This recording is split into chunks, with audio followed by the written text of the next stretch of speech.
There.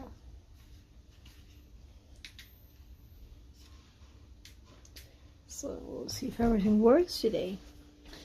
So I have a phone out where I can see chat now. So a bit of wrestling with my bike here. And this one, we'll see if that is stable enough. The thing has split in the middle where the screw is. So I've moved. It's just like higher up at the same time. This is hopefully more stable.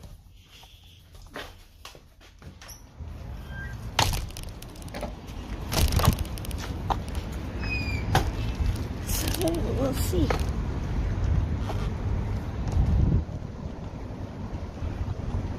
It's like easier to adjust the angle this way actually.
I'm trying to read chat, how to increase the brightness here. Do you really like it this bright? Yeah.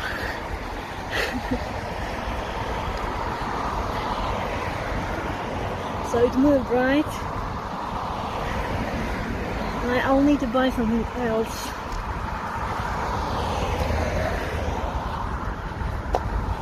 Now this is not as stable too, I think. I think there are more vibrations. I shouldn't buy new stuff. Though I can change the angle, that's because it's not stable. So the angle is set with a smooth metal ball.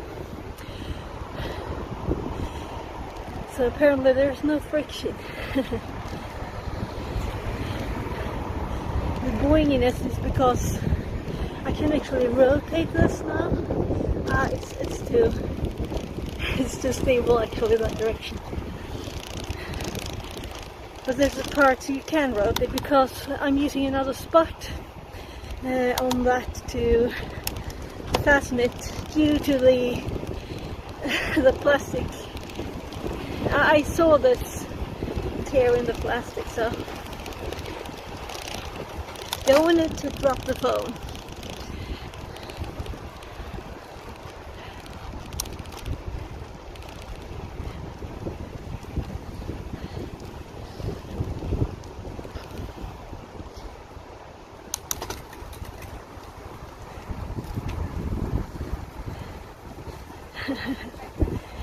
Playing dogs.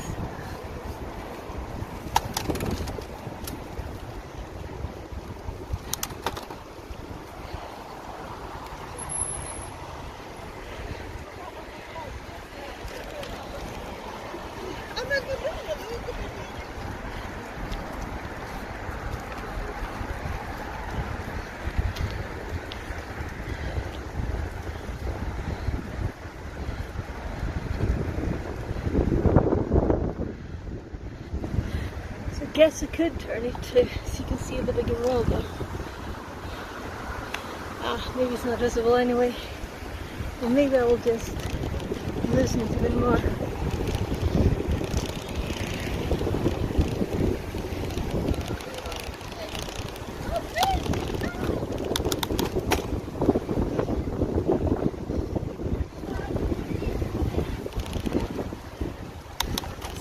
hoped that one of my kids would be in the school here,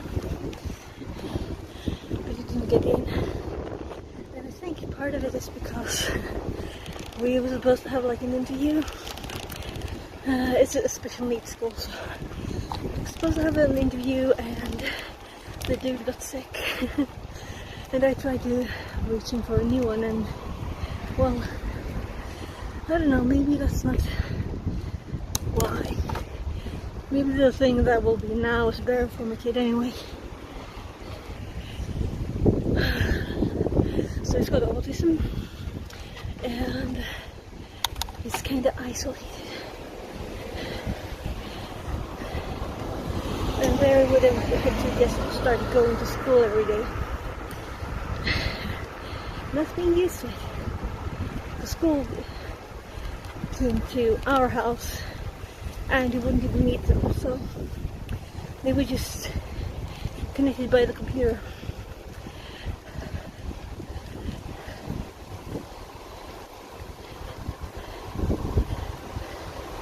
We'll see what happens. So now we have a meeting with some other people in September.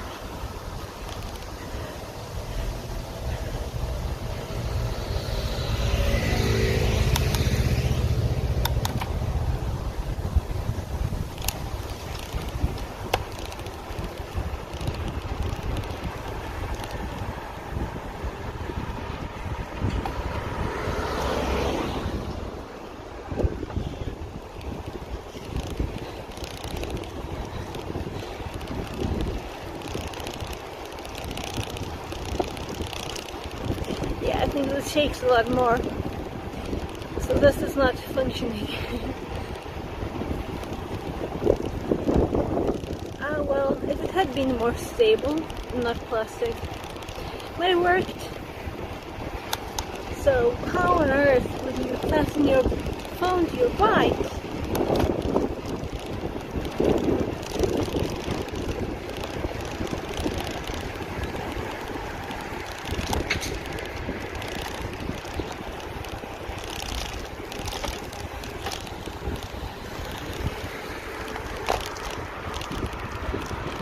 In a better way.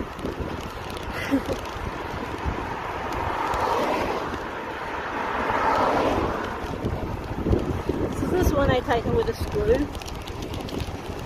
So the phone itself is kind of safe, but the plastic cracked, so no more gears.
Oh, it was muted.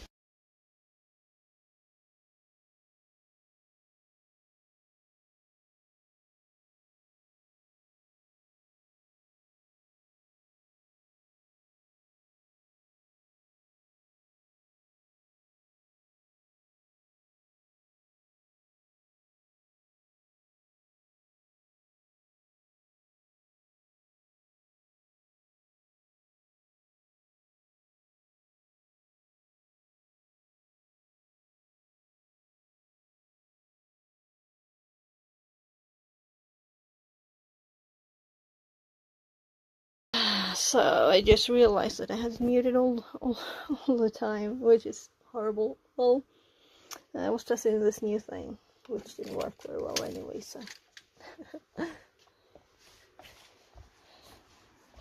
Am I?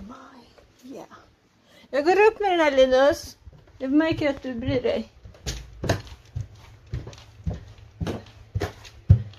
So this is my youngest's computer place, but he's downstairs. By his other computer, or rather of the family looking at videos laptop. So let's see here. So before I left, I was digging in my things to try and get this. This is the part that made it so unstable this time, and you can see the crack there. So that's why I was thinking I shouldn't fasten it here, but maybe it's good enough to put some glue in that.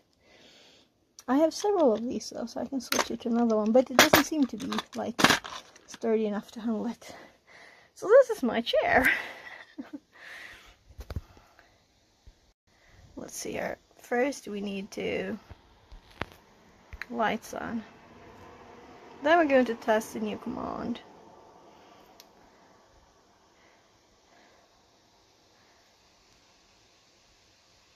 Right, you can only see my... So I'm starting my phone app to control my lights.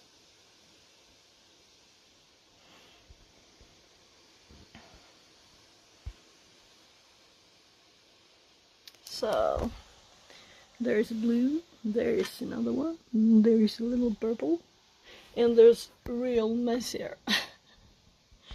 Let's switch again. Yeah, I need to do some cleaning again.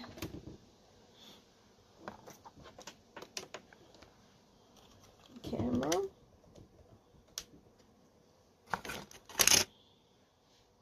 So now I can see this video on the screen there. And this one is such a mess. So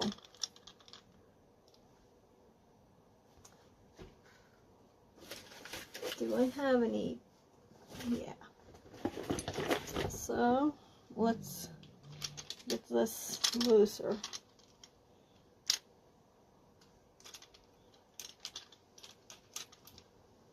So now it's even looser. But why doesn't this help, you know? I've tightened it as much as I can now with human power, and it's just this. Right? So what's wrong with this thing? Can I unscrew it? Oh yeah. Right. So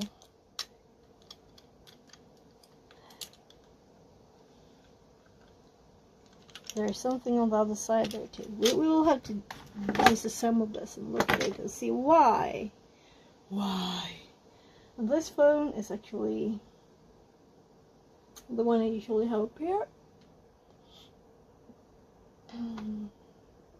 That usually is a camera. So we're not gonna call anyone. It started the calling app. So 80% power. So it's actually the same fastener up here. I can see the delay. So we're going to try the command, right? That's the way to do it.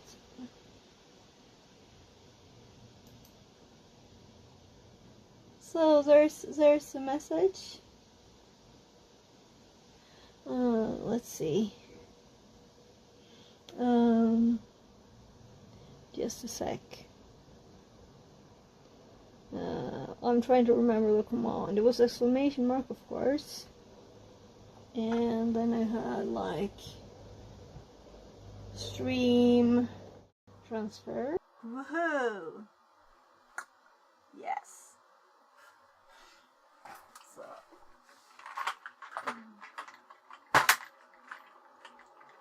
So let's keep this one up and let's start a few more programs that I need.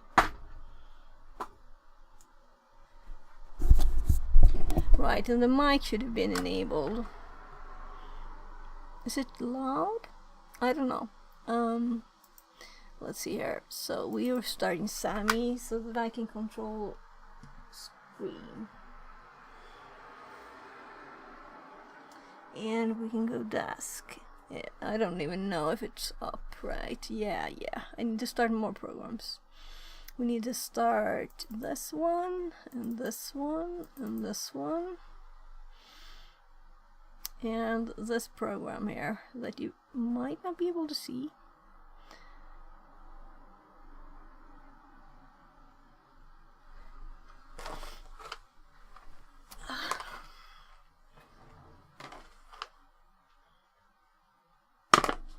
So I have to go to my kids too, but I want to see first. Yeah, it's still just green. So the Arian app, this is app, that should show us it's up. So why is it still green? I did start the app on the phone. Yeah, it is started.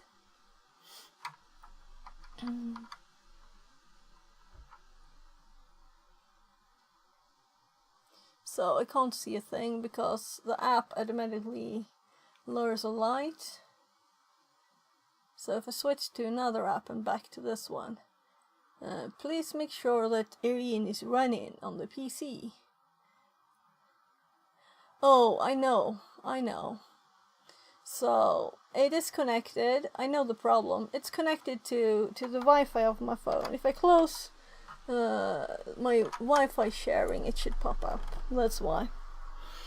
So let's see. Mobile hotspot off, and we should get a picture. Come on. There. So the image is opening up. So you can see. So we can play with this a bit. So let's see. We probably don't need these at once, right?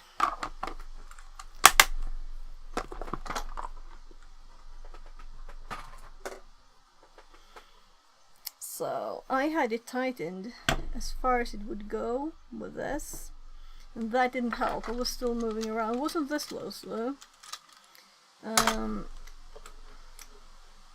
Yeah, so we could loosen this, but we would want it to be there. We can loosen this one though.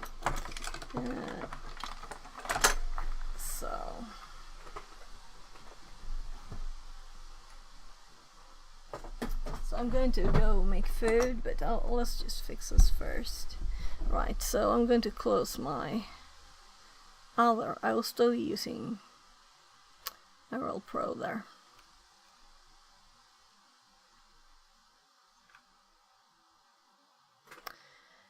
So now we can move the keyboard a bit more.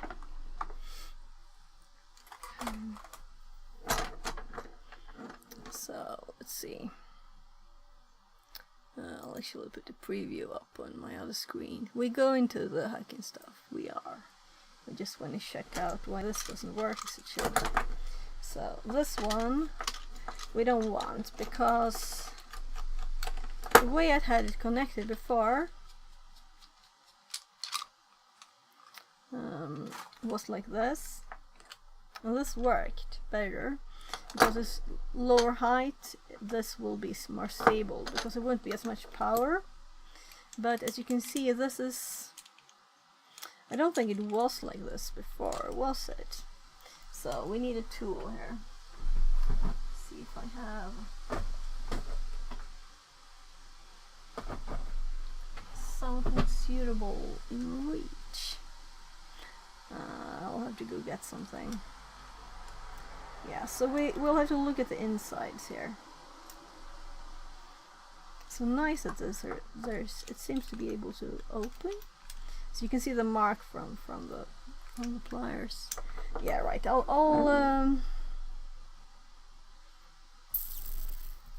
Right, let's put it on this, and let's put on the go getting food. No, that's the wrong password. There. No?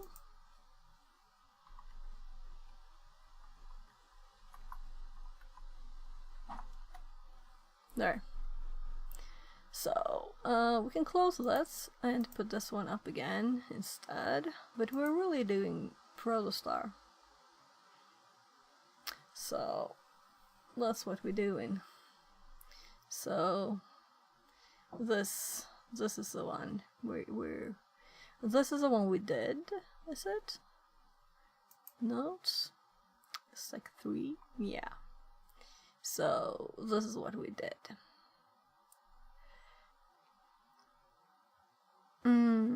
Right, I haven't had time to put the rest in the notes.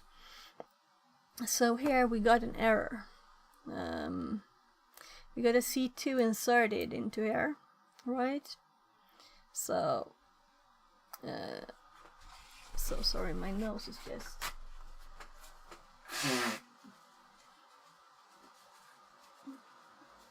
So I'm not very pleased with that. I don't get any tired at all from biking. I want to get tired. That's the reason, right? Well, I guess it saves money biking, right? Instead of driving, and it's like healthier to do it. But I also want to like get a bit tired from exercising. I don't want to be like not tired afterward at all. Did I bike too slow today? I realized I had myself muted all the way, and that's too bad.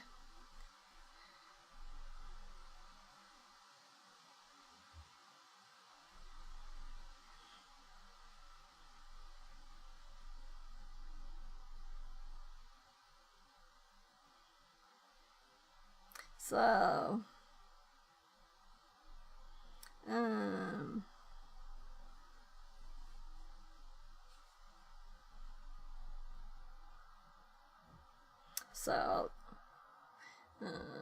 it was just, I might have had to go shopping food for my mom, but I don't have to. She had some, so I thought she must have food. I bought a lot of food for her a few days ago, and she did have it, so good. Right. Yeah, so it was inserted here. For other people this worked. So we can see the 04, 84 and 24. The 08 has been like pushed away by the C2 here. That's been inserted into our string we put there in memory. So this is on a modern computer. So I was in a hurry, so I didn't finish my notes. But we will finish the notes. I still have my VM up. So we actually opened a... Right, I'll go get food for my kids. Jag kommer nu. So I'll be back soon. Let's just put the food thing on. Oh, wrong screen. Right, let's actually... Oh my god, that's my preview screen. Were you watching my preview?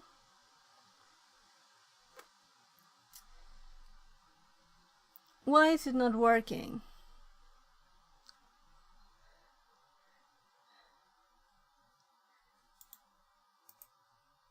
I'm confused. I'm so confused.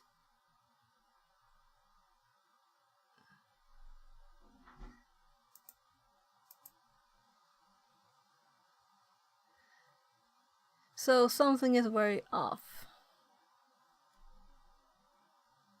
No? No, it is good.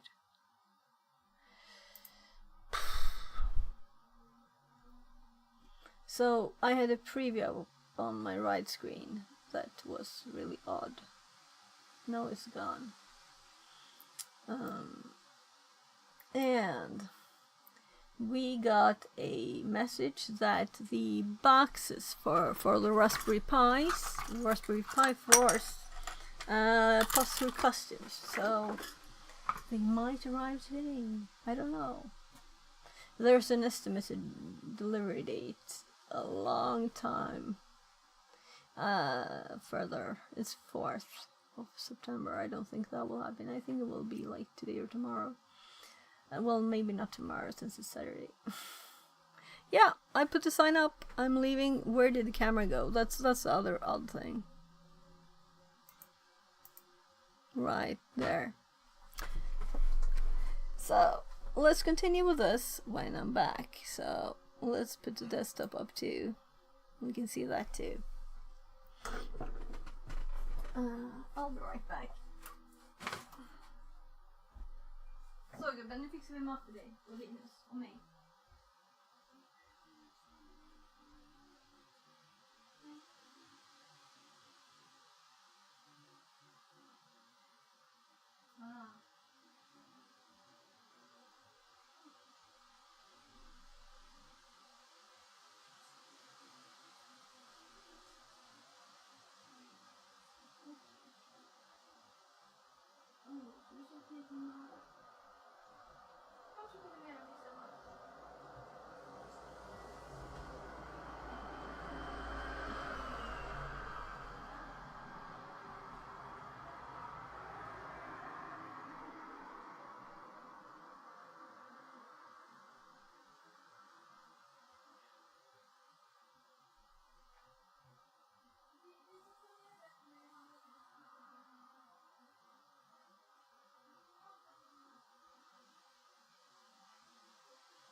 So,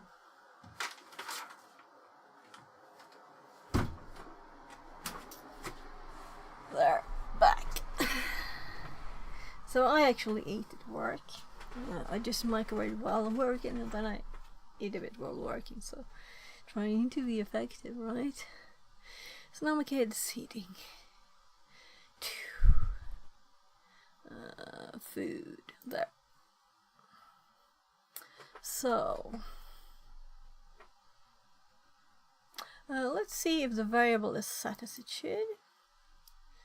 Did I disable that camera? It shouldn't be possible. So remote is full, so that's what the thing we use to switch from remote stream to normal stream is doing. Yeah. By the way, let's check like platform channel point rewards. Right, are these actually on? Right, 5,000. No research. Make me run how far? I don't know. Doesn't say length there though, right? And we'll have to get a regex to fix those.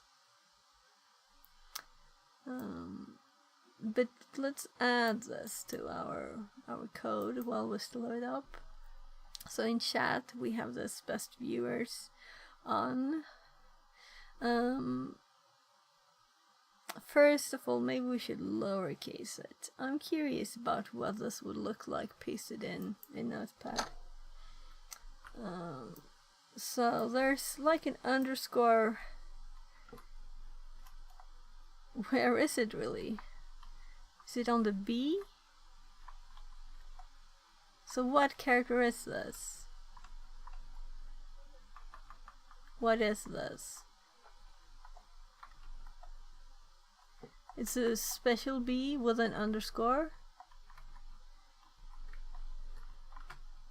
Pasting it again. I'm aware I have something up in the corner there, right? It's this. So, let's actually do that.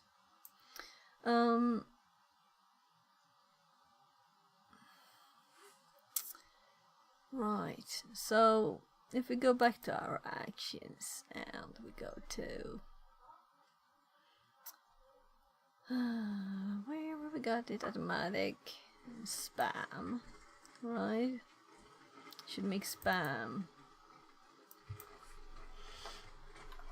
like big, and all the other ones are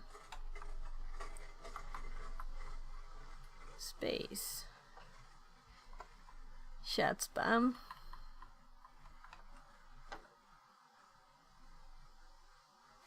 So let's change the code now. So we can't have infinite alternatives there, but we can see that there's a pattern. The more we get of these, the more we will know how this pattern looks. So we currently have 4. So let's just add another one, and in a bit we will have either no more messages, which wouldn't be horrible. And my keyboard is a bit far away. There, best viewers on O. So if I paste it here, we have this little underscore. If I paste it here, so oh yeah, it didn't work. It was zooming, right? It's zooming, but it also typing the character I'm using for activating this. So there's no special bit here. So not good to have a button that actually types a character. Maybe I've never used that one though, so that's why I've used it. Should do something else.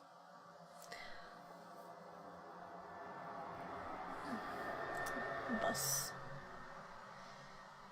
Tell me if it's too noisy. I will close the window. Though it's kind of nice to have it open. So let's see. Indoor it's 26.2. Outside it's 24 degrees. So it's actually just on the roof. That's the temperature. So it's probably colder. Really. Right. Let's compile. Yeah.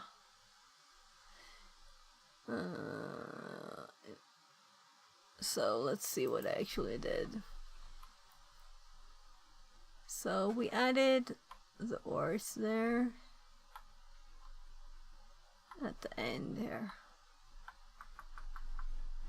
So yeah, so I automatically type start end and it automatically adds the end one. So that's why we got 2 of them. So it's good to test compile to see that I didn't get too many parentheses there.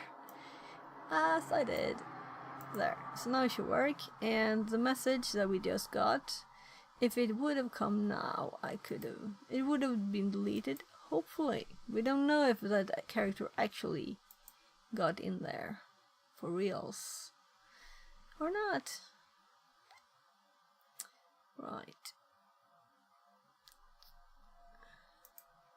So I'll just see if I can delete it. There.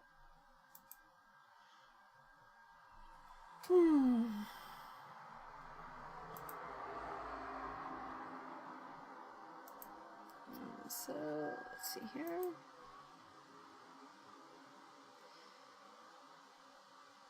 So the stream is up on YouTube.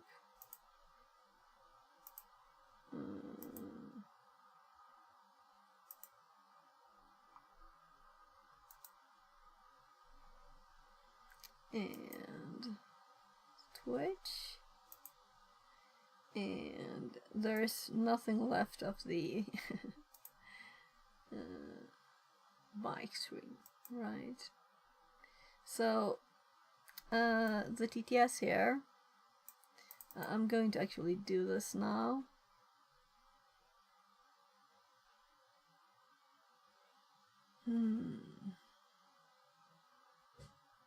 So it doesn't, yeah, we want the TTS to work as it should, right? By the way, I'm going to use this so I can hear.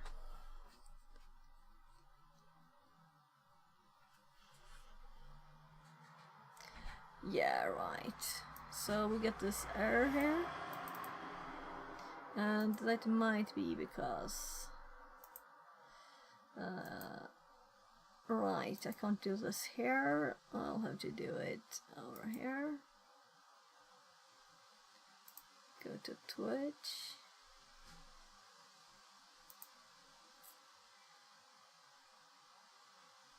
So I'm having Twitch window open. Oh, that's annoying.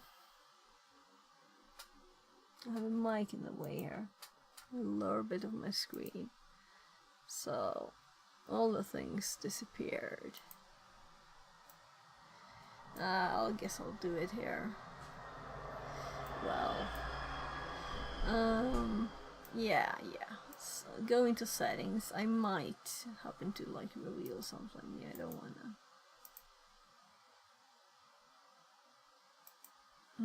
I think you go to settings, maybe even. And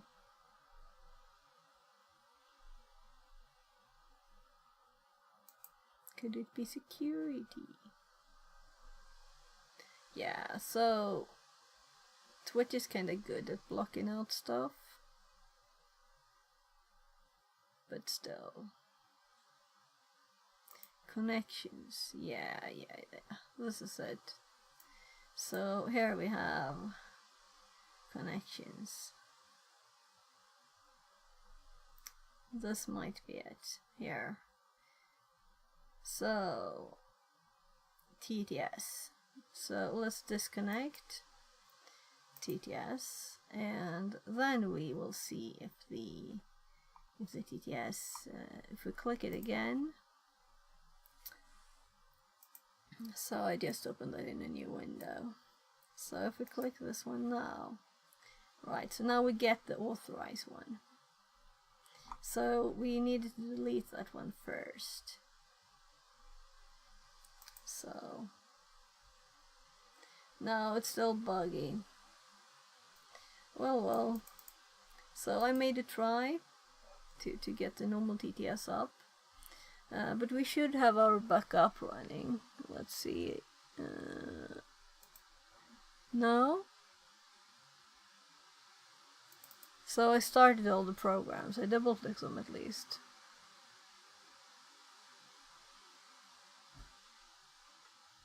Right, so now we have speaker bud running. And I don't dare to shake that around too much because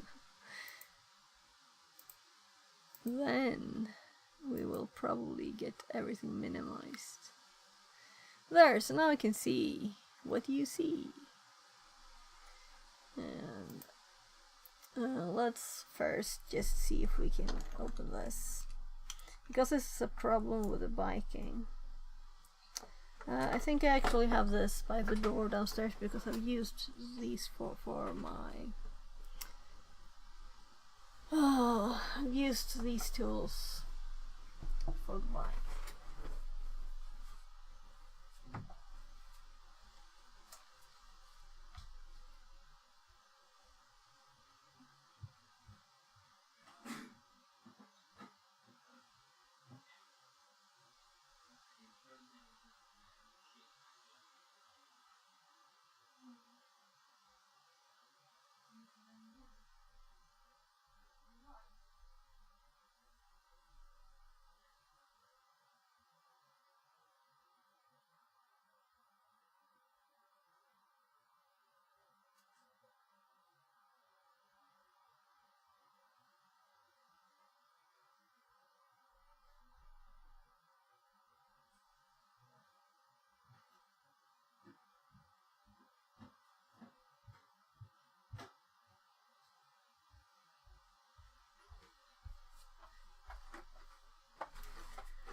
So here,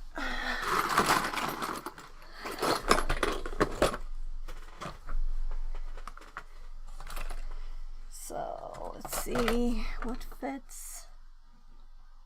Yeah.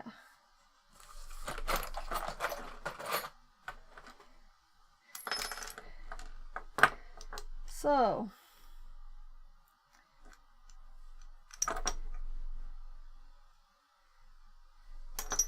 apparently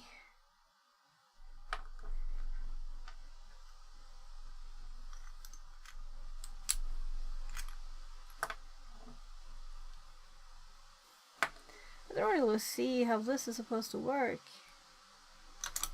Well, it doesn't work, that's obvious. But I'm thinking this is supposed to be like pushed down maybe, or pushed up. No, it doesn't matter for the rotation. So if we just remove this bit, we can't. It of course keeps it in place.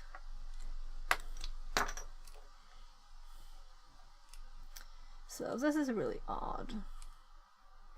So we have this one too, and we have this one, and they each have a hole on this. So if we put this one in a tiny bit there so it doesn't block, and we put this one in here,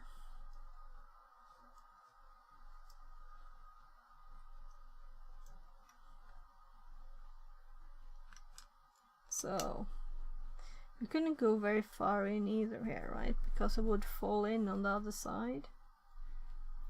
So it was like this, so even if we were to do more,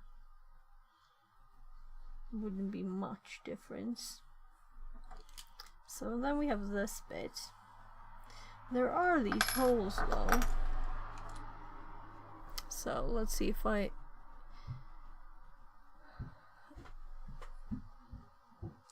let's see, the microscope is not connected now. I don't want to start it just for this. We're going to Buffer Overflow. I just want to see what's wrong with my biking stuff. So let's project this to this one, see if I can see more. So there are these holes there. There is one, and there is one. They seem symmetrical,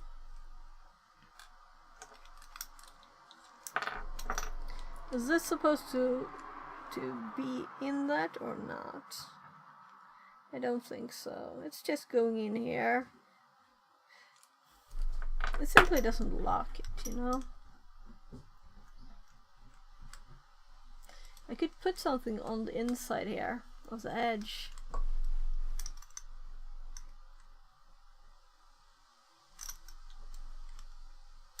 So this is all smooth, right?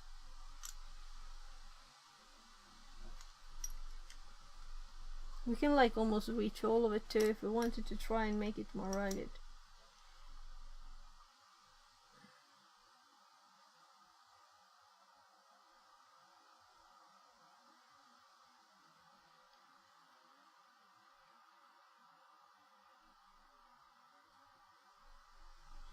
So, or we just put something underneath here. Something to push against it. Like something extra here.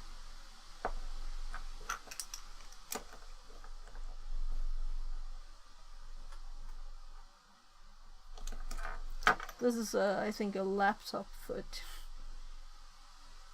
Well, let's try this. And also there's the holes and there's the knot holes. How much that would matter. Let's try the big one first.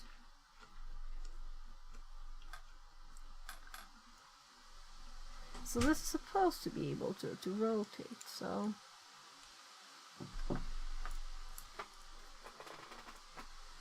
So, not from my kid.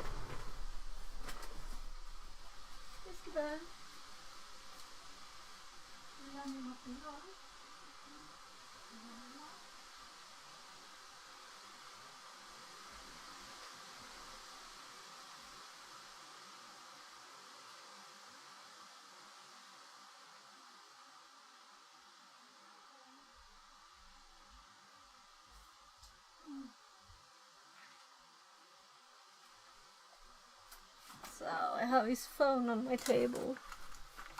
Let's get it here, it's charging.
There. So let's see if it works better now. What do you think?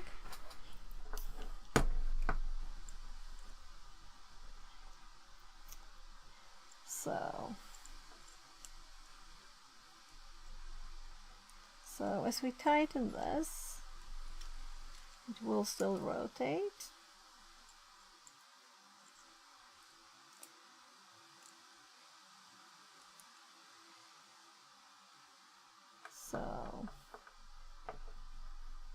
somewhere here.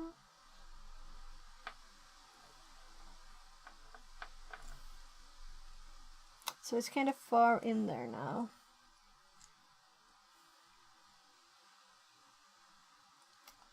So I can still move it. That's the maximum hand power.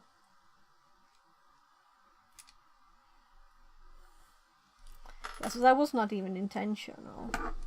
So if we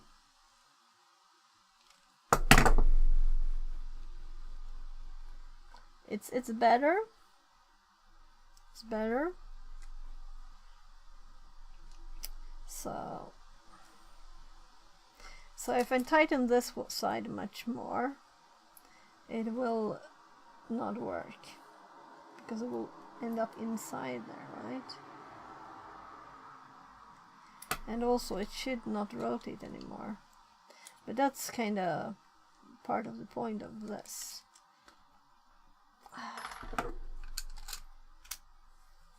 So if I loosen this side now, I can rotate it. So I don't lock it totally with this side that I... But when I lock this one, it can't rotate at all. Then I don't want this to move. So this is a fail.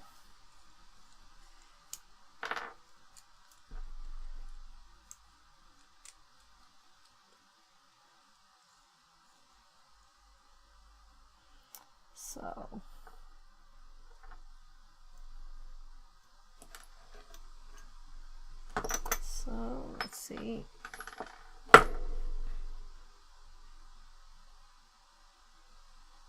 This is kind of thin thing.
So ice cream boxes are nice. You can have random stuff in there, right?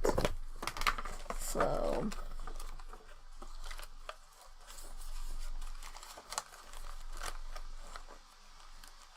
what's that? It's just something that ended up there. But this material might work. What's that? I don't know.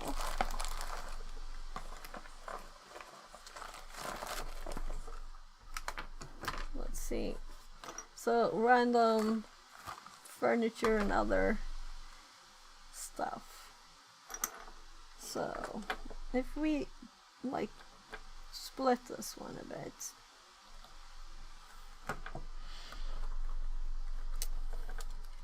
let's cut it so it's this size.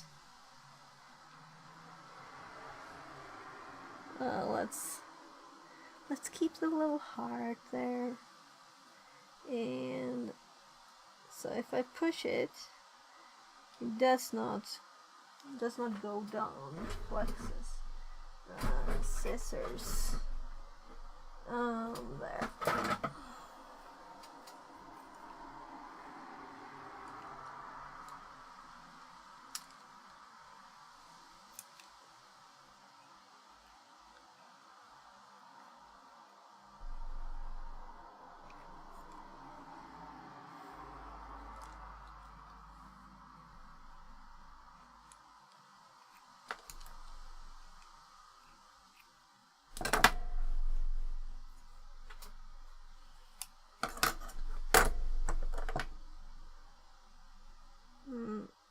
it's a bit asymmetric.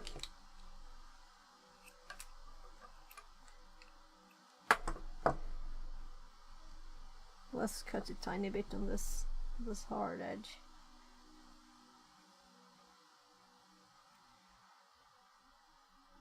The only bit left of the original edge, right? So it is sticky on this side.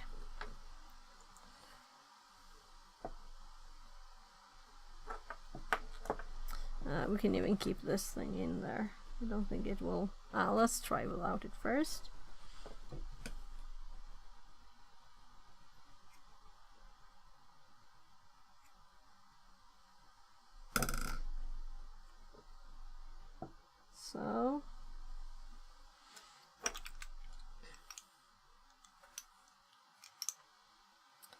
So now we have something pushing there. Let's see if we can get this in here.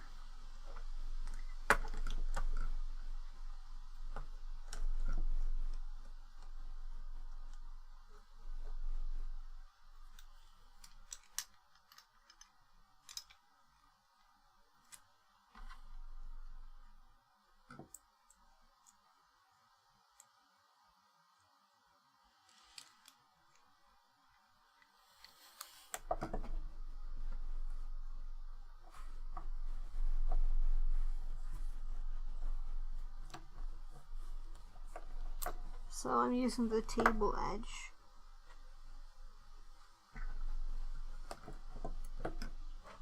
to bend the plastic.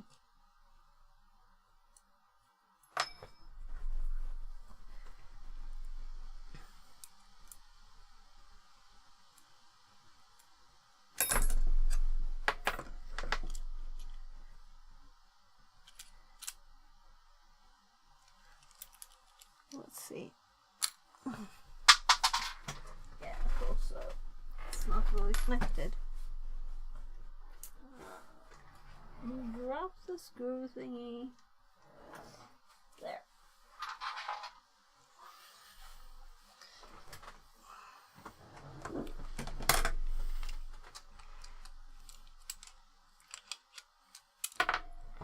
Oh, seriously, should have held it between something else and my nose.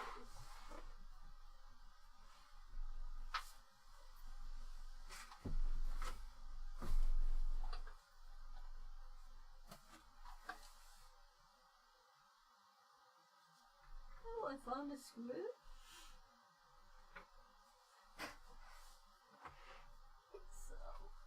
Oh, it feels so blind right now. So where could it have gone?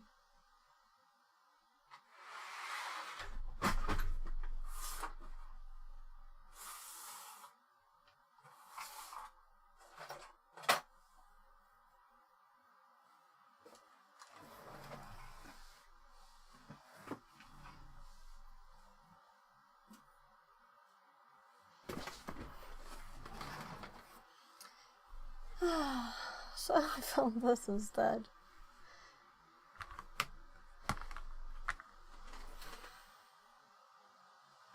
So I just held it like this loosely between my and wrapped it.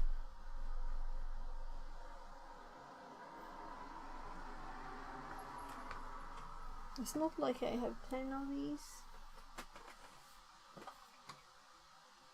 Not there. The tools.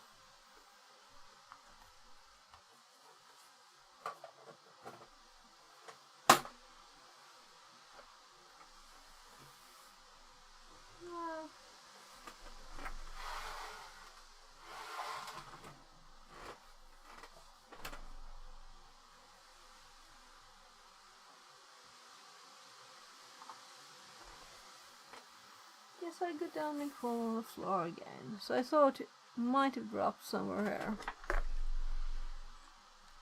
So this is a totally different version.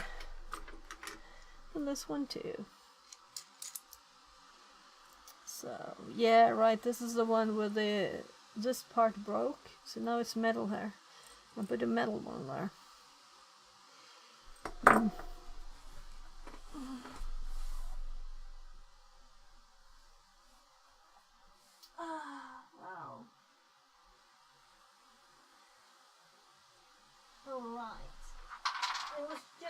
find the wheel of my drawer thingy. There.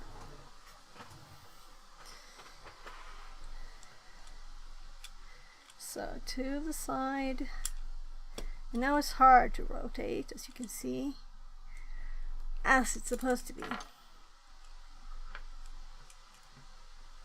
It's not supposed to be like easy.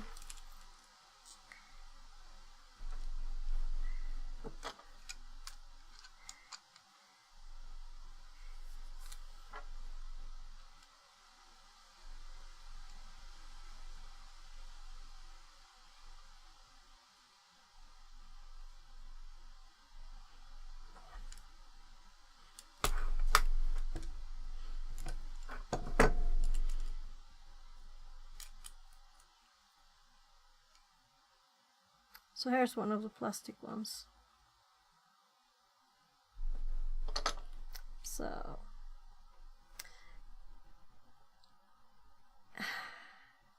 there's rubber resistance here now too. So if we loosen it a bit, can we rotate? Yeah. Can we move it this way? Yeah. And then we tighten it a bit more. And we can't move it. That's how it's supposed to be, but it's not supposed to be this crooked. So let's release this one a bit more and tighten this. So the first time I try this, actually, let's open it again and let's make it a tiny bit tinier. Just a tiny bit, because it was almost perfect.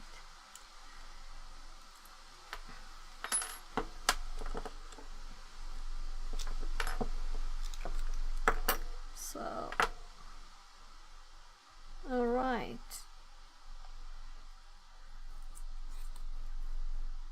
So, the stickery bit of it was, this is just rubber now.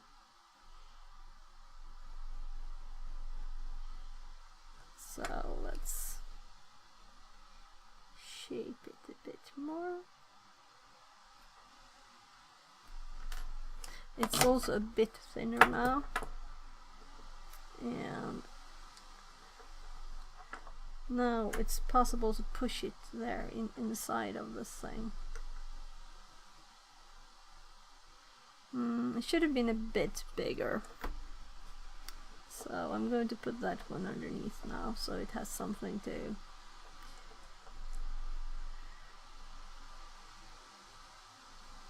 actually.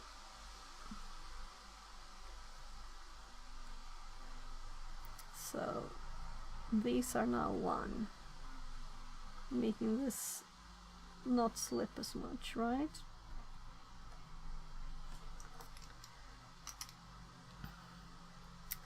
And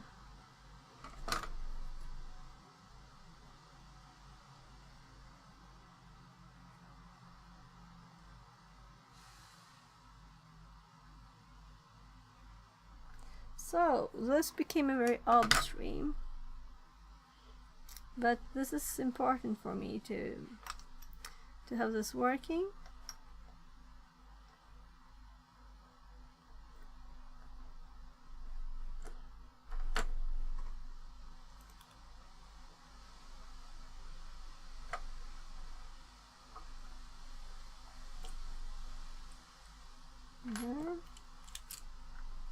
So yeah, we'll have to loosen it a bit.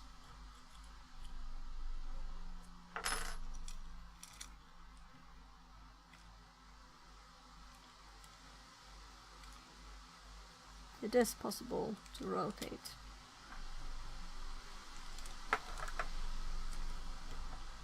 I think I can do this with finger power. But it is higher, can you see? Because it has this.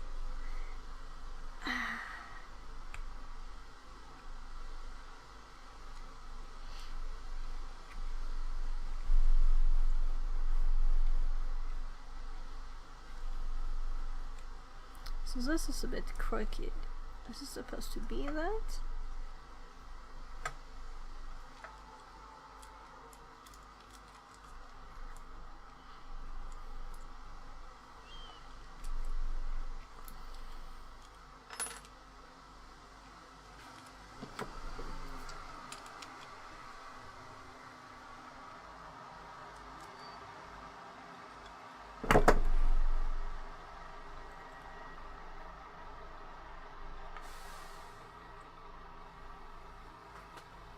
The bus is standing outside. I don't know why. It's not in traffic, it says.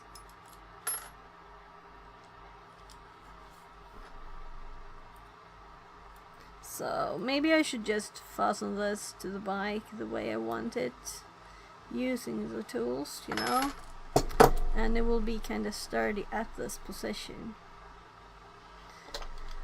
So we only have this crack here to worry about, and it has rubber. So as long as this doesn't fall out, but it did crack. That's the same problem as this thing. Actually, I'm using one of these up here. Might switch them, because this one is a bike and that's not. So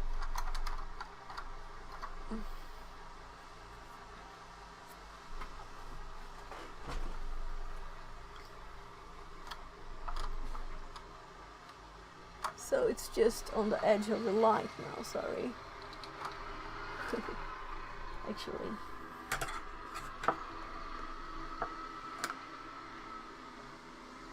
Oh, hello microscope.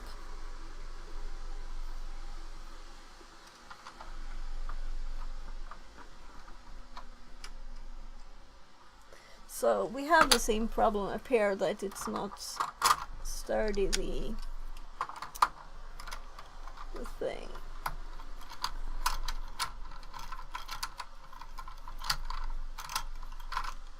So one.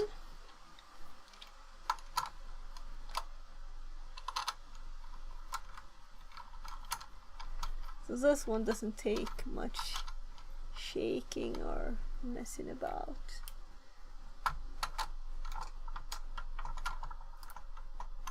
Oh gosh, yeah, I totally saw it there.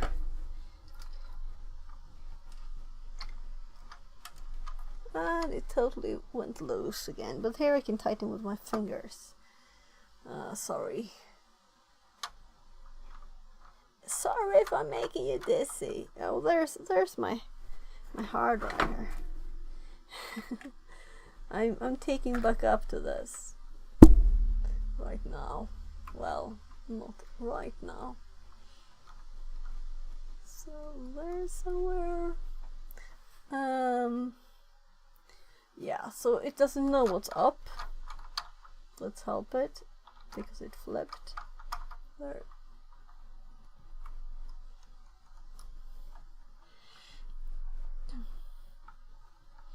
I don't mind that, it's a smart app doing that. So now we have a fresh one without this tear, without the. So we can use this one for biking, like this, and just put it. Let's make this one tight first.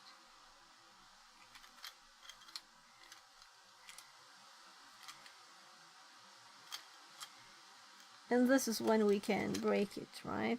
This is what I've pulled too much on it. So now when I rotate it, it will rotate in here. But now it's not like moving all over the place. So I should probably be able to only loosen this one to adjust it. But otherwise we have this one right there. So I'll keep that when I put it on the bike next time. And then we have this one for chat, right? So it's the same thing. It's one of these, but it doesn't have to hold as much weight. And it's leaning on the edge here. So if I would have used this hole here to get a higher angle, it wouldn't have been as stable. I can read chat and have the video on the other side. So these are great. I'll probably buy 2 more because I'm using all the ones I have now. So this still feels not as safe, not as secure. Well, so these we can do here and put them back after stream. So this one was just on the table here. Scissors. this is from the laptop. Okay, so I have a box somewhere where laptop screws. So I thought about that, the laptop rebuild project, and I think I found what we are supposed to do. So let's see here. So on my phone, I should have a photo.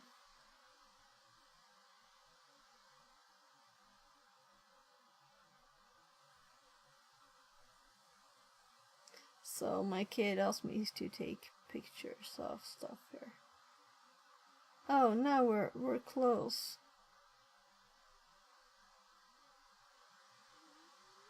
No? Here. So here. Oh, you can't see, right? Let's fix that.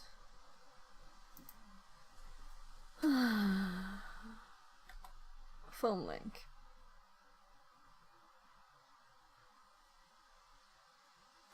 Let's actually go here for a sec.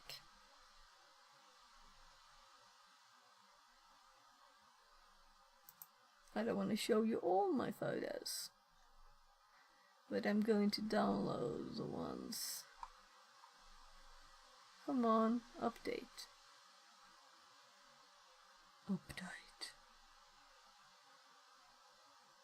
Fixit42 bot says time to do some lock picking. Sure. Okay, so while we have the desk, that's a good one. So I haven't done it in a long time. So my phone is offline. I don't know why.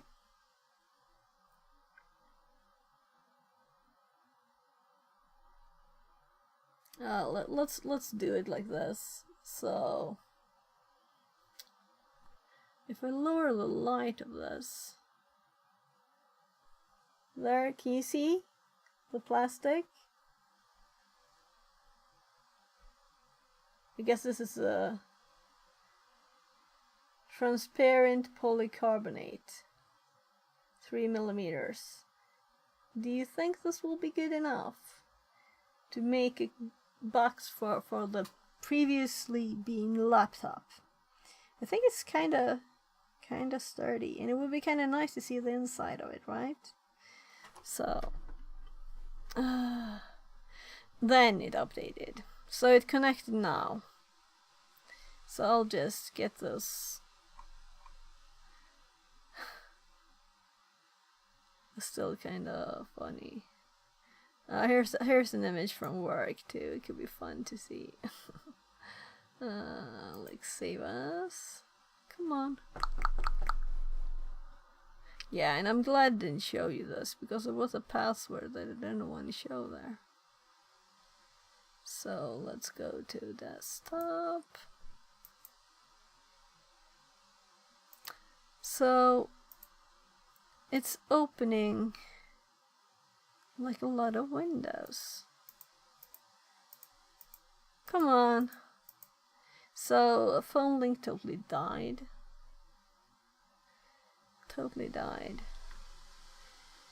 Can I escape that? Yeah. No. Let's see.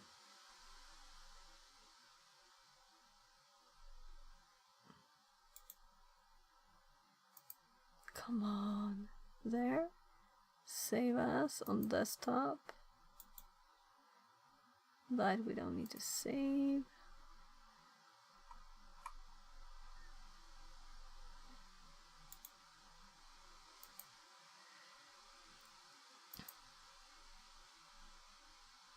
Yeah, so I guess it's still offline. And I think it's the next image. Alright, so I think I might have not used this for a bit.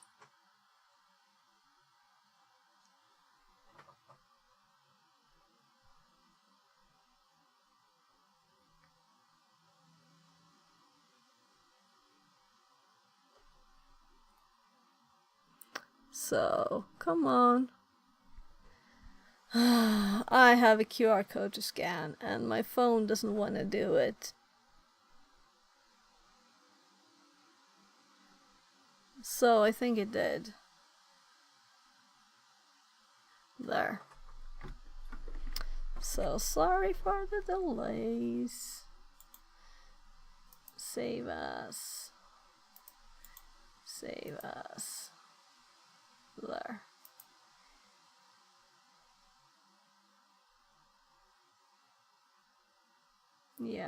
Yeah, so we have an image here too of the computer. So let's bring those. So here, save as. That's the last one. So it is having these thinking circles.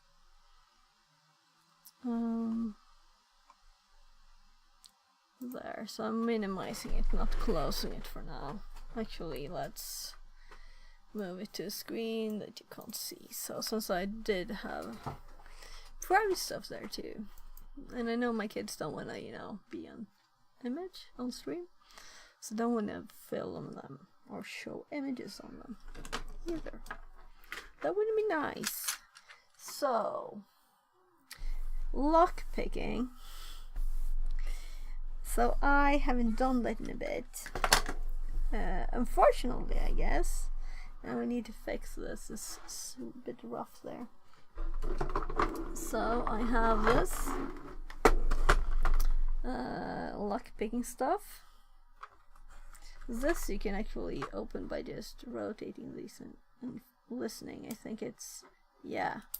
So I don't, this was actually attached on a bag that I got for something I bought. It was like in a bag, and I wanted to get this strap off, and this was connected to the connection was there, so I had to, it was years ago, so I remember that it was openable. So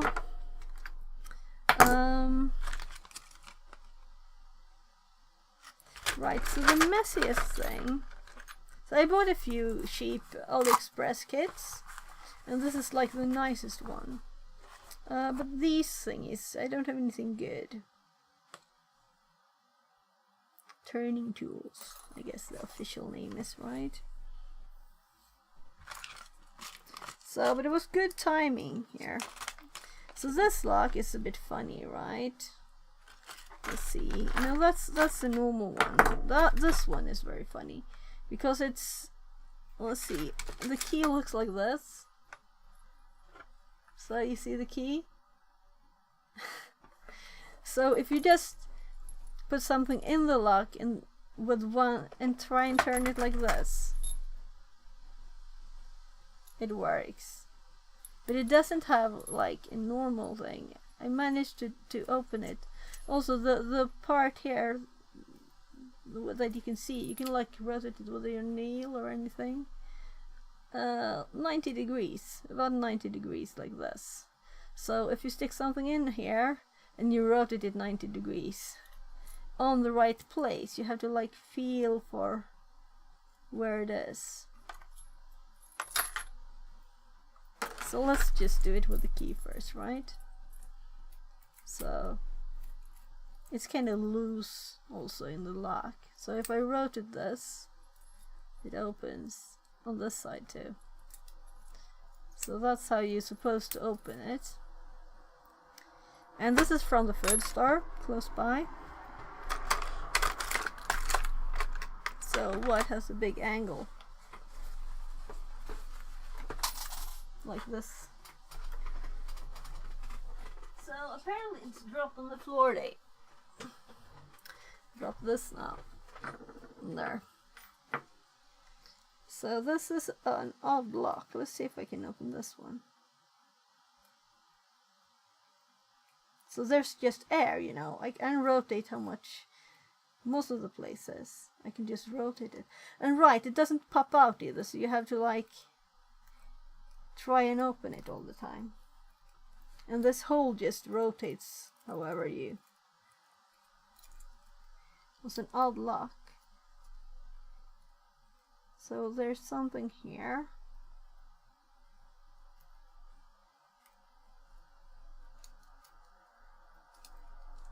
So it's not extremely easy to open.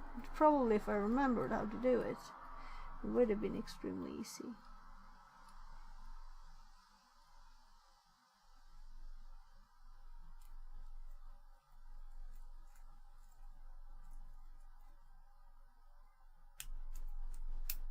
There.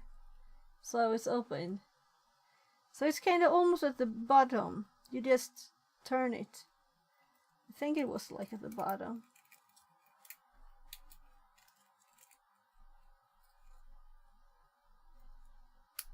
So it's like a button there.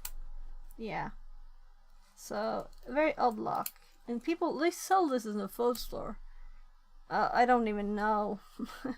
Like a touched spot now only. Yeah, so it's now I know where it is.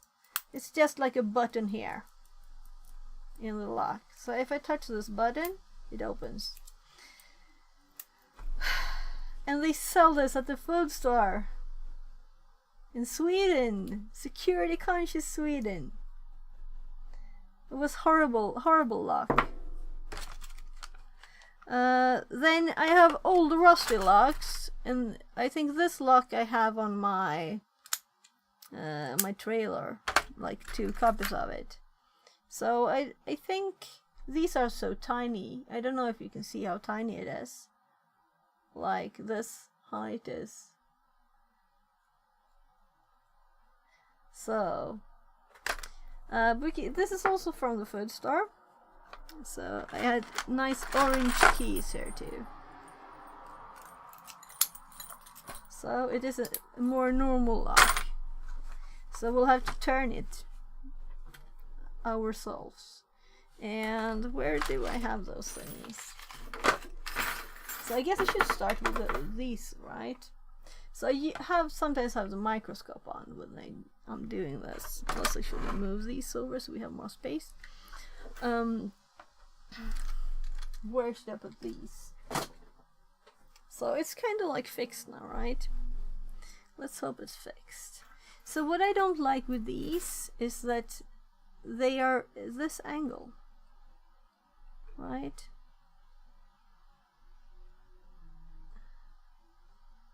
So this one might be too wide.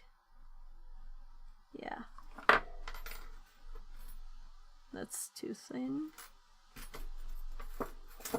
So I should learn a way to not hurt my fingers while doing it. I think that's what kind of why I haven't done it, because if I use this finger like this finger dies after 2 seconds. If I'll try holding it with 2 fingers maybe. Someone did something else, like I don't know. I want my right hand for that. Maybe like this. Maybe I can do it like this. That's a more powerful finger, right? But this one will open when you turn it. So let's actually take not that high thingy. We can do this thingy. This is a odd angle to hold it in, right? So I don't want to like watch what I'm doing. That's like cheating. Nah, I'll have to hold it like this. Also, I think it's easier to see.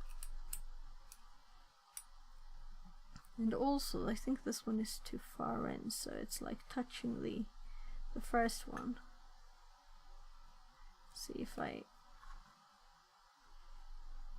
Yeah, so whoever redeemed this, this is your fault. So these are also like very easy to open.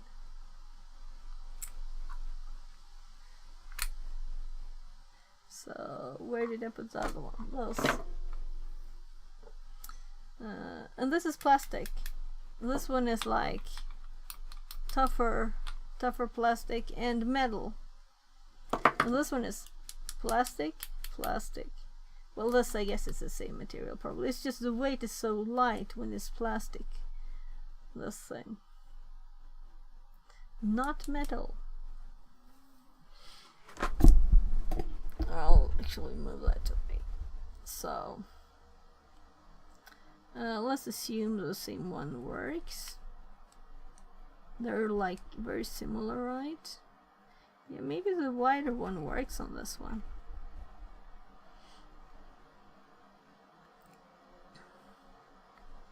Yeah. So let's see if I can hold it so we can still see the... and I'm not pulling out the microscope for this. This is just a redeem, right? So let's see. Now I have some power to push with there. I guess I shouldn't watch what I'm doing.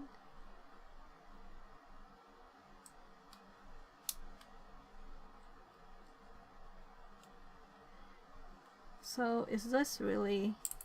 I feel I'm breaking it. So I know there are marks. Can you see how it's rotating?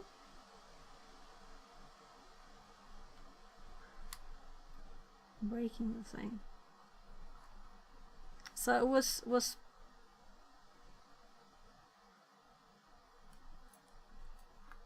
we'll see what happens. These were cheap from AliExpress. I don't expect much quality.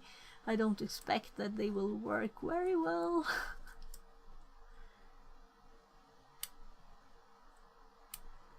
Click, click, click, click, click.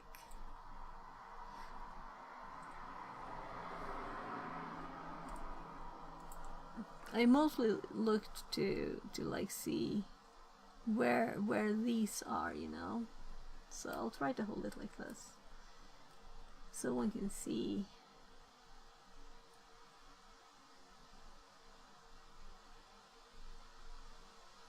So it's something off here. This is so soft, so it's feels like I'm just squishing the metal there. Can you see the angle? It's supposed to be straight up.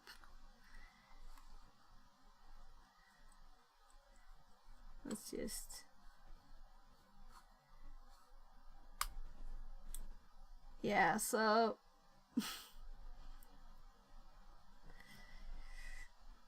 I think I'm breaking it. Let's try doing this instead, and then my fingers are both out of the way. And I think it was almost open there. That was like unfortunate. So this might just rotate in there too. So I guess maybe buying better stuff is better, but maybe not. I don't know. So that was kinda... yeah, so this is a bit in the way. And I can't even see. I don't know, can you see?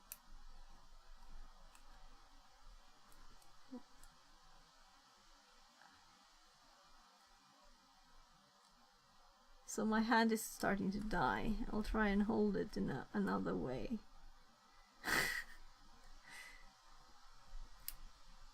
Try and hold it differently. So, holding it like this. Yeah, this is how do you get these turning tools that actually not do odd stuff and like break this simple plastic lock with only plastic.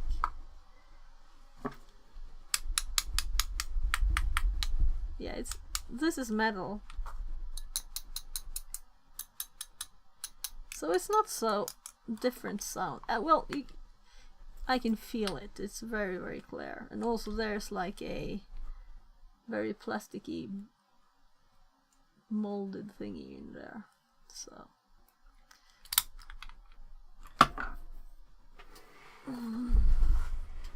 so I think that's enough. What do you think? Should we try? Did I do this one? We'll do this one too. So what should I dare to do? This is an actual lock from a store instead of AliExpress cheap plastic thingies, right? So I'm thinking like bending these I think I even saw a video of someone bending them. Right? We could just bend them. I guess I'll do this because my fingers are tired.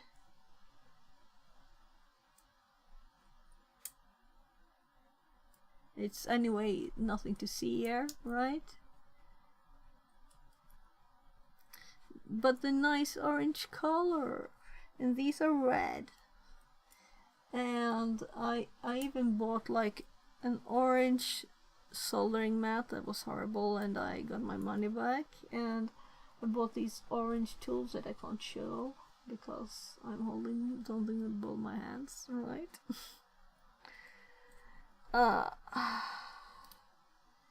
My fingers are so dead.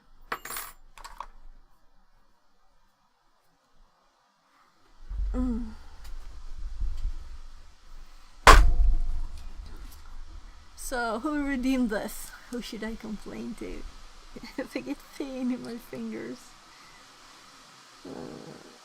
Well, let's see. It scrolls. We have a lot of messages again.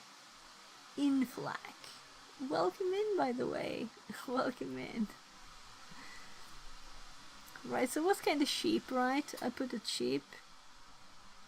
So no one has really been redeeming stuff. 500, then you have to have been in here for a bit at least, right?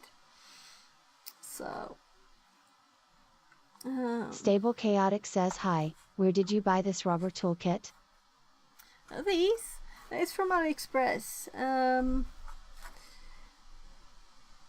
I can probably like. I read rubber instead of rubber.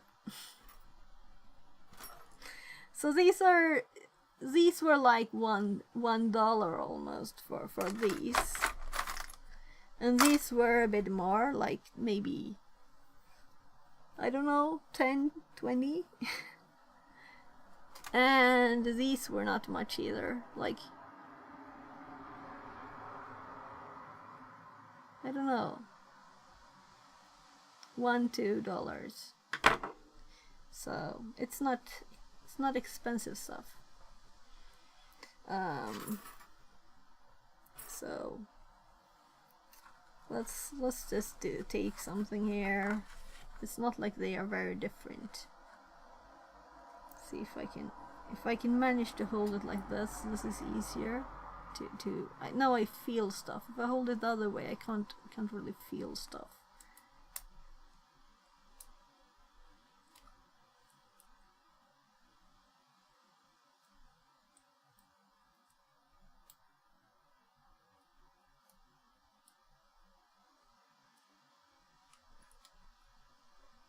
So I haven't done this in months. So I haven't done it a lot before either. So I'm kind of surprised that I just opened those that easily.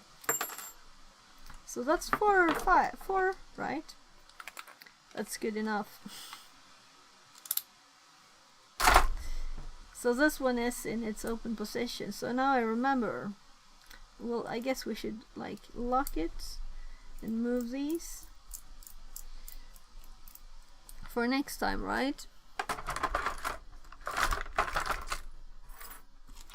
So I'll find the link for this. It's actually from a video. I found them in a video too, with a link from someone who knows this better.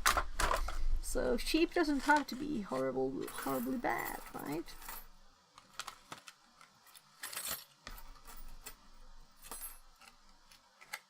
Yeah, also a few uses these paperclip ones were actually the best of what I have here. But then they get like bent, and then they easy bend again. So I also open the locks with this as a pick. Also paperclip.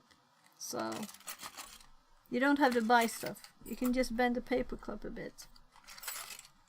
So I can show those ones more. So paperclip. I think it was one more paperclip. No. So I have a few more paper clips here. so you can see what they look like. So this paper clip, they're kind of sturdy. It's not like you easily bend it. You have to really like take pliers and bend it. That's why it works, right? And this one is just like folded out, except for the middle one. And then there's a tiny bend on the end, so that you can push up on stuff in the lock. And then this as the turning tool. So if I put it up here like this, and let's see, this one is used, so it's angled down now. It used to be straight, so now it's not as good. So, but I think it will work to open with this. So you don't have to buy stuff if you just want to test it. So, see here.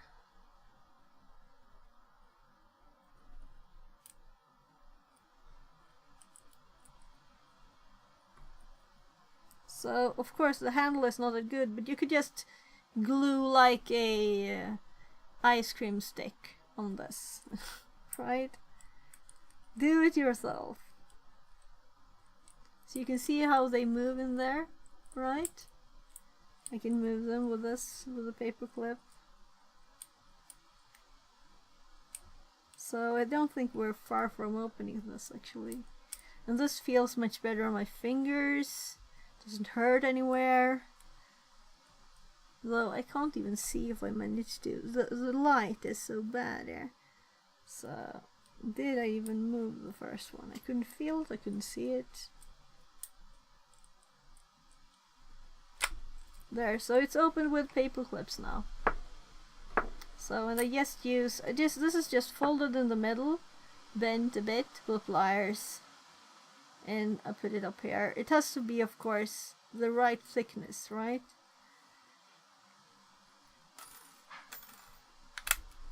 So if you just want to test it, try this.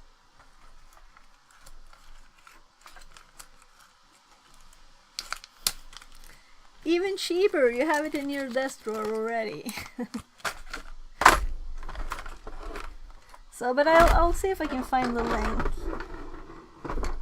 So, right. I bought new ones, and these I peeled my kid had chewed it off when he was tiny. I guess I should do power training for my fingers to be able to do the lockpicking thingy, right? Right, so that's what we were doing. It's time to start at 14:46. I'm going to actually go wash my hand because it smells like metal. I'll be right.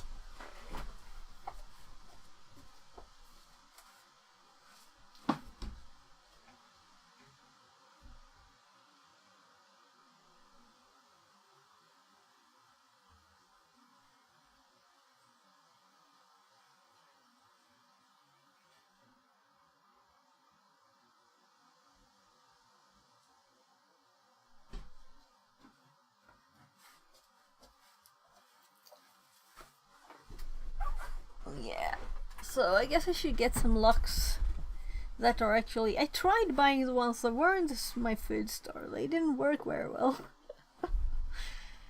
Yeah, let's remove that tiny image there. And let's see. Yeah. So we here where we were looking for this address. To start from the start, we have the C program here with a pointer to function buffer. It says FP to 0. It gets something into the buffer. This is where we can do a buffer overflow and input too much data, so we overwrite this one too. And if this is if this is still 0, it won't try and call something. But if it has been set to something, it first says the address. Here, the FP in this format. And then it calls the function. And yesterday, I guess it was, we tried first running it, seeing what. Yeah, so we inputted hello, then we get no output back. Then we put in, since we know it's 64 characters here in the buffer, so we put in 64, and then we put in, I think this is what we had before, so I just used the same.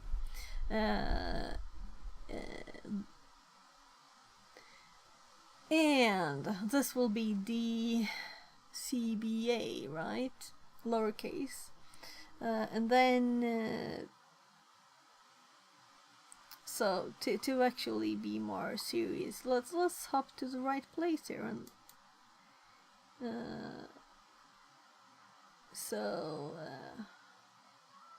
this one had, then it probably was number 1.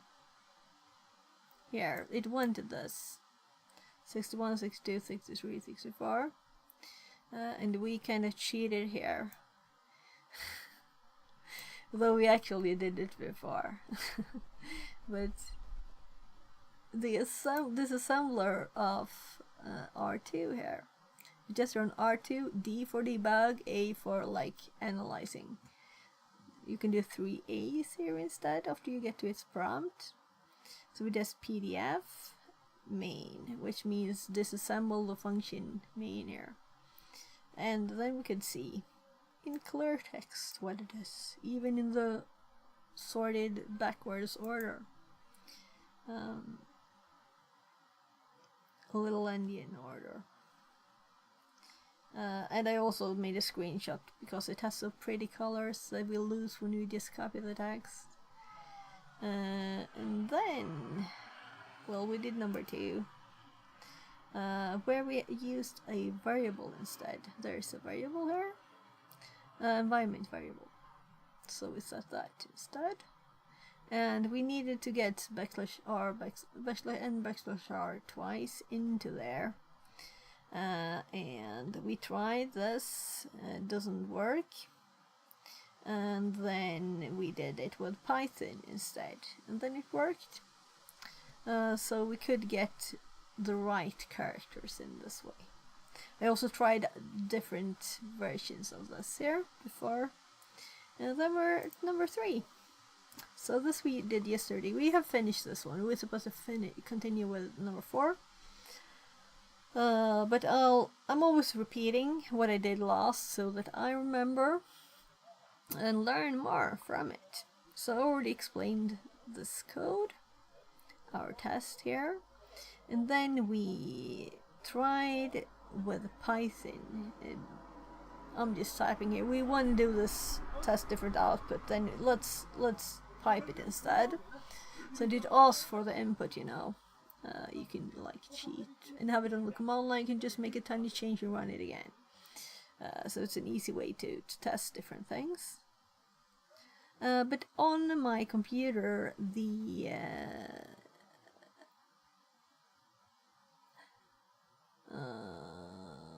let's see, 61, 62, 63, 64. Right, so this actually got the right value, right? So we're on the right location in memory. So let's find the address we want to hop to.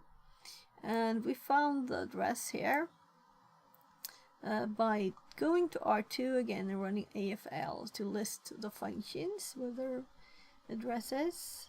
I think this is the number of times they're called, maybe, right? Anyway, we turn this inside out or backwards rather. So I just put it here so it's easy to see. When here, it's just this. And then we run with Python again, turning it backwards. And when we run this,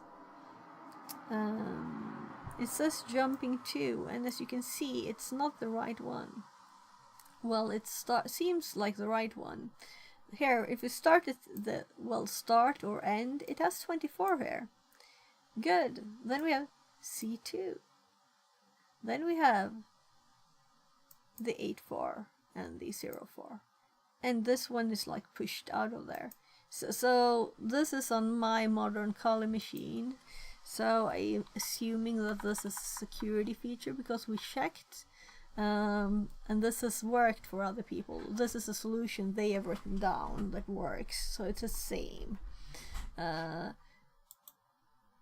I see myself on my right screen, but we do have Kali here. And right, I'm probably on Hack the Boxer.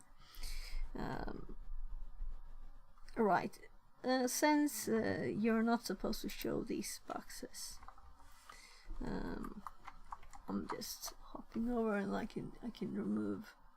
So I have two terminal windows up here. And burp there, so now we can hop back. So this is the Protostar one. So here we have where we run it on this machine. We just tested it would work later on the other one, and yeah. Let's just see here.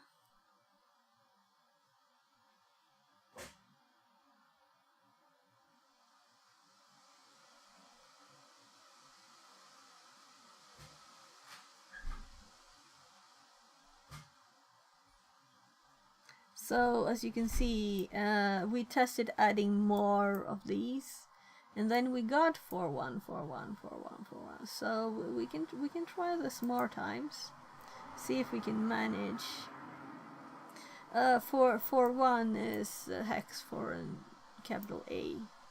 That's what we put a number of here.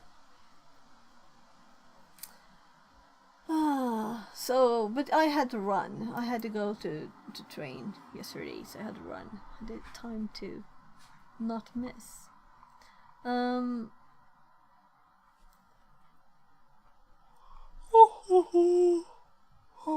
Yeah, so to test this, I connected to a Try Hack Me box. By the way, that shouldn't be running. Let's connect there again. I'm thinking we will need this again. So right. So let's just scroll up a bit because this is things that we want for our notes. So we connected to this Try Hack Me box that is intended. It has its own buffer overflow stuff, so it's set up not to be very secure in that area, right? So we have used it several times. Let's see here. Yeah, these overflow ones. So I copied the stack 3, the one we're looking at there, and it didn't work very well. So I instead just put the code there and compiled it with this. That's also in my notes that are public. That if you want to compile something to do buffer overflow and test stuff, you can use these. But we really should get more information on them. I know that I have like a bit of notes here. So the no FNO stack protector, remove canary stack cookies that TCC adds to make sure the stack was not tampered with. And the remove new PIE here, position independent executable, loads executable at a different memory address every time it's run, and when we're doing these tests, that could be like a mess, right?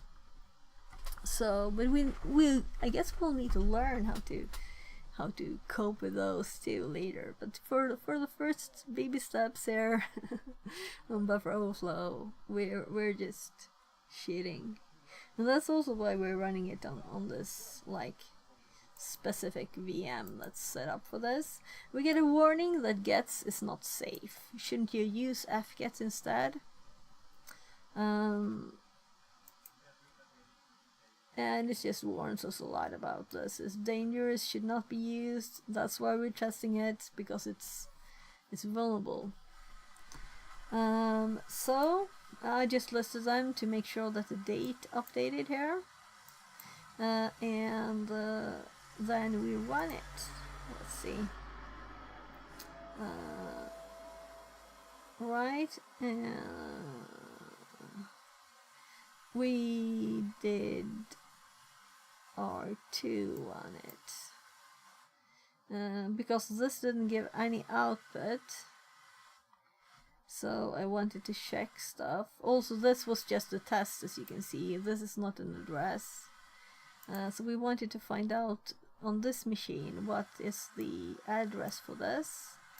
So we found that SimWin has this address, and then we just quit here, and then we were back at the prompt, and now we do this address here instead, reversed, and it didn't work. So I did nano and checked, did I type this right?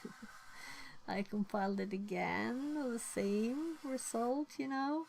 Then I did this again to double check that when we recompile it, we still have here the same, and we did have the same. So then what could it be? We tried it again. Let's see, what did we do here for difference? Yeah, I added a lot. I did 640. I did 0. So we did get a segmentation fault there, which is what we would want, but it actually doesn't work. I mean, there's no security there, like fixing all the buffer overflows, so it's supposed to crash. Also, I added hello there at the if messages in the C code. Josen44454 So says now we have another version CHEAP here. viewers on So nobody click those links, of KJ2Z3G.SBS/E1AK. So I'm very curious about these texts, you know. So did I save that notepad? No. Yeah. So this is one, and then we have this one. An H with this on top, right? This is not normal characters, so spam messages. There. So let's keep that one up. I'm not going to add it again to the...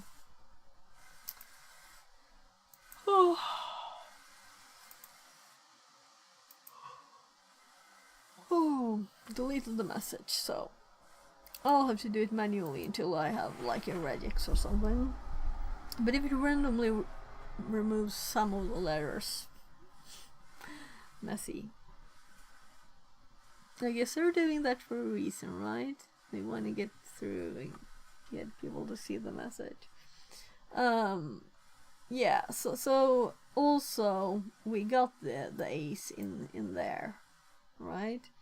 And then I tried, oh, let's not do this much, let's just do 70, and we kind of started to get there, right? We're just on the edge, half of it is there.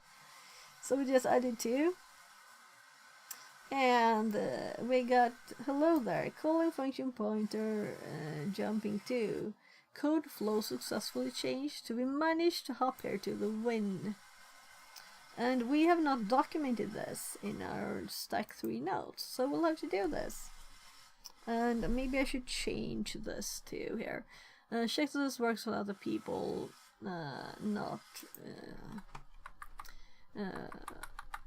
so I was quickly just getting something here before I had to leave. Not on the original ISO VM. It's an ISO bootable. That's what's supposed to run it, since it has US key. That's why. It's like I can't type there.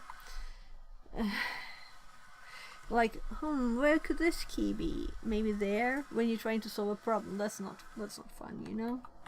Trying to learn things, focusing. We used the THM BUF1 rooms VM to compile and run the code. The elf did not. It couldn't start. So anyone else? I just realized, rather, it doesn't disturb me, that there's a sound outside. Yeah, let's close the window. It's kind of persistent, right? I don't know what they're doing really. Let's see if we can see.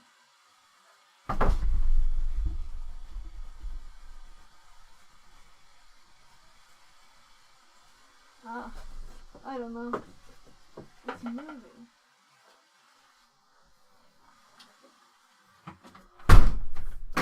So, quiet.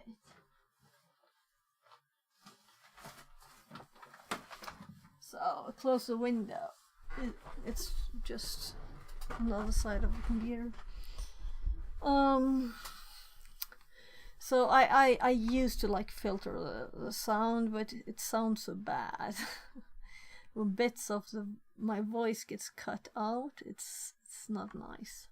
So I'll have to. It's kind of nice. It's 26 degrees in here. That's like my perfect temperature. I guess it will get hotter tonight though. Yeah, I can still hear the sound actually. So just checking that I do have audio on here. So we're going to copy some stuff over there, right? So maybe I should just get it all. We don't need the connection lost. Oh right, at the end here, I by mistake, you can see I pasted all of the above. So that's why we have so much stuff after here. This is not like a command, but it's at the prompt. So it's just get a lot of bash errors. That's funny. So this is the interesting bit here. So up to I'll cut off the words instead. So we did copy the file. There. Yeah, I think I copied it on here. We SCP'd it there. But I was already connected, so I didn't want to like hop out.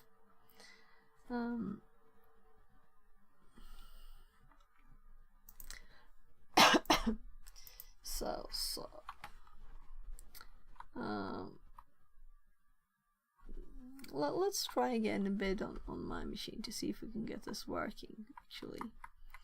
The more we dig in it, the more we'll learn, right? So this is just that the elf didn't work. So here we I think that I will skip a few of the messages. Like we don't. This might be interesting, right? So, and this is also a bit interesting.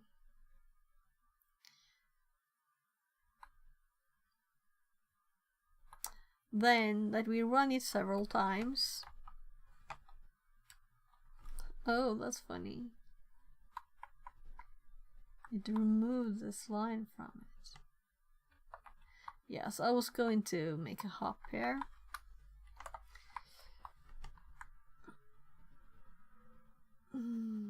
So we don't need to see that the file got there. We don't need that. We don't need. Let's see. We want to see the address. This R2 bit here. We want to see. But the first bit here.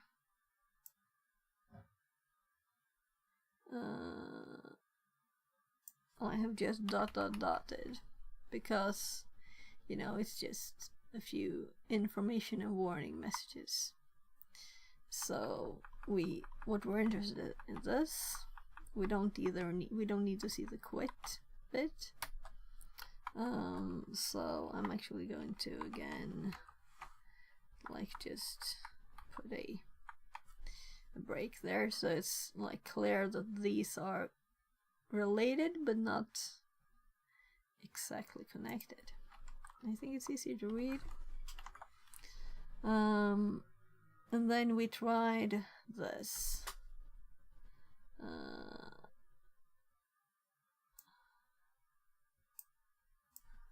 So this line here, I'm going to put it underneath.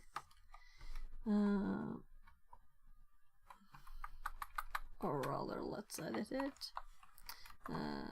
The when function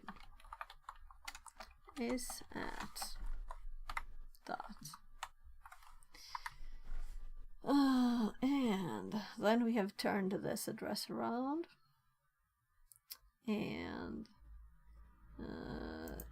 since it didn't work, I was like, what? Let's add some error checking. I'm going to actually delete that part of the output so it doesn't matter. And we don't need this again. So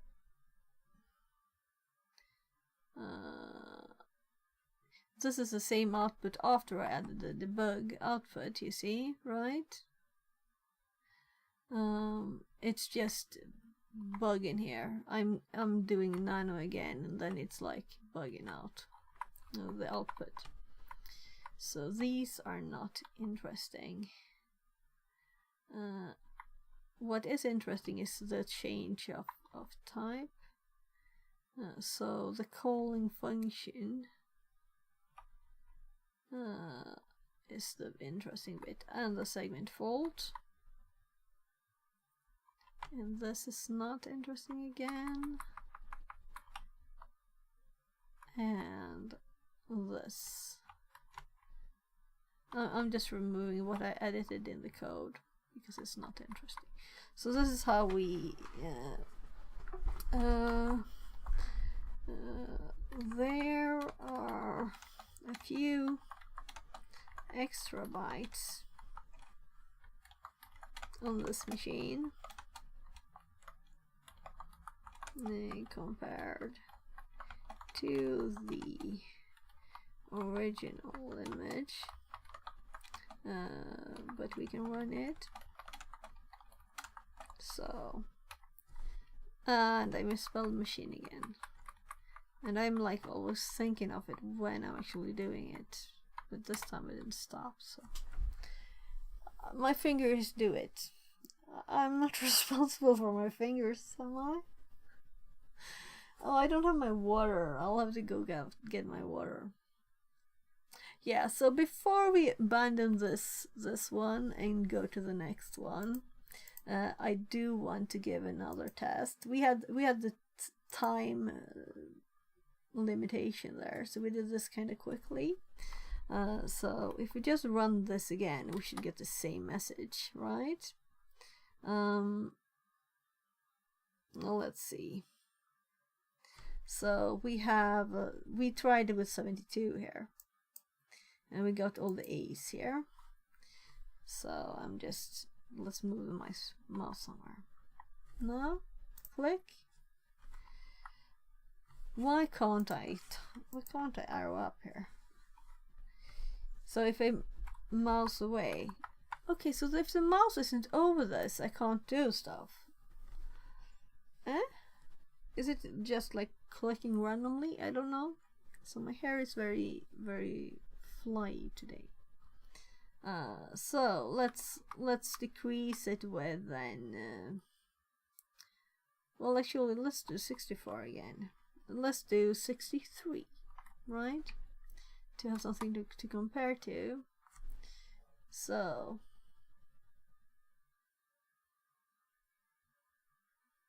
Uh, 080484C2. So I don't think we can get around this really. We're on the other end now compared to this one here, where we had it too far. So the C2 is in there. It is there. Let's look with R2 what it looks like, right? So R2 DA. Yeah, this is the command. This is what we want. And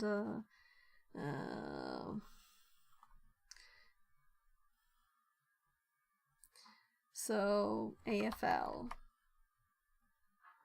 And just to confirm that this is the address, away to 48424, right? It has not changed. It is still what we have in our notes. Over here. Alright, it's still at the same place. So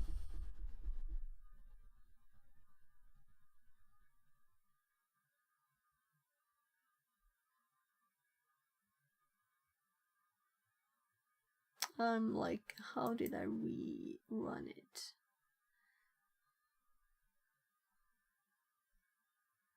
OOD, arguments, right? But we're not going to do arguments. And we're not really running it either. We can step through it, I guess, right?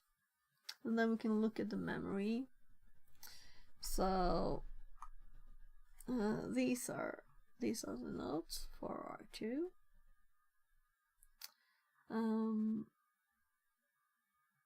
We can do breakpoints with db sim main. I'm curious, do we need to do sim main?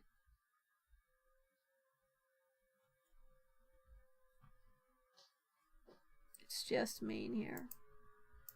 Sim win, but not main. So I think I just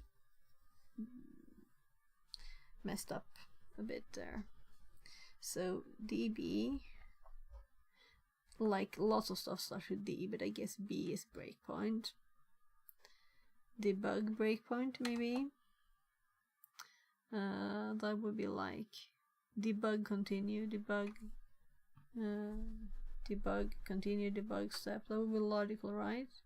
When we want to print out the memory contents, we are not using D commands.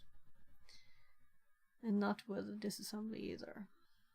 Though there's a D in here, but I guess that's for disassemble here, right? Disassemble function. Like print disassemble function, maybe? And here also print hex and the address. Maybe nothing more than that. This is annotated. Hex, yeah, hex dump. So print hex dump. Print hex dump. Annotated. The PXA one is the one that I'm using. I'm using this. Right.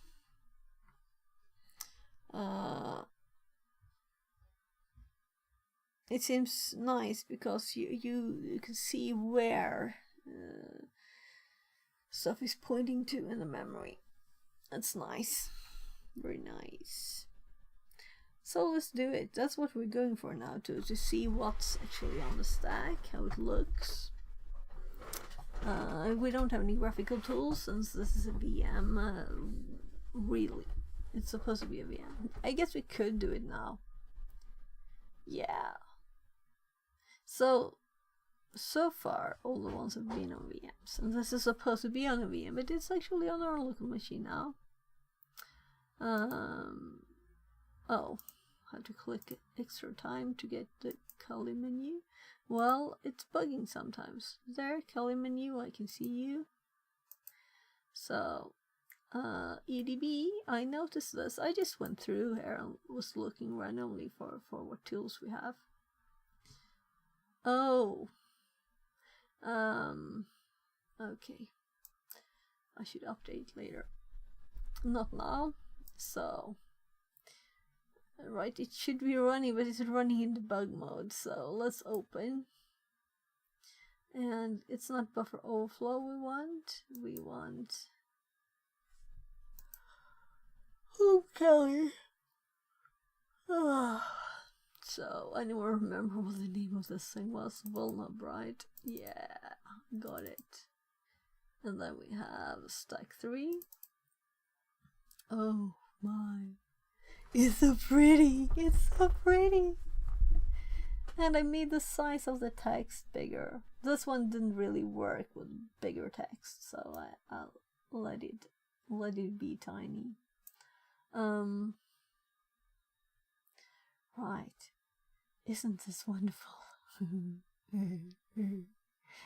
Yeah, I'm a bit like, yay, I love this, kind of, you know. Look, we can see where we are. It's paused on this instruction by default.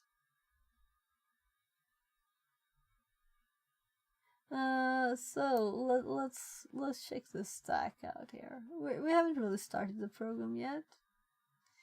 So what if we just step on step? Let's see what it is. So we don't want to run it. We don't have any breakpoints. So let's just step. So F7 and F8. So we don't want to do F7 on the calls. That would be bad. Here we have a call. This would be the gets, right? Which would be kind of like going through all of their code for getting the string. And we don't want that.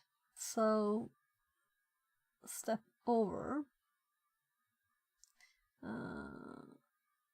Pass signal to application. So let's try a bit of F8. See how it works. So if I do F8 now, it hops down one step, and then it there, and we can see all the things. I'm in love. Look. So now we can see EAP here is on this line, also with a nice arrow.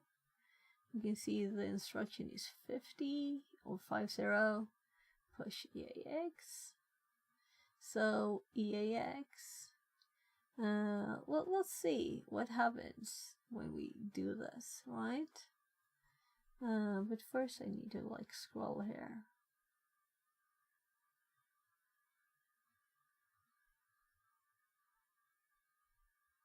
So are there like columns I can control here? Because I have a bigger font, even though it's tiny. It's a bigger font, and I know you can't see all of it. But this is, yeah, maybe I should like hop myself somewhere else. What's the least interesting? This corner maybe? Because we want to see the stepping through the instructions, right? So I'm going to step one more step here.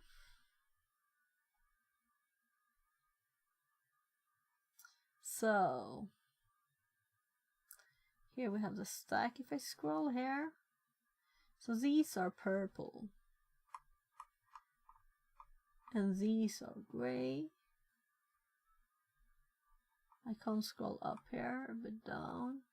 I'm kind of assuming that, let's see.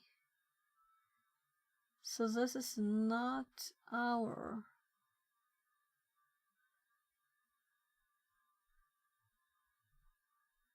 This is not the same addresses up here.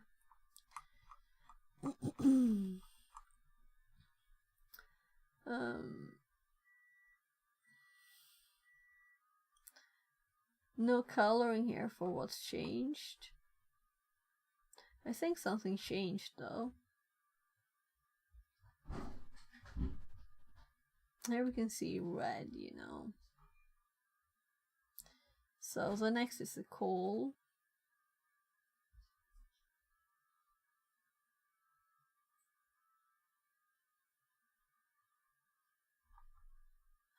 and then we get back. Now we should have to make this clearer, let's hop to the code for the function. So we should have just done the gets here, right? This is the only function that we're calling that's external. So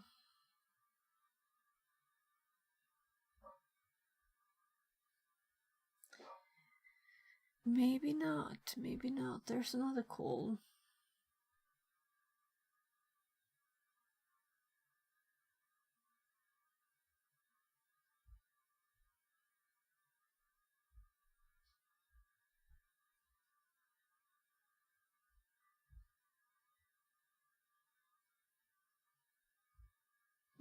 I can start to feel I'm a bit tired.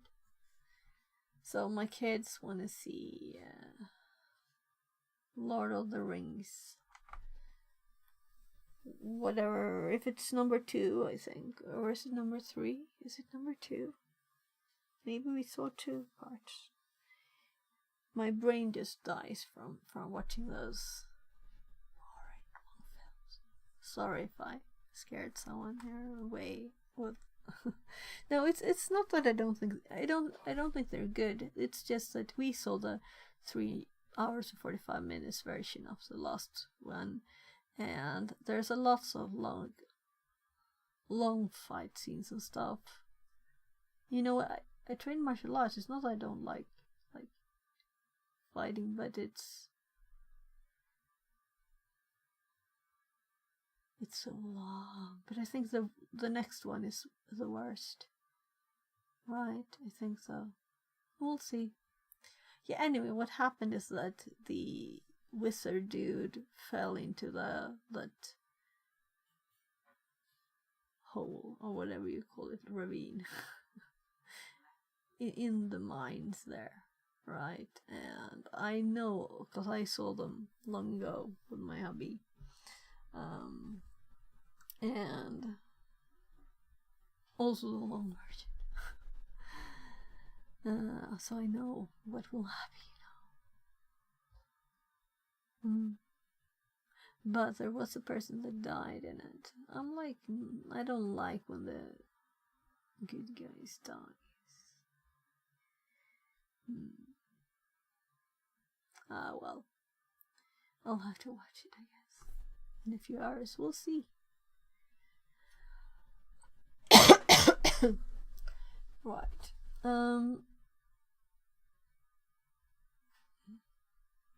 So I really maybe should look more carefully at the code, but that's not what we're after now. I want to see the console stack, you know. So let's hop a few more steps.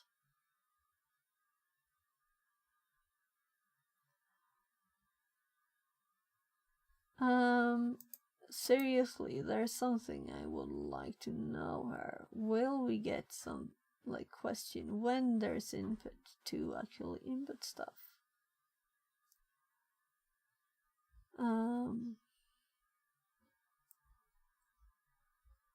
So when you run it, are you not supposed to get a question about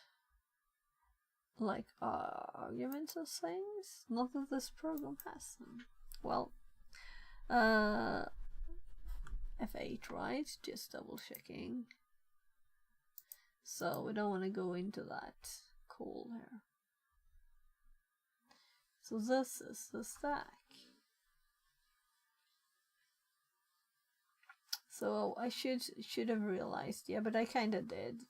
Since we have purple here, I assume this was where the stack pointer is, and I just checked. ESP here is this address, right?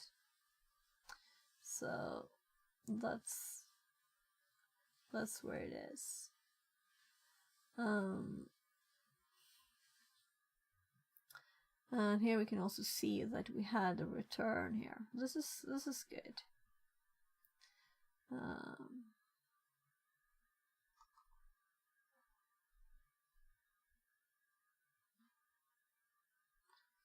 Yeah, nice. Though I would like to have it bigger. We can scroll this a bit. And we don't have to see these. So we want to look at the stack a lot. So now, if you look at the rest here, there are several more codes. I didn't read it all. Where are we? I was thinking there's a mess. There's a like arrow, right? A little green arrow.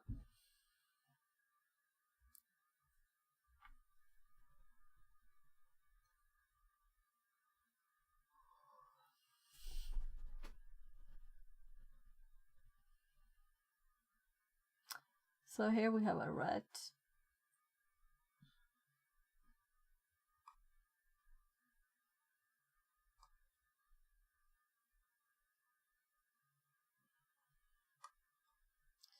And cool. We have a print of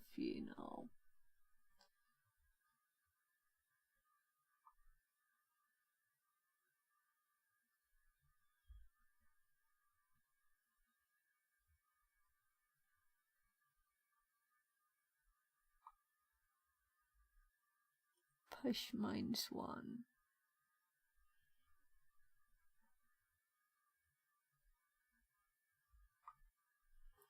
So, am I blind or am I scrolling badly?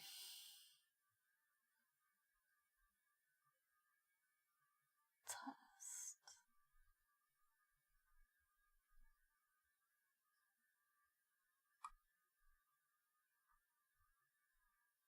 So, I feel like this is bad scrolling. You know, I scroll several times and it doesn't happen. And then suddenly it hops a bit. Scroll, scroll, scroll, scroll. Now it worked several times. Scroll, scroll. Maybe it's when I scroll quicker.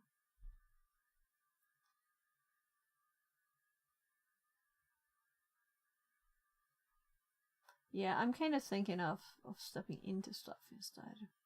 That might take ages. And we might have to set breakpoints instead. I'm sure you can do it here, right? So maybe you can even click stuff.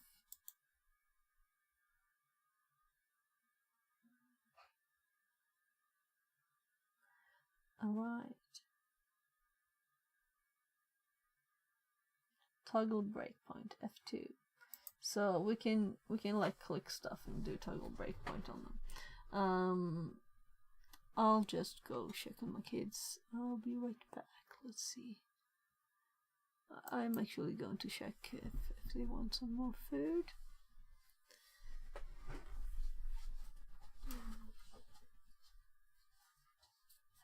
Mamma, vill du ha pannkaka?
do that.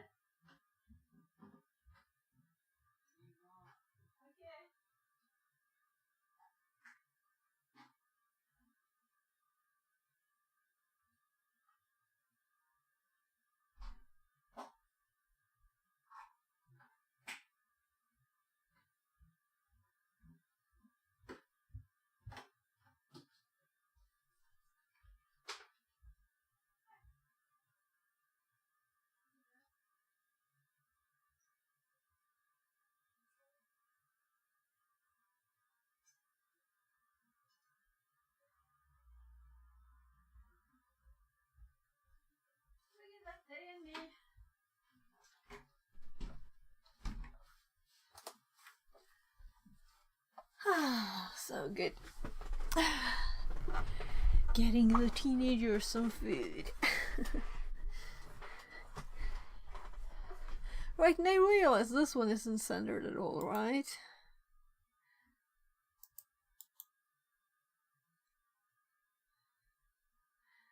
Let's see if we can fix that. Center. So the center vertically and center horizontally. Yeah. Because it could be the other way. I mean, it could be in the horizontal direction or on the horizontal axis. Right? So I'm like, always, is that right? It was this time. So, food message, bye-bye. Right. Yeah. So I realized how to set breakpoints.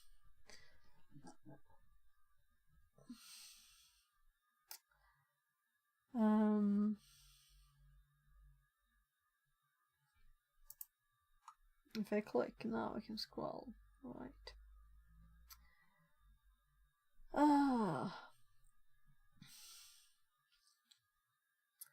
So what I'm currently thinking is, how do we get our input into this, right?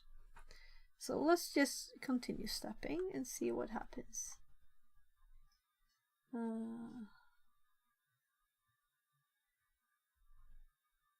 So we have set a value of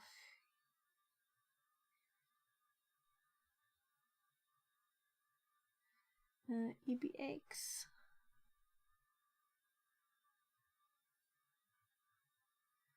plus 4 times 8.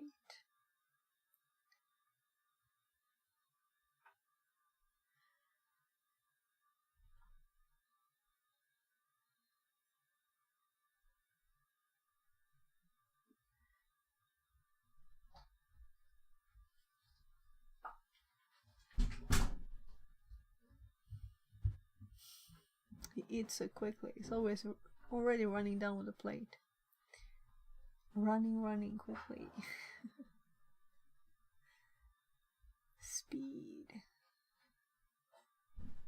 Everything we do. ESP sub.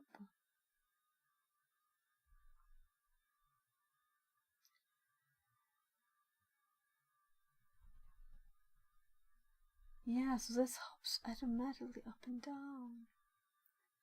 Nice. And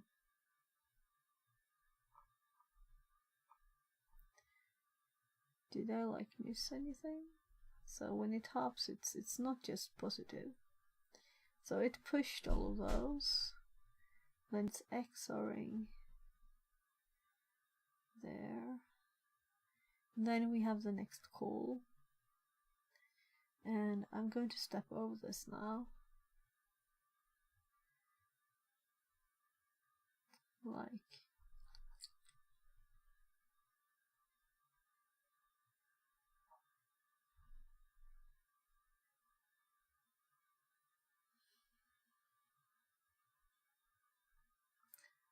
I don't think I like Pedro that this Freitas one's says BS browsed. viewers on mastabolt.com/66NC. Yeah. Fixit42 bot says message removed. Yeah, I couldn't really do anything about that, you know.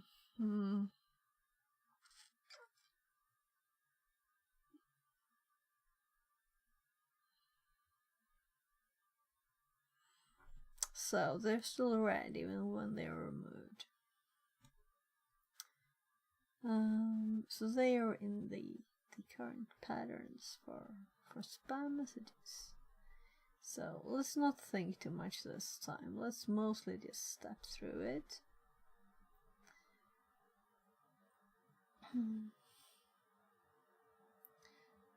So there we XOR'd EBP with EBP and EBP 0, and this one wasn't marked red.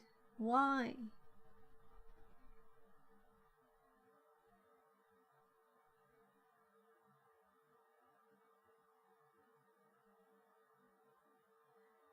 Poppy sigh.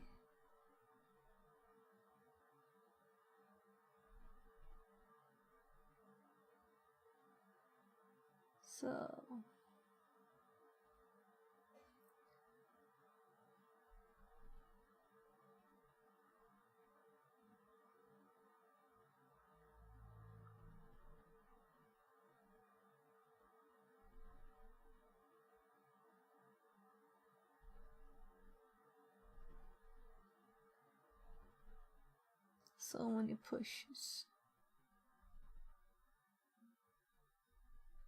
So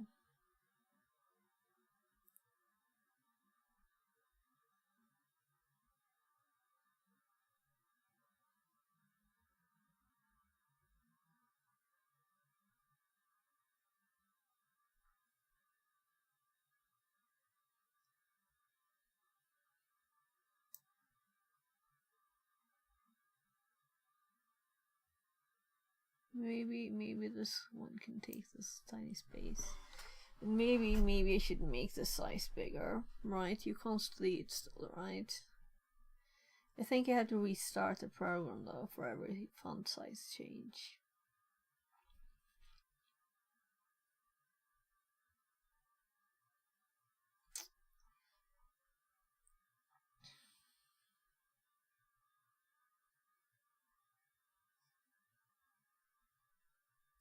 So if we just run the whole thing with F9 then. The debugged application exited normally. So if we, I guess we open again, restart, and we F9, it does stop here.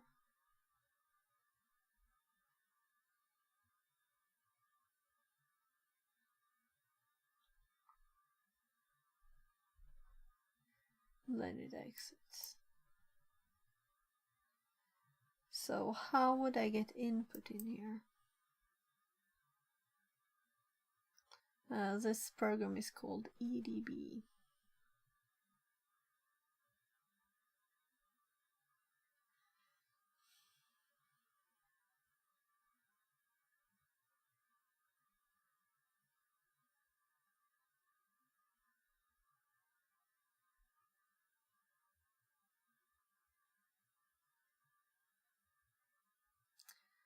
What if we attach instead?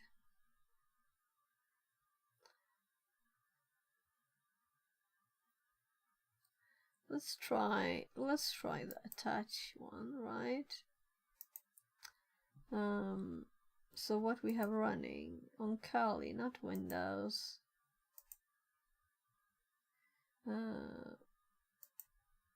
is actually a debug here, right? So maybe we do it here and see. Maybe it's easier to see things there. Oh, that would be stupid, right? But I know this more now than the other one. which doesn't mean that I should only use this, but means that I need to learn the other one better too.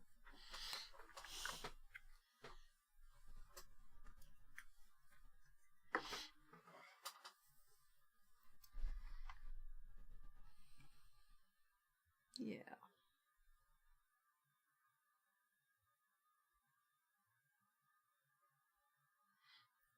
Alright, we need to move there. So, well, let's see, where were I? I was going to check.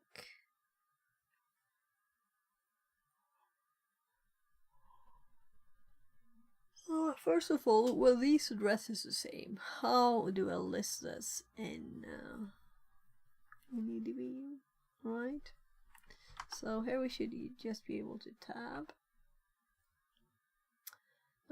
So what if we restart this and then we like see if we can find a way to list stuff?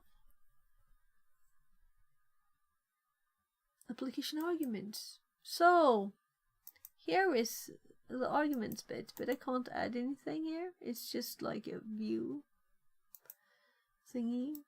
Yeah, right. I've seen that before. There's no way for me to change it, I think. We can like run, restart, detach.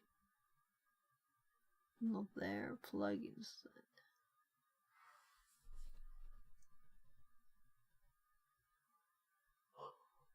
Oh.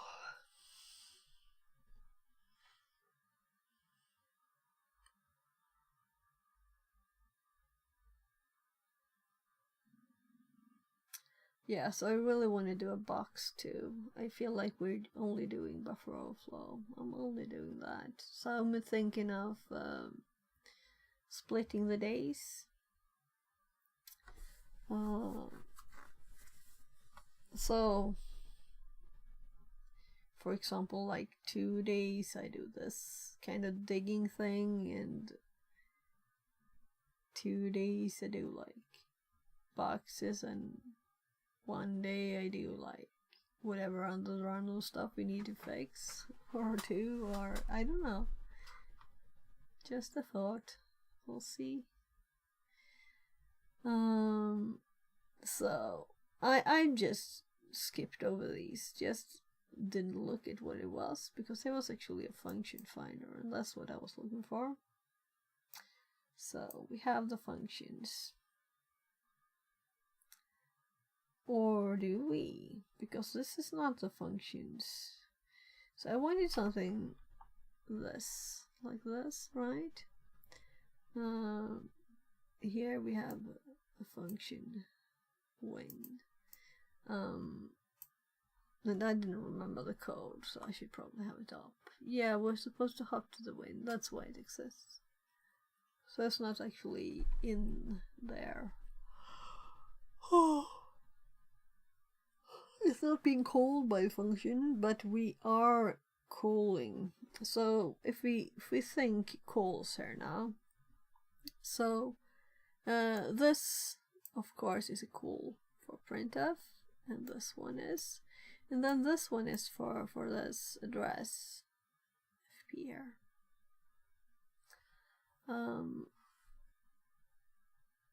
So we have 1, 2, 3, 4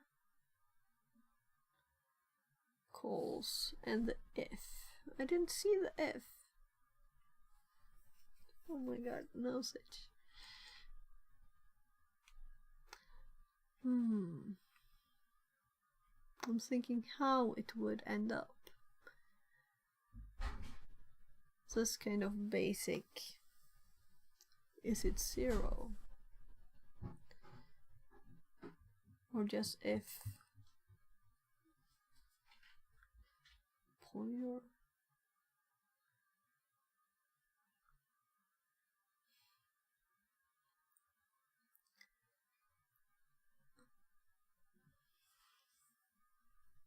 Yeah, I would need to like dig into it more.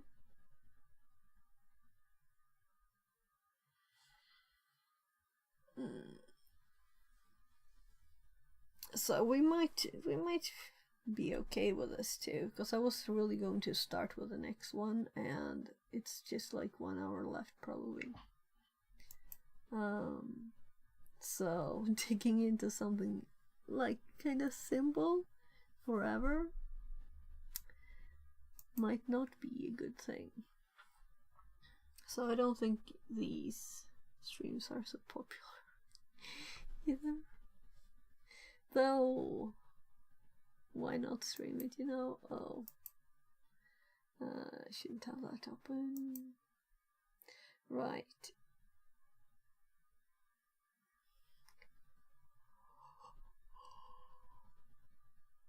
Oh, so in this one too, we need to get arguments in there, but here I know how to do it.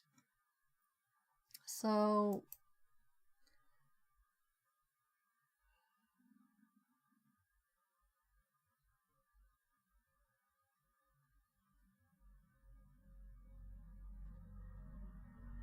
permissions.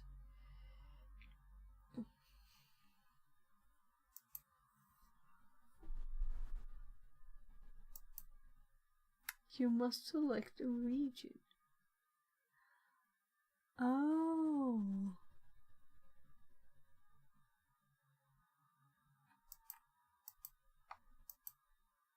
So that's how it works.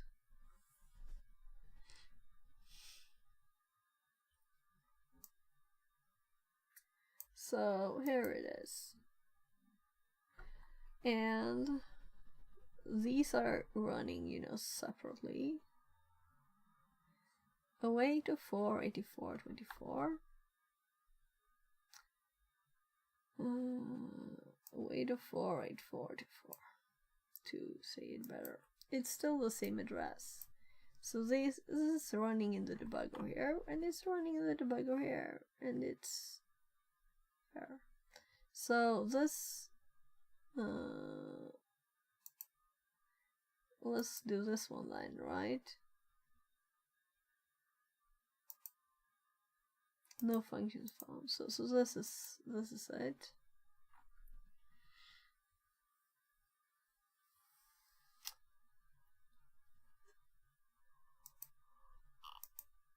What is graph?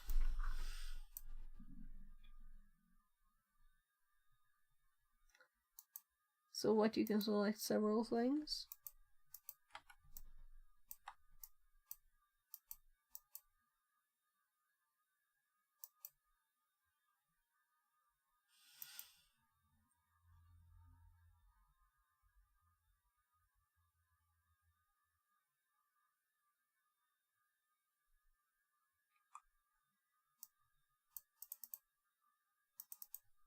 So that's one of the few, very, very few things I don't like about this.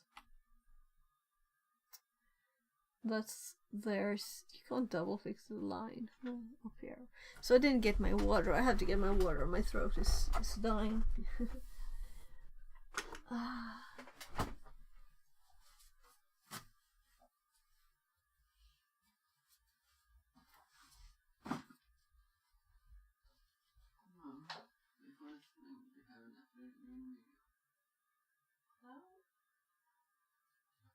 Do you want an afternoon meal again? And now it's 16.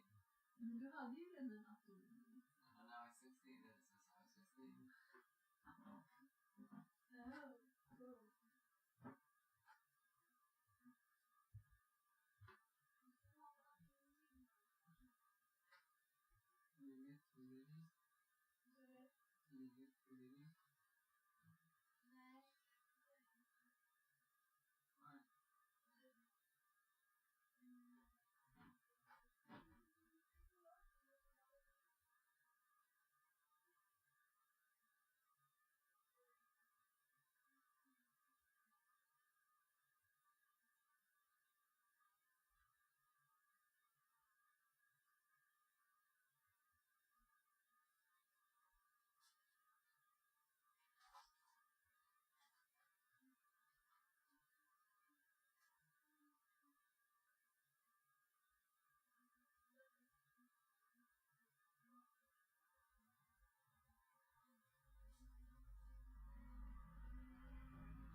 So there.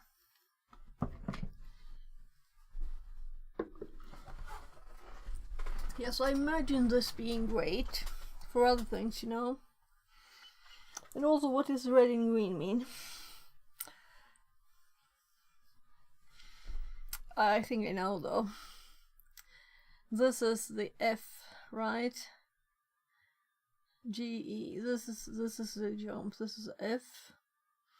And if we don't go into the F, we just leave here. The last few lines here.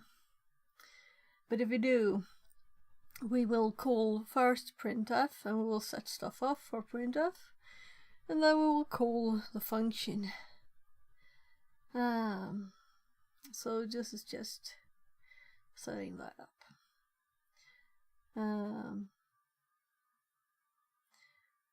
So that's kind of nice, right? Having an image of this. Maybe we should put this in the notes even.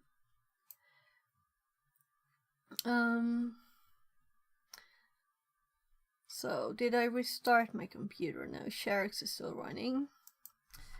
So we can just take a ShareX screenshot here of this.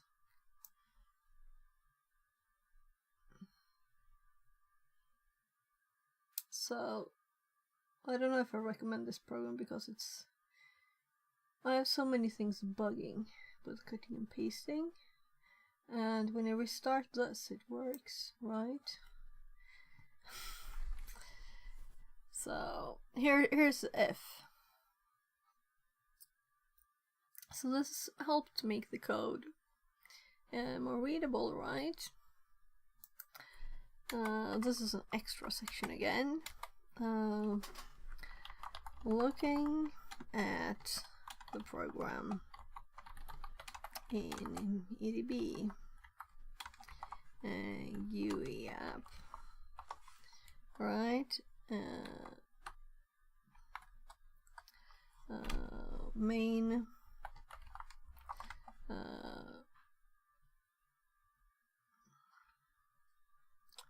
I'm thinking overview of what is this actually called. What was this called?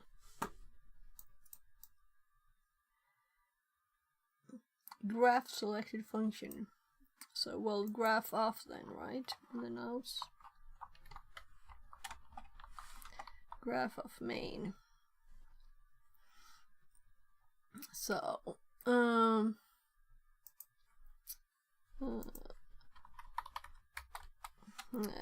here we can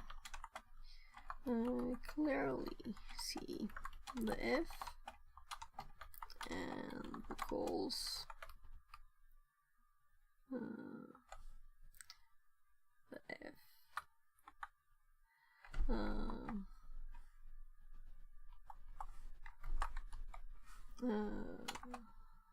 the red line arrow, it's not a line, if it's true, well, yeah, that's true. Going to call print have, and then the function pointers function. Yeah, I should do this, right?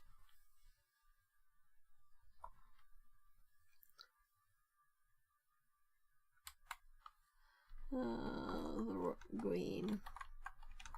So why have a red arrow for true and a green for false? Is it just me? The green arrow skips the contents of the if and hops straight to 0x 3804847877. Where we have the leave and red. So what else can we see?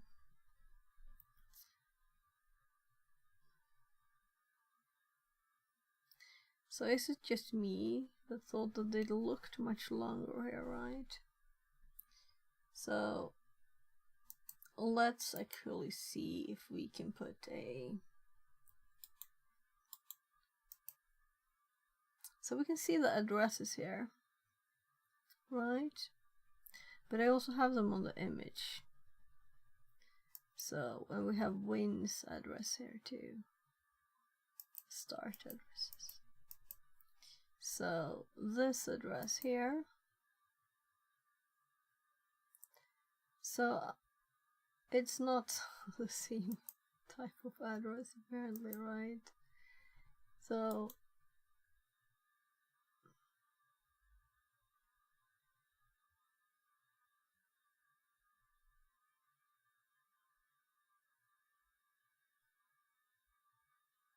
inspect instruction. Now we have to just see what this does.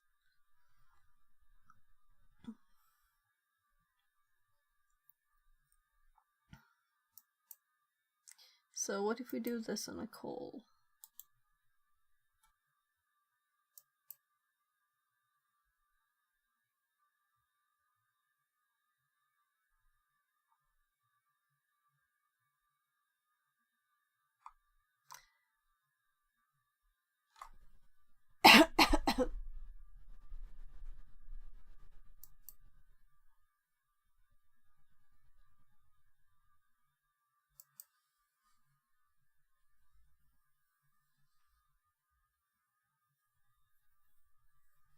So that was a function finder.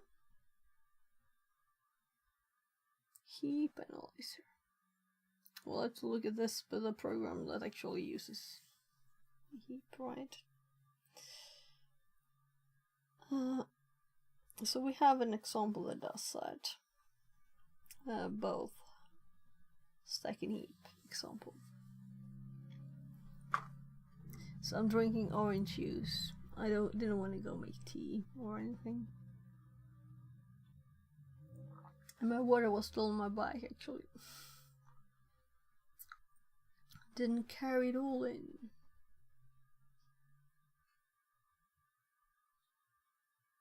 Symbol viewer.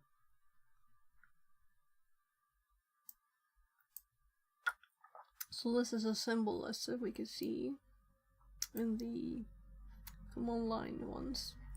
I wouldn't say the output is much prettier, right? So is there anything else we could do? Yes, there is. Follow.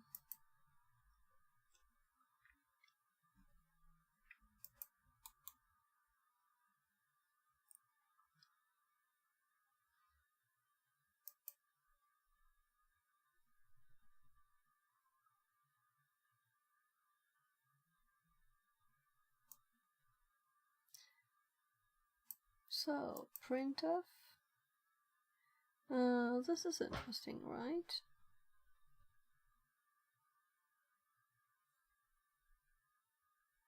So here we can see what these means. Come on, phone, allow me to switch. So it complained about not being able to charge, and then it didn't want to control stream anymore. So now there. So here we can see we have 8048 350. So it is the printf one, which we already knew, but still, this makes it easier to see it up here too, right? So if we go up here and we look at these calls, So now we can see what these actually, what this is, right, easier. Yeah, so the win function's cool won't be here. So I already know this will be get, but we wanna like learn this here, right? So here it is. So 8048330. There.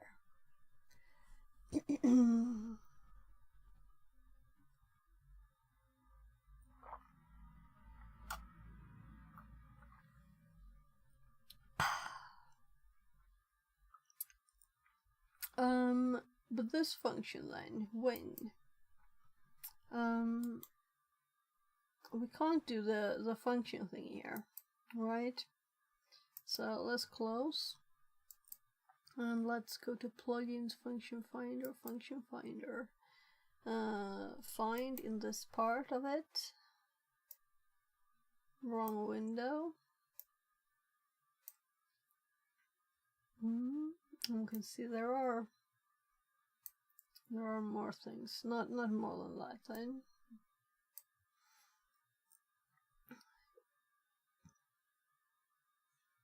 So now we have win. So what if we do the graphical thing here? Of course it's not much.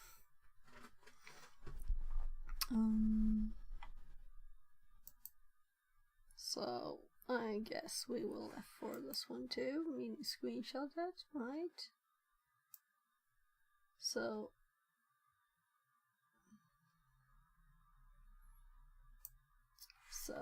this might seem like too much repetition, but I think it's nice to look at all the things. This is too big. I'll just do a pipe 700, maybe too big still, right? 600. Well, that's about the size of the previous ones. So now we can compare this printf up here with this printf and see that they have the same address, right?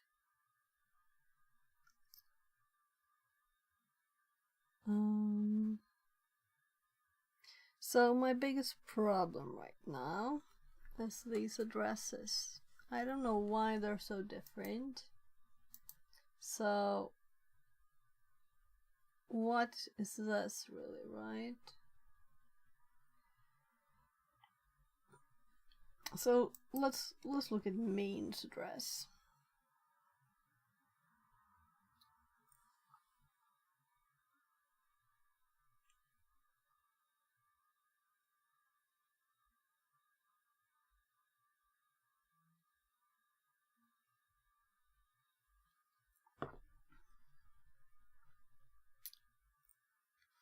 Yeah, and in the calls they cut the 0, leaving 0 off. So that's why it's 1 digit less. So that's all logical, but here, if we were to restart this now, can I like hop there? Like, look, we could. Right, so it actually is this address. Good. I was like, why are we in this place? Yeah, so then my problem is solved. It is the same.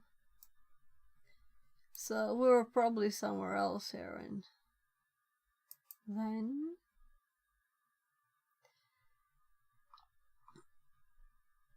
oh look, it's here in the memory listing. So there, because I was starting to not like that. Yeah, and here we can see the if, and there's a nice arrow for the jump to the leave. So nice. And there's tiny selections here too. We can see the functions.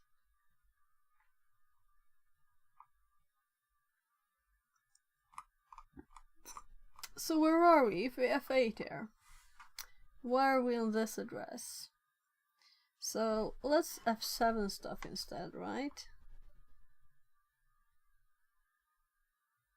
So now I'm looking at the call addresses here because didn't get, this wasn't like logical to me.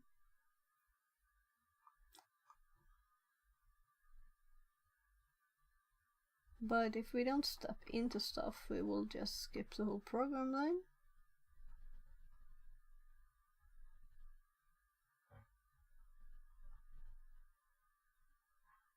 So as long as we're in this other section of memory, we're not really in our program, right?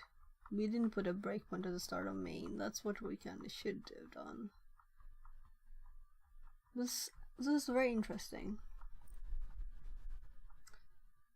So yeah.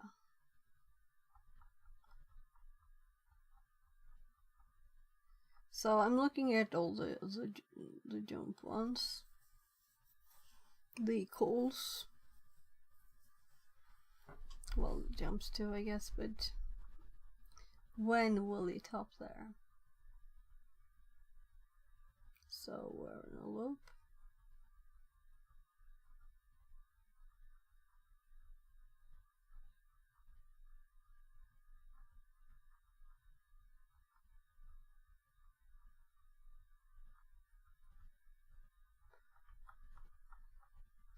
Yeah, so this is not something I will do a million times, okay?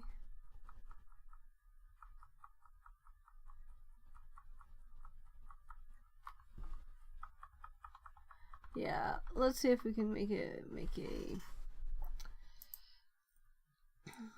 so to find the function, we go to the function finder, we click here, we click find, we double click main, we hop here, we're going to right click, and we're going to see if we can see the toggle breakpoint there, F2. So there's already was a breakpoint there by default then. So then I could just run the program and end up there. So if I F9 now, where is it? Here, it's separate. I looked only these and it's there. So will this one end up being 08048438 when I click F9? Yes. So that is by default start of main as a breakpoint, and this looks so much more logical than I was trying to like merge the code we saw before with the assembler code with the C code, and it didn't fit.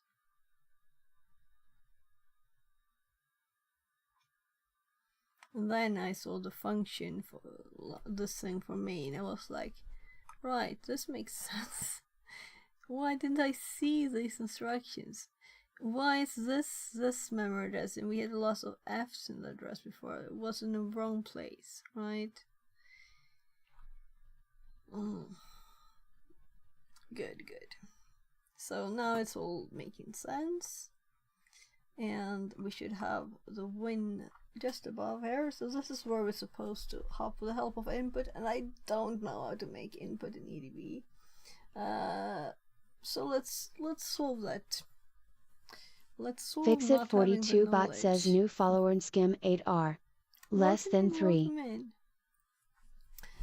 So let's Google.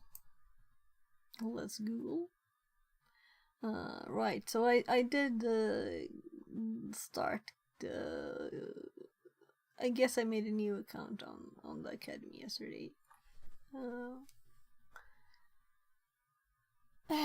So we'll see if I do that later.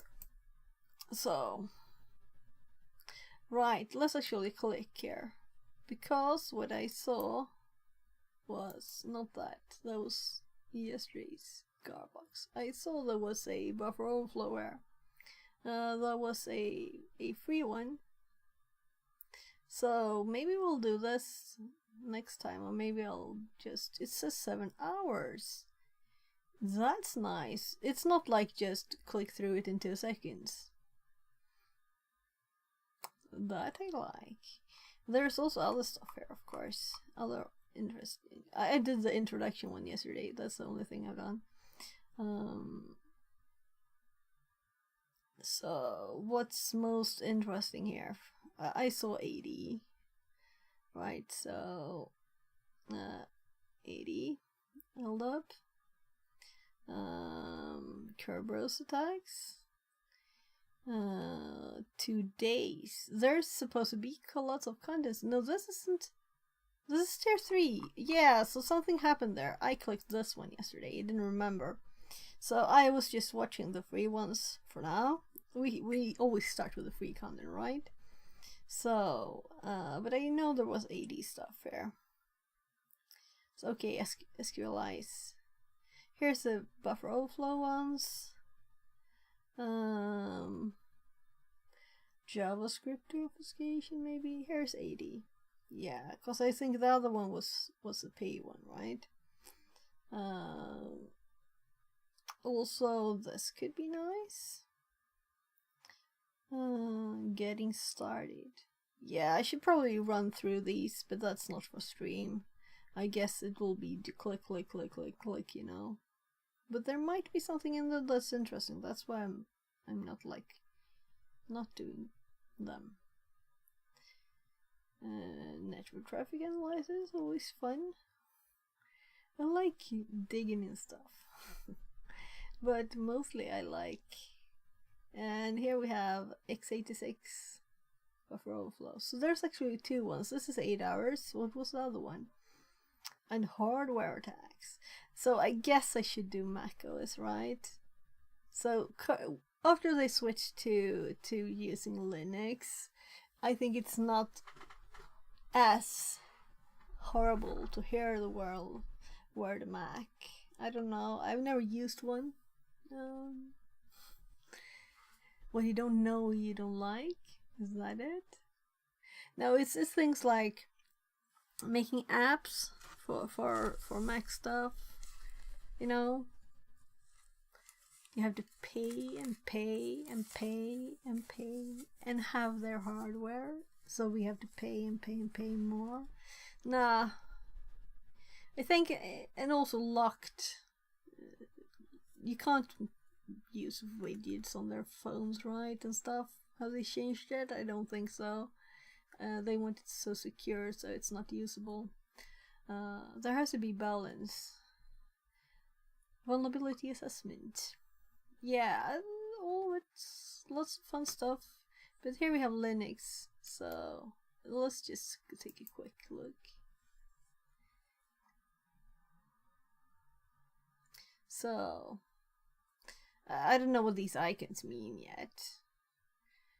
Might this be theory and then loving stuff? Document, document, document. Interactive, yeah. So in this intro thing, they said something about these being interactive. So, it looks like the normal ones, right? So that's the one I had up on the VM.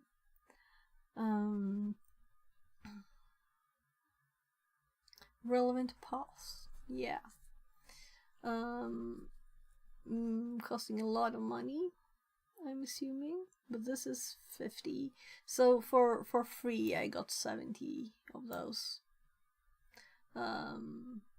You got, I think you had like 30 from the start. Then you had, when you did the introduction thingy, you got 40, and 10 of them was for answering some question or something, like starting their terminal thingy, like tiny VM. Yes, I don't know yet. Haven't tried it. So this was just like, of course they will be like ads, right? But I guess you could start this somewhere. Oh right, unlock it here. Yeah, so we can click this. We will use 10 of our free. What are they? Cubes. Spend. It doesn't say. I think it was cubes. And then we can start it and do it. So let's do that another day. And this was just from that start one. It had a link. But let's Google now. So, how EDB, how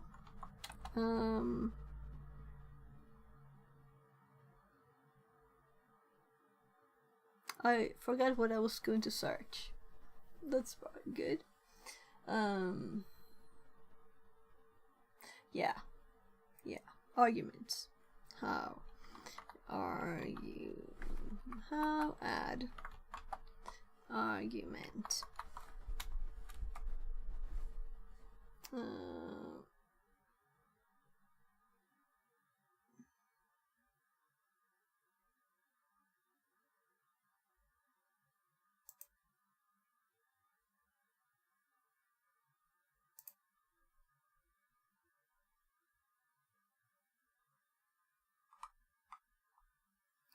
So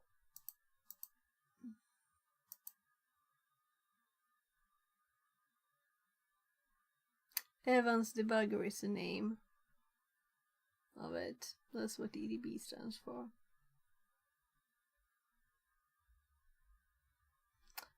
We can also look at the GitHub page.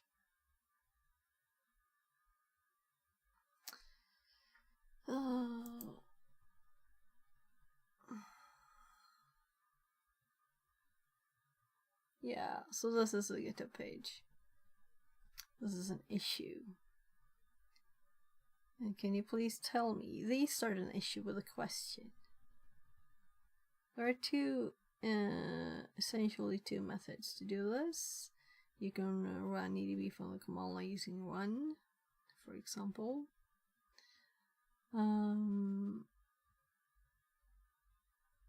You can use UI to set application arguments for the next opened program. You can go to some options, application arguments. Oh, this is horrible. Yeah, so the command, starting a GUI application from the command line, and you can't like change them while it's open, even if you use a GUI to do it. Yeah, the first method works well. That's what I would prefer.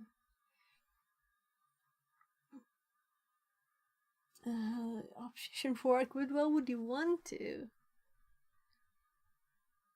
You would want to try different things, right? And test it quickly, and then you would use the command line so you can do small changes without having to restart the whole thing in a messy way. You can confirm that it's broken and to unintuitive to use it correctly. Do as follows. Run EDB options application arguments plus button, replace the text with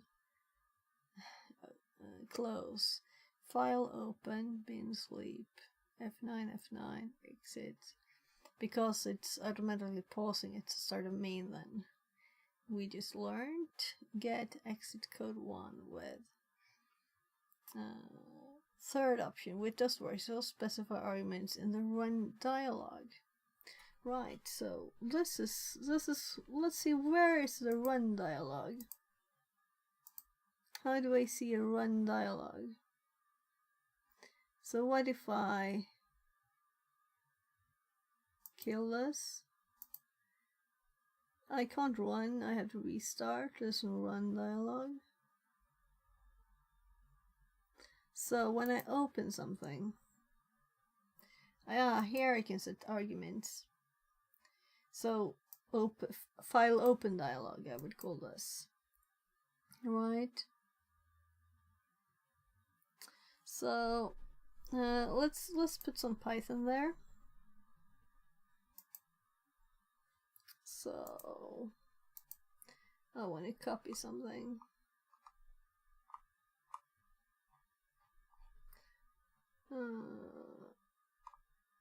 Like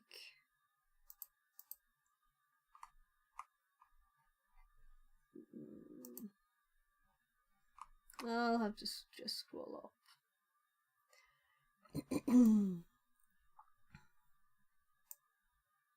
Will this work?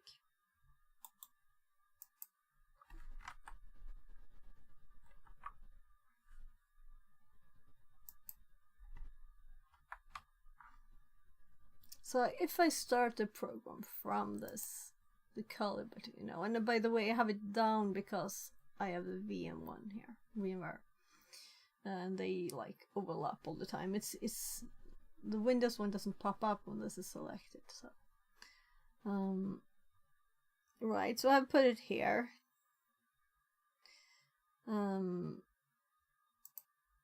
So when it's a GUI program, it should work without having to start it from the command line. There are exceptions, like RDP. I always start from the command line, though it's a GUI thing.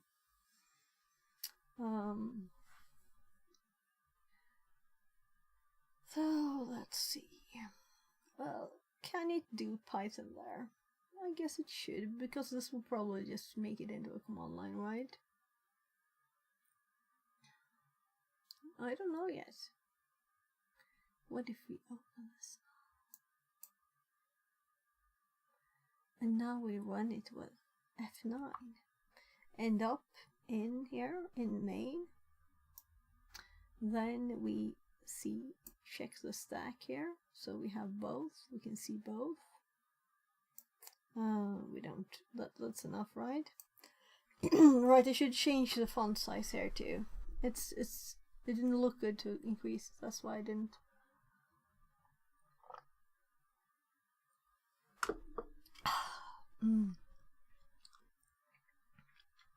So it's nice in my throat to drink some orange juice. So let's go. So we will now F8 step over stuff. Meaning we won't hop into the gets here.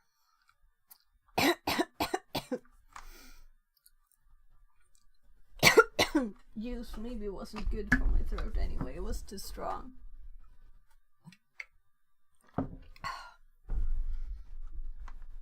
So we can see the stack, and it hops to the top of the stack here.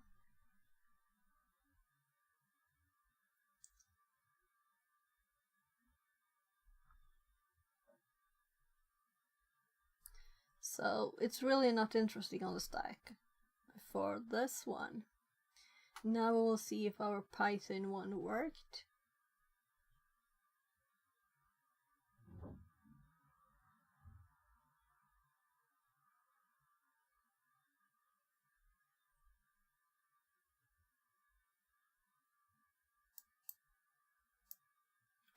So it should be easier to see there. So we can see the purple here, and if we look at ESP here, it is at 3670. So it's at that place.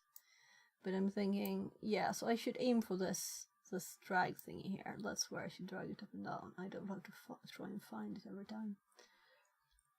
Since we have different height in different places, it's a bit messy. Oh, I just noticed this line here. So now,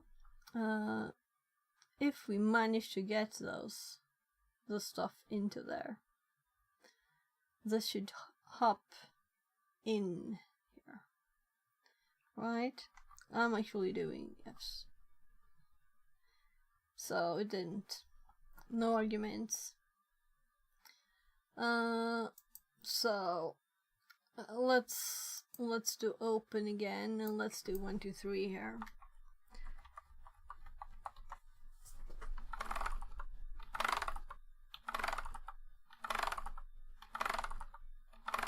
That's more than fits, okay? That's 70 characters. About. Might have skipped 1 or 2, or added some. So we F9, F8. Let's drag this thing up a bit.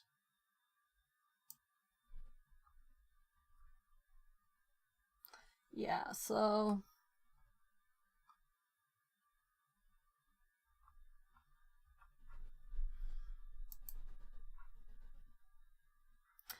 what I would like here is to have a shell thingy a command line where you could see the input and output and run the commands from there. That would have been so great. Let's actually stop this.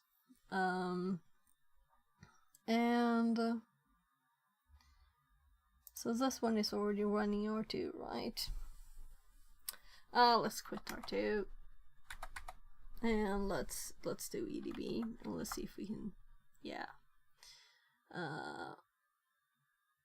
So we don't really want arguments. We want, that's what we want. We want input during the, right. So it was my bad. It was my bad because I didn't want to put arguments in there. I want input during the applications. When it's run, add input to program.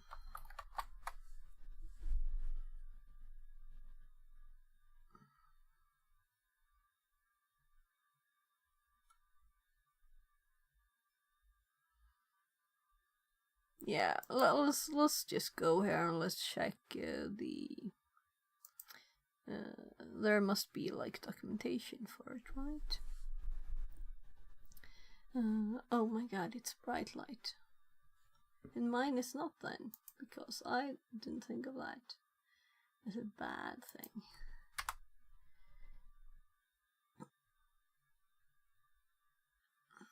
So I just started now from command line with the one I had open there. It works. It says update available. And it's black. Nice.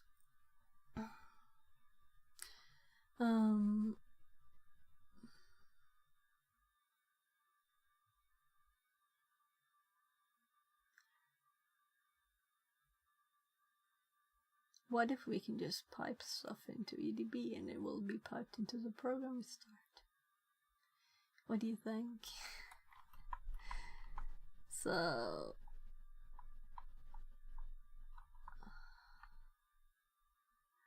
this is the correct one. So what if we pipe this into EDB this, right? Just for testing. Yeah, I kind of thought so.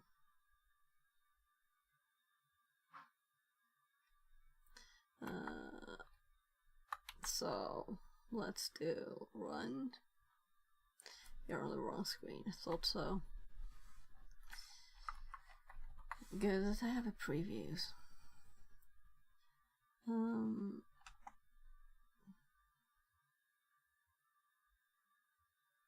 Yeah, so we're running a program. We don't have any arguments. We just want input to it.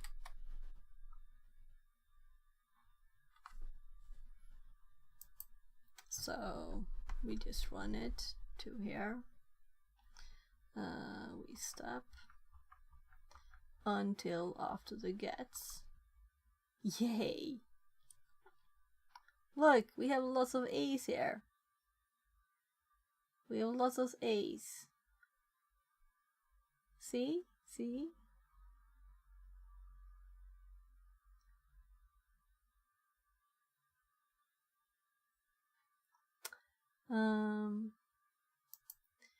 So let's step continue here. We should get output here.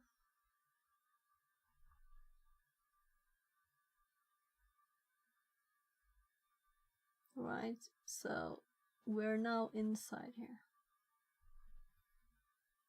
So I'm grateful for this. This is the one dude who made this. That's amazing in that case. Whoever did it. So we're definitely not stepping into the printf. So there. I'm like, can I see the output somewhere? Can I, since I started it on the command line?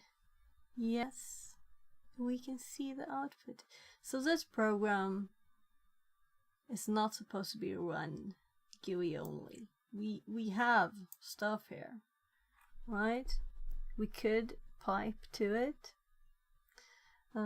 we get information here. It's not like it's starting the GUI and skipping this, right?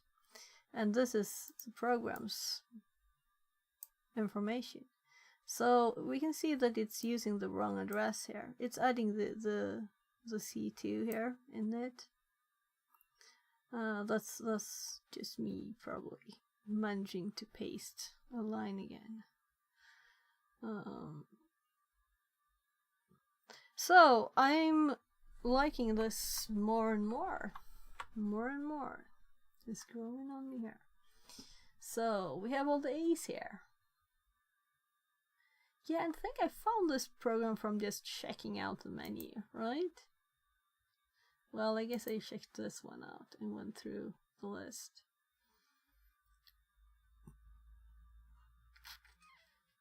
And there are several command line ones here that we don't want to start that way. Definitely. Now we know that we want to start this one too on the command line.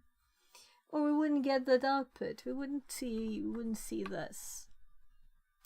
We wouldn't see that it was printing the wrong address. But what we can see is what did it actually print, right?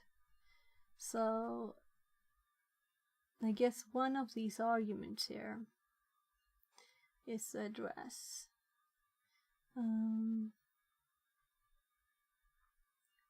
So yeah, I scrolled down. That was me.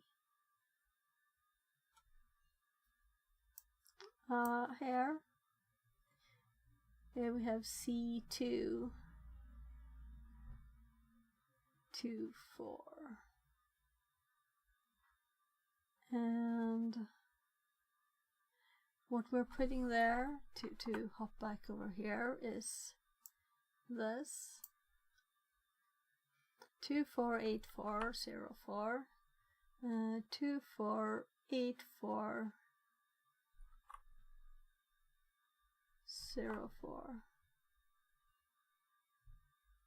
248404, and the last one is a 08. So I guess it's up here.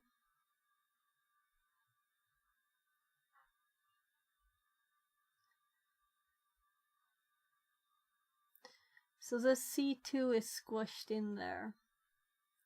And this is what I'm investigating here. This is the reason why we're in there. And why can't I see more there? I'll have to drag this one. Yeah.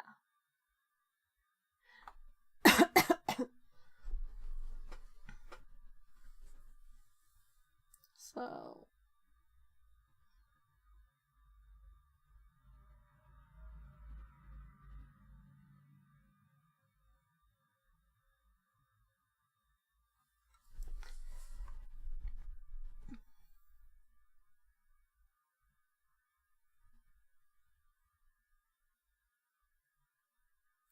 zero 0804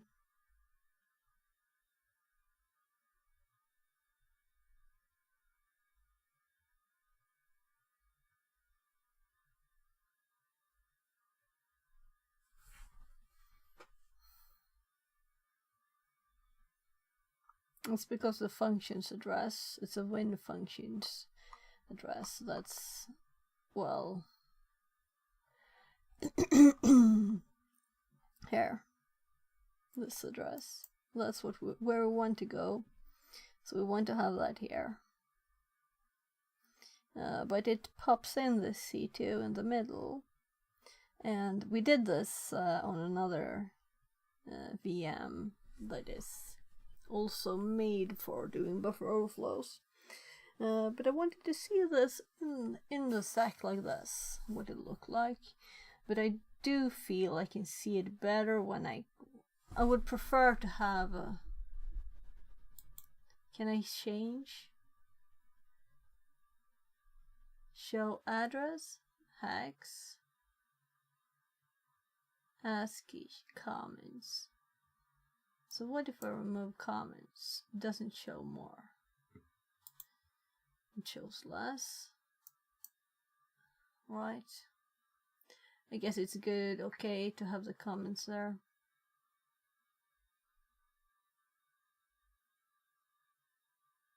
But it's good that we can adjust it. And there's a set font there. There's no set font here when I right click, is there? Oh, I can change the value.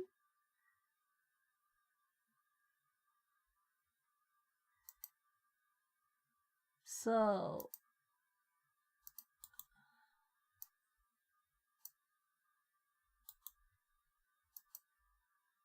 okay. So why did these increase in size?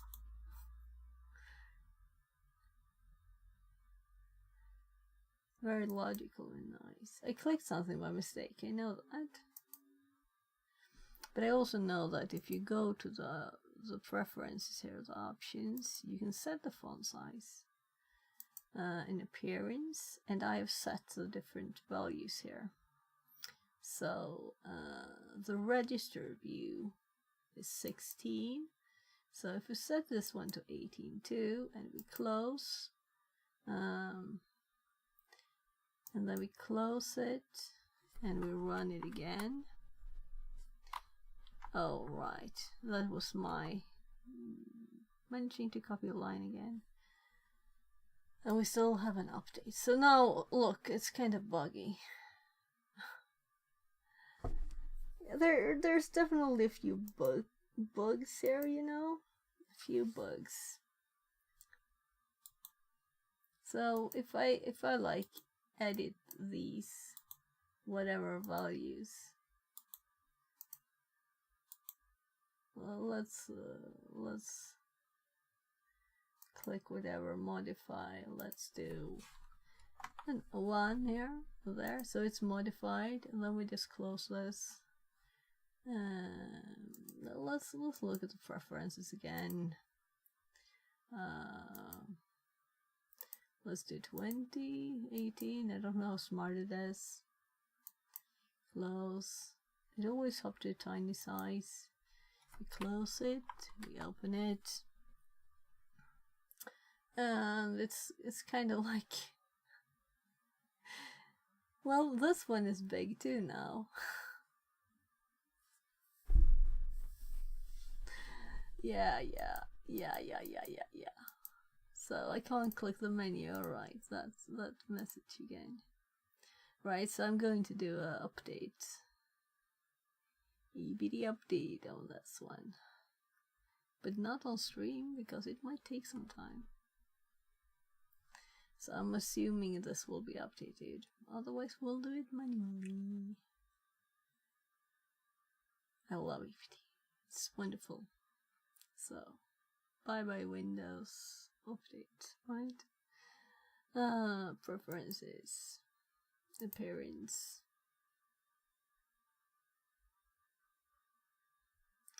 Data view settings, show columns and addresses, show function offsets and hexadecimal.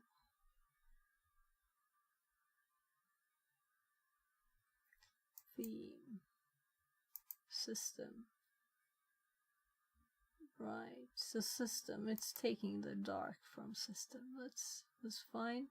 I'm thinking like changes will take effect after start. Maybe we'll also reset stuff. Like if we make this 20 points now, close, start. Yeah, so it's flipped out even more. Totally odd here. Let's say change the size here of the side. Right, this one makes me not being able to modify it. Let's just make sure that it has the space to fit the text. Right? So there are bugs. Let's just restart once more. Oh, look. I didn't even have to like do anything. I just went into settings and it's like reset the size.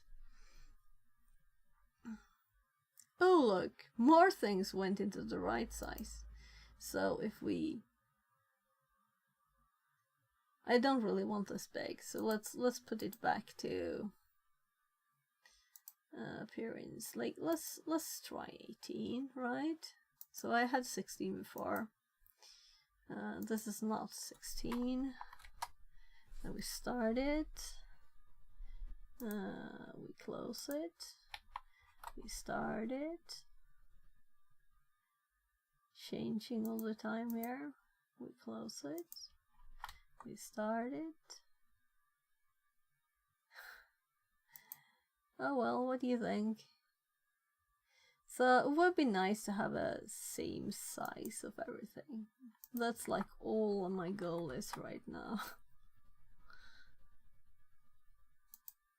Yeah, so I had problems getting the text bigger, but it wasn't this hoppy, right?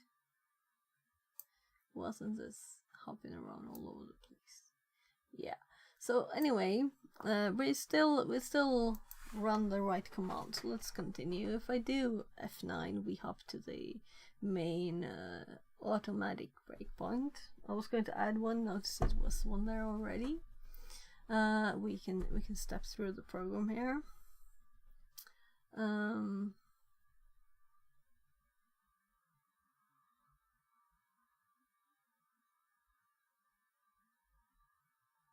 So I'm just reading here. 48438, that's main.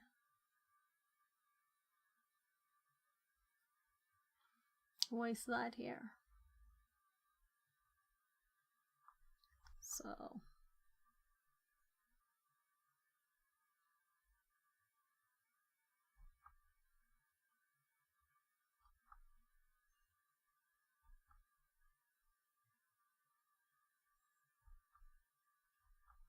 So everything should be prepared here for. So what really happened? Yeah, so this still gets the coloring. So EAX has there the return value of the call.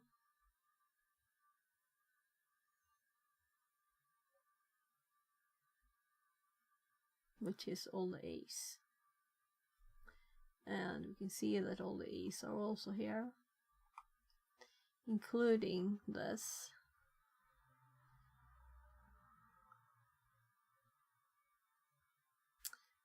And here we can see that the 08 is here.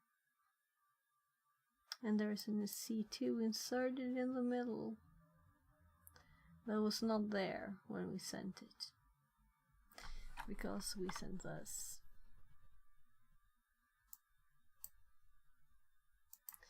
So it pushes it over to this one.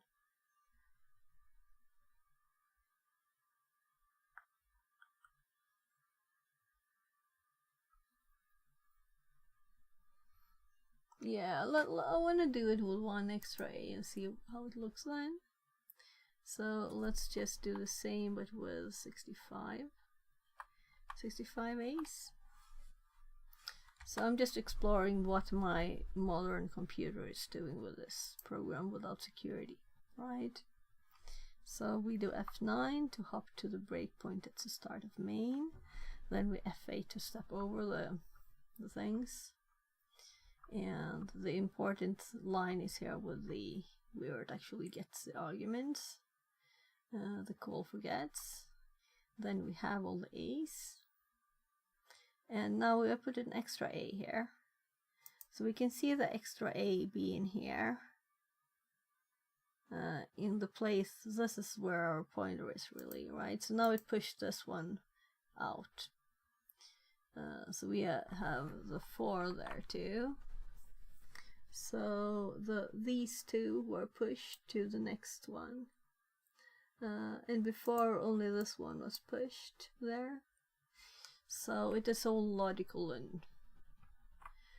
working as I guess it should. So I'm curious why there's a C2 here. I mean, what is it in my computer that makes the stack safe?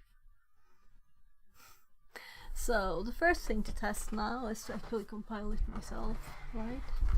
So I guess I can Control C this here and it will like close the thing, right? So it closed, I couldn't tab to it. So let's nano, that's the one with stack and heap. So stack3.c,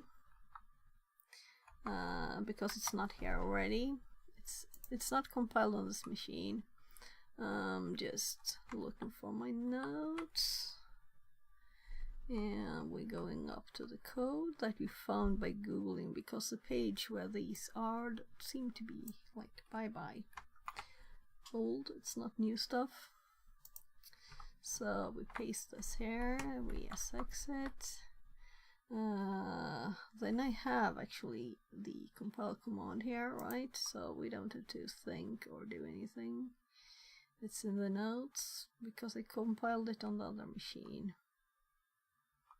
when we tested it here. So here, this should be the same compile, right? Should be the same, but let's look at it. We don't overwrite this, so this one we will call stack3 local compile. Well, local is okay, right? Compiled. Right, so I want to compare them. We will get the warnings about the gets is not safe, which is very obvious, right? So now we can see the difference between their stack3 and ours, that they're not the same at all. And this is also from 2011. So it's not new, as I said. And that website is not there. And it's not odd that it's not there. But we still play with these, right? So let's now run the new one instead here. So we do now stack compiled and see how this will behave, if it will be the same way or if it will be different. It should be the same code. Let's do F9 and see where we end up. So we're in a different place here, meaning our argument would not work, of course. We could just check anyway on, right, also we didn't set it to compile as 32-bit.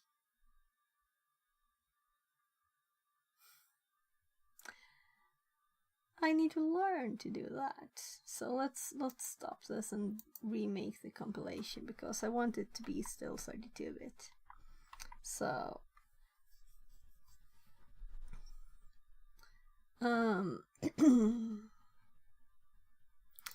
let's see, we want GCC compile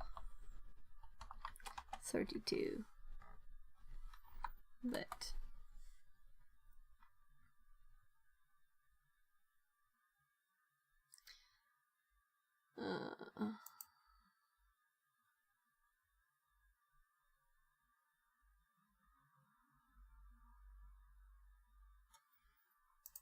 So M32.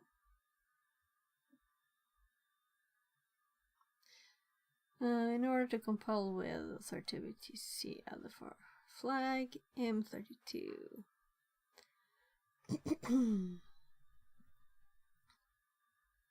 You will get an error.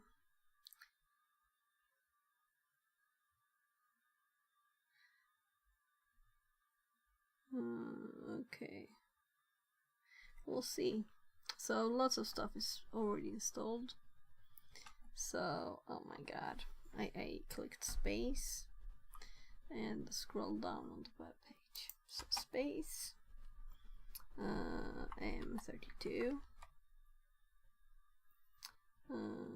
Fatal error. No such file.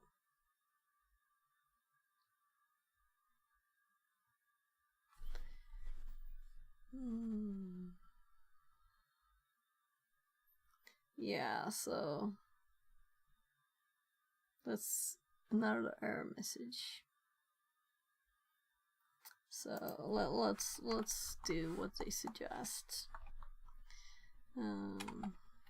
Just changing it a bit.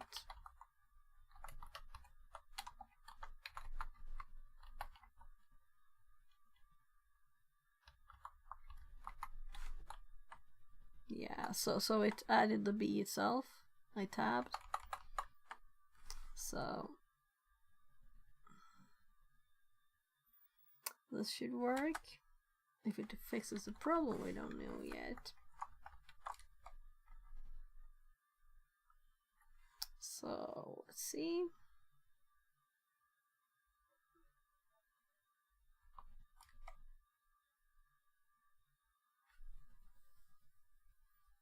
So I didn't say only to update that, but I don't think it's very much anyway. Yeah, right. Yeah. I didn't do an update, so it's safe. So let's try it again. We get the warning. But TMP function main. Yeah, that's a gets. So the tool gets warnings. Let's check the files and see. It is 1706. So I'm sure it was a minute since before we started looking. So it's supposed to be new compile here. So we will see when we open it. Like this, if it is a 32-bit now. Yeah, good. But this is kind of funny, right? The sizes, oh, you can't see. So the sizes here are going crazy. What? Alright, right. There. Now you can see the sizes here are going crazy. It's like hopping around. So I tried to set the font size to this size, and it's like sometimes working, just sometimes. It's buggy. It's not the whole world. Well, I could be it down here, right? So we press F9 to hop to the automatic breakpoint at the start of main that we noticed. I thought at least. Maybe it's not the automatic breakpoint here. Yeah. So it's just a new name for it. So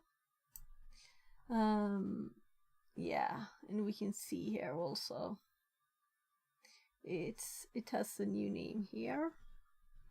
So if we F8 through this now,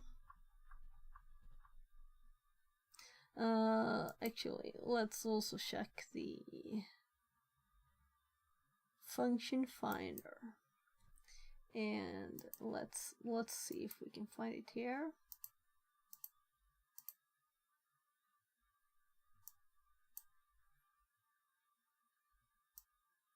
So here we have win, stack3 compiled win. So I guess I will put this somewhere. So I know I'm not taking notes as I usually do. I'm just playing, so plain. So new compiled version.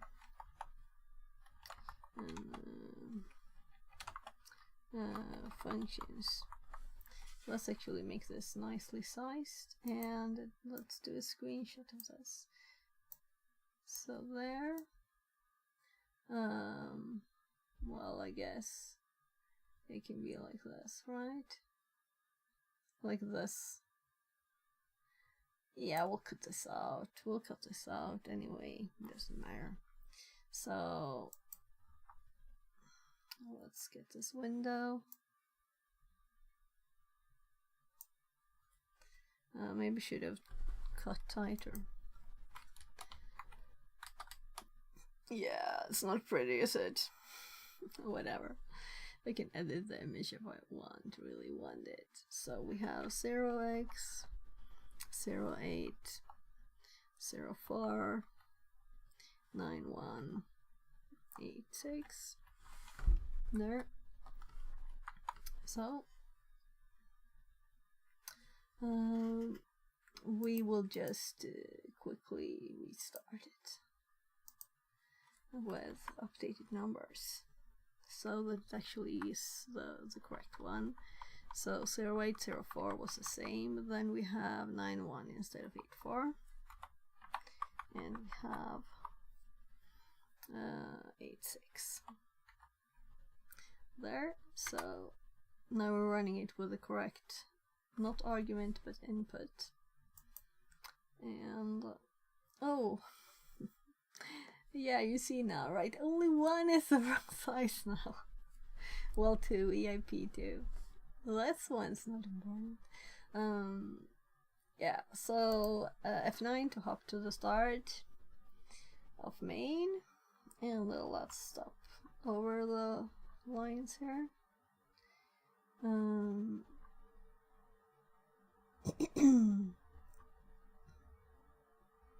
So here is the line where we get stuff.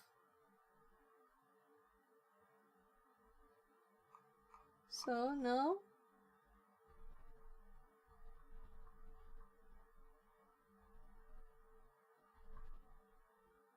There it is.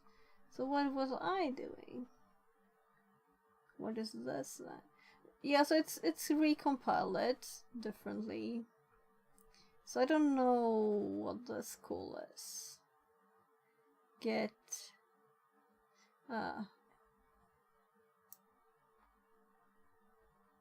PC something.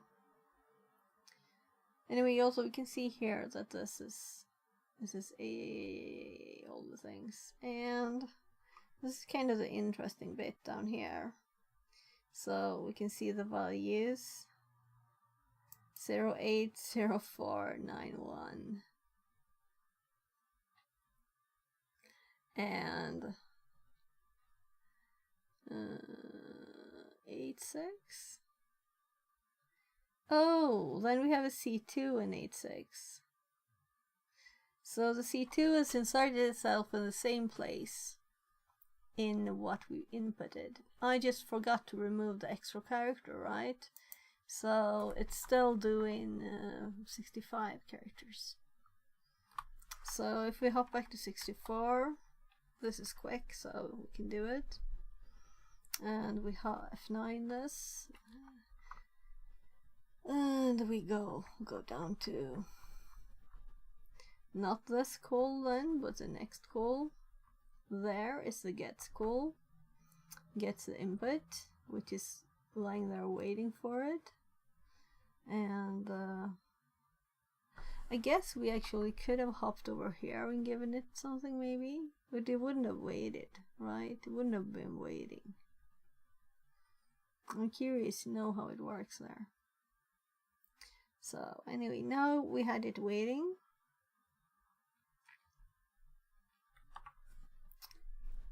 So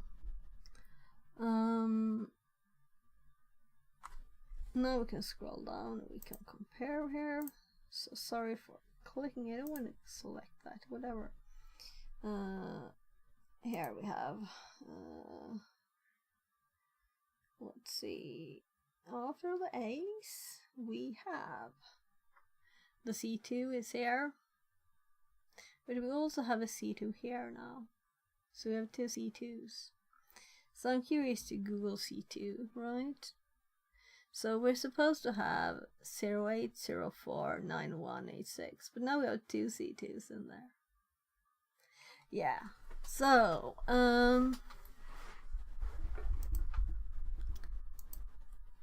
C2 inserted into my string y.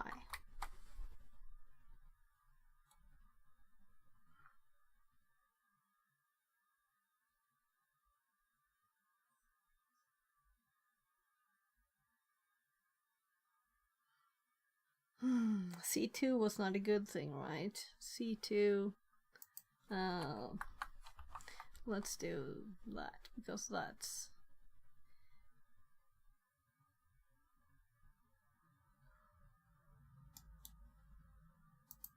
So what is C2, by the way? We'll probably find out, right?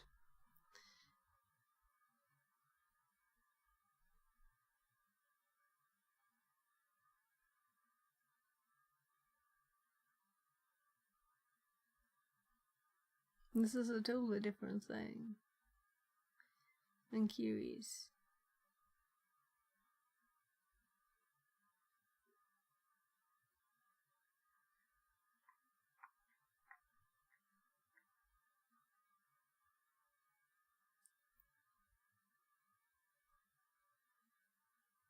Let's just CyberChef C2. I wouldn't know now. I don't know what C2 is. So C2 from hex. Okay. So nothing special, right? I don't know. This doesn't speak ASCII. Let's do this one instead. Let's look at the ASCII table here. Let's C2. So this is not, this is too high. It's too high, right? It ends at 7.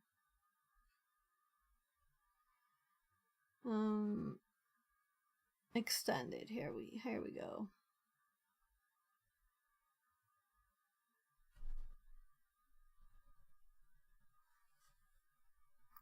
No, that doesn't help. What? So I just wanted to do 128, 129, and we get 8,220. So let's just get a 8-bit ASCII, please.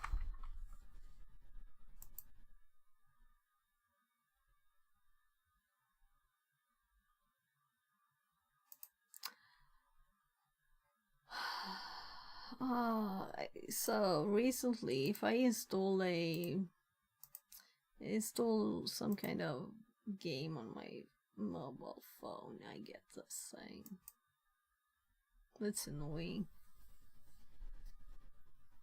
Couldn't there be a no, you know? I want people just to click, I guess. Not that I really care, but I guess this is a nice URL.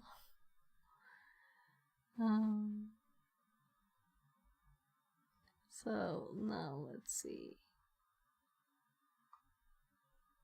Here, 128. So ABC C2.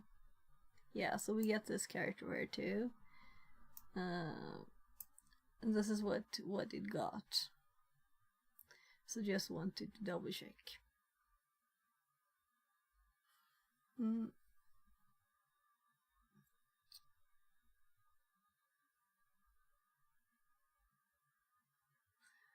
So, what do we do with this information?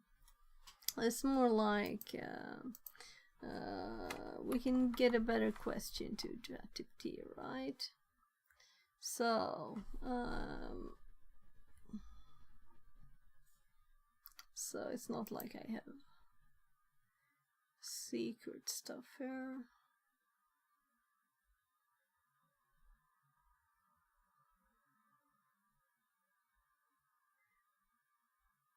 Linux command. Avesh029 says hello. Hi. How are you? Welcome in. So, right. Yes, I was thinking we probably asked something similar from ChatGPT, but I don't think it's worth trying to find it. Avesh029 says all good. Avesh029 says, and you? Yeah, I'm great. And it's Friday night soon. But I'll have to watch Lord of the Rings long one with my kids, so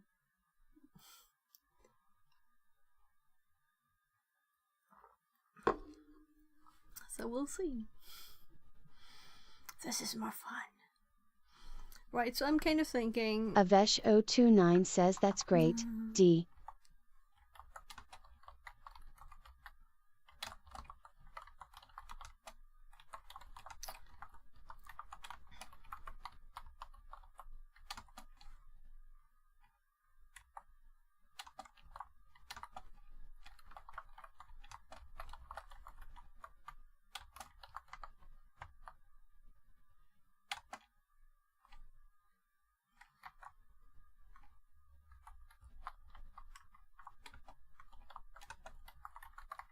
I'm thinking like if it was a random character, I wouldn't be as curious, but now I'm more curious.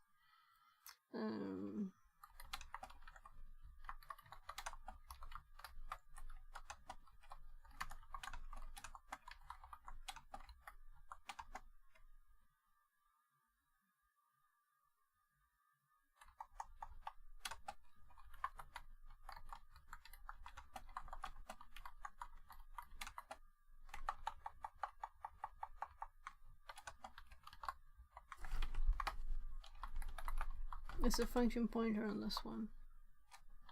A function pointer. On a older VM. On a modern VM. With Kali Linux. On an older VM. 32 bits.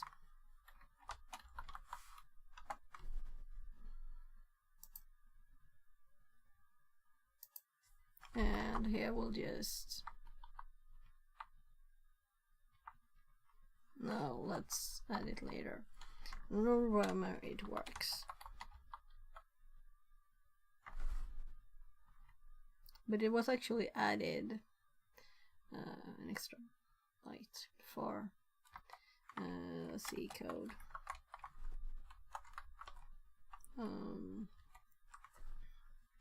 Not that it matters, but it sometimes it can like do examples, right? And we could also give it like the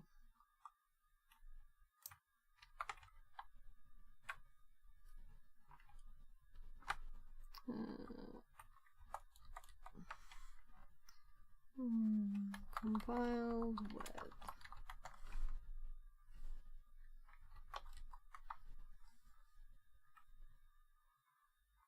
so I got my wrong, oh gosh, wrong terminal. It's this one. Right, I know I'm down in the corner there. It's so we can see the registers values in EDB. So I'm just currently looking for the compile command I used. And it might suggest us to do other things. I know that I saw somewhere a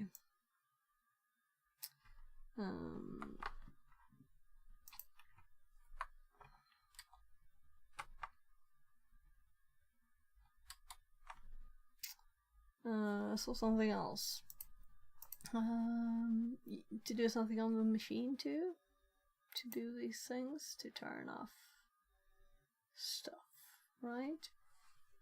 So, running with, compiled with, running with, and then I'm going to go back here and get the command when we run it.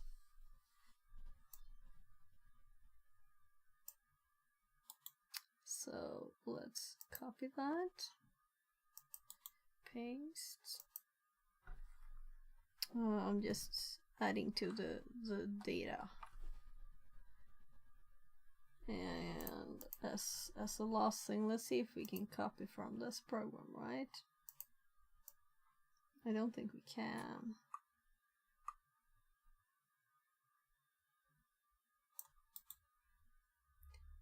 Copy to clipboard, copy address. I want both, of course. Seriously. So this will end up in Notepad here first. So no Notepad. There. Yeah, so we got the addresses too. Alright, so we can see how this was split up by 2 C2s in the memory. So stack looks like there.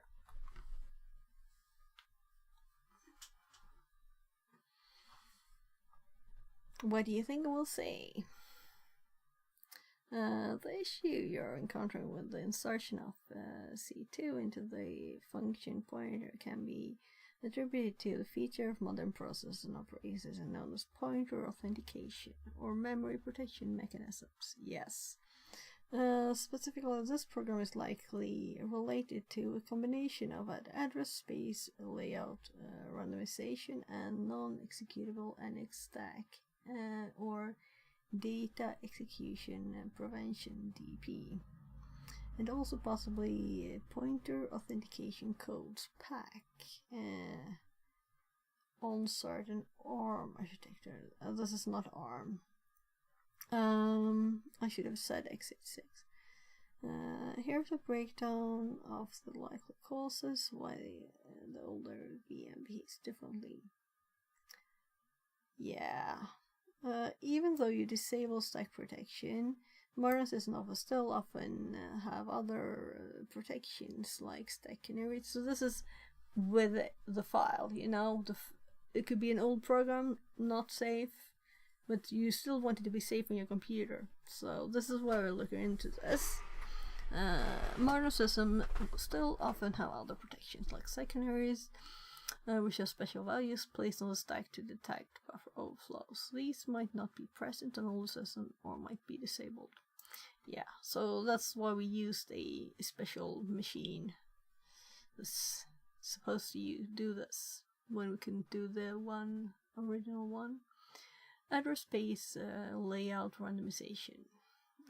ASLR randomizes the memory address used by system and user programs, which makes it harder to predict where your injected code or specific addresses will reside. Well, if ASLRs enable, your injected address might not be valid. This could explain why the behavior is inconsistent between your two environments. Non-executable stack TP. Modern systems enforce a non-executable stack policy, meaning that even if you can successfully override a pointer, the stack memory cannot be executed. This can lead to various issues, including the behavior you're seeing with the injected address gets altered. But it's not like it's altered, it's like stuff put in between. So I guess it's altered, but it's not like it's overridden or anything, you know? So it's funny.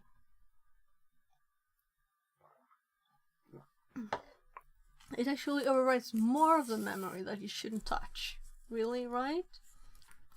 So, it should be saying, if it was really good, it would be saying, error! You can't overwrite this memory because it's outside of where you're allowed to edit the memory of the stack, right? That's kind of what I would have wanted it to say. I don't know. So, pointer authentication and pack on ARM. Yeah, so we can skip this, but we can read it anyway. Pointer authentication involves adding a cryptographic hash. I'll skip it because I don't want to mess up my memory of things there. Yeah, so like some modern security features like these.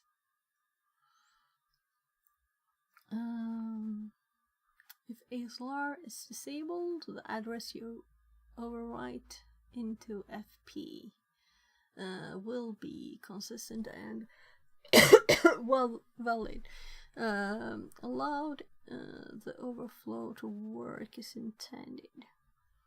Allowing the NX, if NX is not enforced, stack is executable, so exploit can proceed.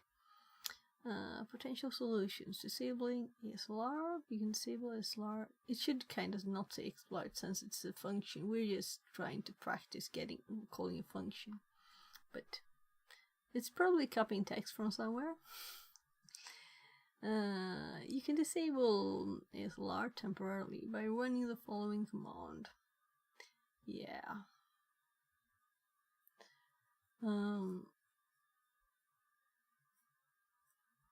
This is not how I would change stuff. But I guess this is a Boolean value then. This disables ASLR, making memory addresses more predictable. Ensure NX is disabled. Make sure the stack is executable. Some VMs or compilers might enforce NX. In some cases, you can disable it via compilation flags or VM configuration, but this is less straightforward. Use a ret to libc attack. Instead of directly executing code on the stack, you might need to use a more sophisticated technique like the return to libc, which bypasses the need to execute code on the stack. Okay, cool, getting tips there. Testing in a controlled environment. Continue testing in your older VM if it's important to see the basic buffer overflow without modern mitigations. Simulating older architectures. If it's possible and if the purpose is education, consider using an emulator for an older architecture to set up a VM that mimics older, less secure environments. Yeah, so I just wanted details on these. We got a few details. We got a tiny hint to check this thing. Right to libc attack. But what I really wanted was to know exactly also why it's C2. So let's actually know this. Is there a reason it's C2? I got one C2 added before I recompiled using the original L file, not one I compiled. So we got a different result. But still the same jar inserted.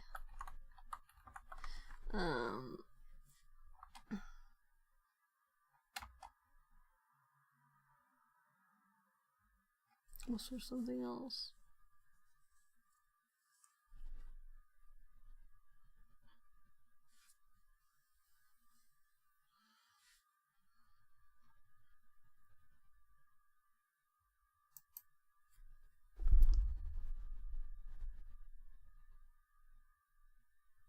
Yeah. So I'm starting to think of things like pizza and watching Friday night movie with my family, but my hubby's not home yet, so I think we'll go on until he calls. He usually calls when he's going back home. So, the insertion of C2 by new buffer overflow scenario is likely related to how modern systems handle utilization memory and pointer integrity checks. Here's a more detailed explanation. Pointer authentication, which might explain. Yeah, so it's like repeating itself. So I'm asking about the specific value.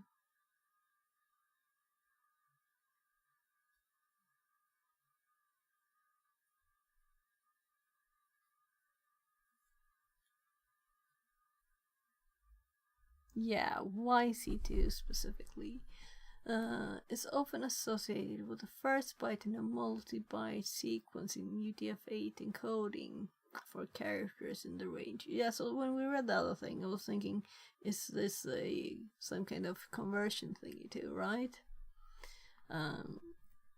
For characters like U plus. However, in the context of a buffer, it is likely coincidental. Memory initialization of a system or compiler, or a specific sequence of how the runtime handles clears memory, an artifact of how function pointers are checked and aligned on your specific setup. So what I want to do really is to check the memory of the TryHackMe virtual machine and see what it added between there. Well, that one, if it was just like random space, because we had to do 32 instead of 64, 72, and 72 decimal instead of 64 decimal. So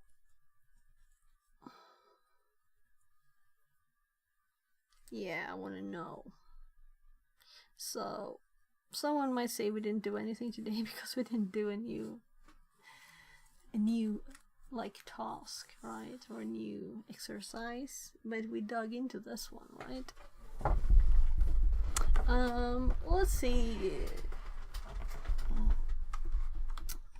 Let's start checking out this actually, because I won't start with the stack 4 now, and I don't want to spend the rest of stream making notes. That would be boring. So let's actually yeah, I'm going to finish that one in the weekend.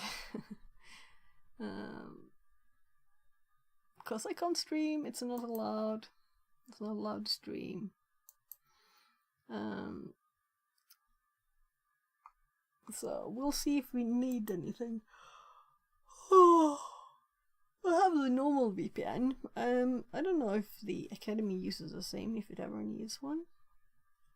But here we have a my throat is starting to go a bit rough, so I'm actually going to select this and let's let the TTS read. Oh well, I can read this first. So, buffer overflows are common overflows, common vulnerabilities in software application that can be exploited to achieve remote code execution (RCE) or perform a denial of service attack. These vulnerabilities are caused by insecure coding, resulting in an attacker being able to overrun the program's buffer and overwrite adjacent memory locations, changing the program's execution path and resulting in unintended actions. So, TTSing the rest. Module summary. This module introduces buffer overflow attacks, principles such as CPU architecture and CPU registers, and walks through the basics of exploit development and shellcode generation. We will also walk through a public exploit proof of concept and cover techniques for preventing these types of attacks. In this module, we will cover an introduction to buffer overflows, the basics of exploit development, dealing with shellcode length and bad characters, public exploit modification, buffer overflow prevention, CREST CPSA/CRT related sections, all sections, CREST CCTINF related sections, What's that? all sections. This module is broken down into sections with accompanying hands-on exercises to practice each of the tactics and techniques we cover. The module ends with a practical hands-on skills assessment to gauge your understanding of the various topic areas. As you work through the module, you will see example commands and command output for the various topics introduced. It is worth reproducing as many of these examples as possible to reinforce further the concepts introduced in each section. You can do this in the PUN box provided in the interactive sections or your own virtual machine. Yeah, You can start and so stop the module at any time and pick up where you left off. just general There is no time limit or information. grading, but you must So, complete all of the exercises and the skills assessment to receive the maximum number of cubes and have this module marked as complete in any paths you have chosen. The module is classified as medium but assumes a working knowledge of the Linux command line and an So, understanding of information security fundamentals. where... A firm grasp of the Okay, so following this one modules can be requires considered prerequisites for 107. successful completion of this And these module. others are thousands. Introduction to Networking. Linux Fundamentals. 11,510. So I haven't really... I don't know how their system works, since I'm new. My badges. So it's just like, you did the introduction, right? So I did that last night.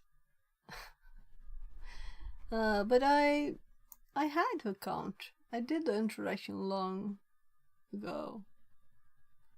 First weekly streak. How can I get a streak from doing something once? Odd. So I just connected my normal HTTP account. I created one like a few weeks ago that I didn't look at, with one of my other emails, and it seemed like it couldn't really handle it, you know. So when I logged in, you know, you get this login here, and you have the different ones, and I did this one, and when I clicked here, then I got the question, do you want to use your other account? I'm like, well, okay, yeah, let's do it, right? So there's the modules. We don't want a lot of tabs. So this is the one. Let's go back and let's click that button. But we don't really click it.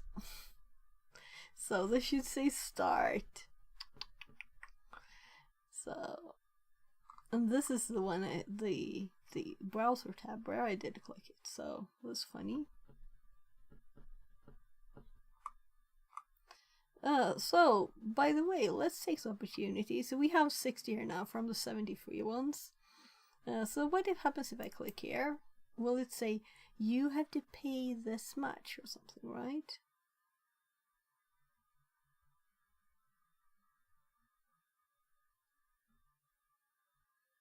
So, what?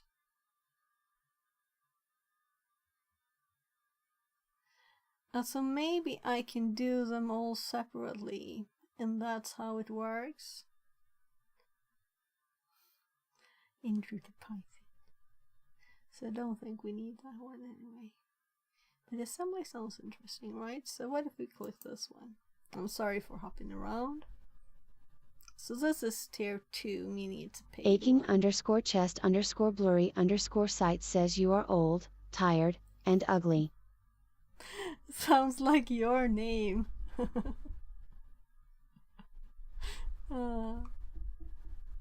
So, let's see here.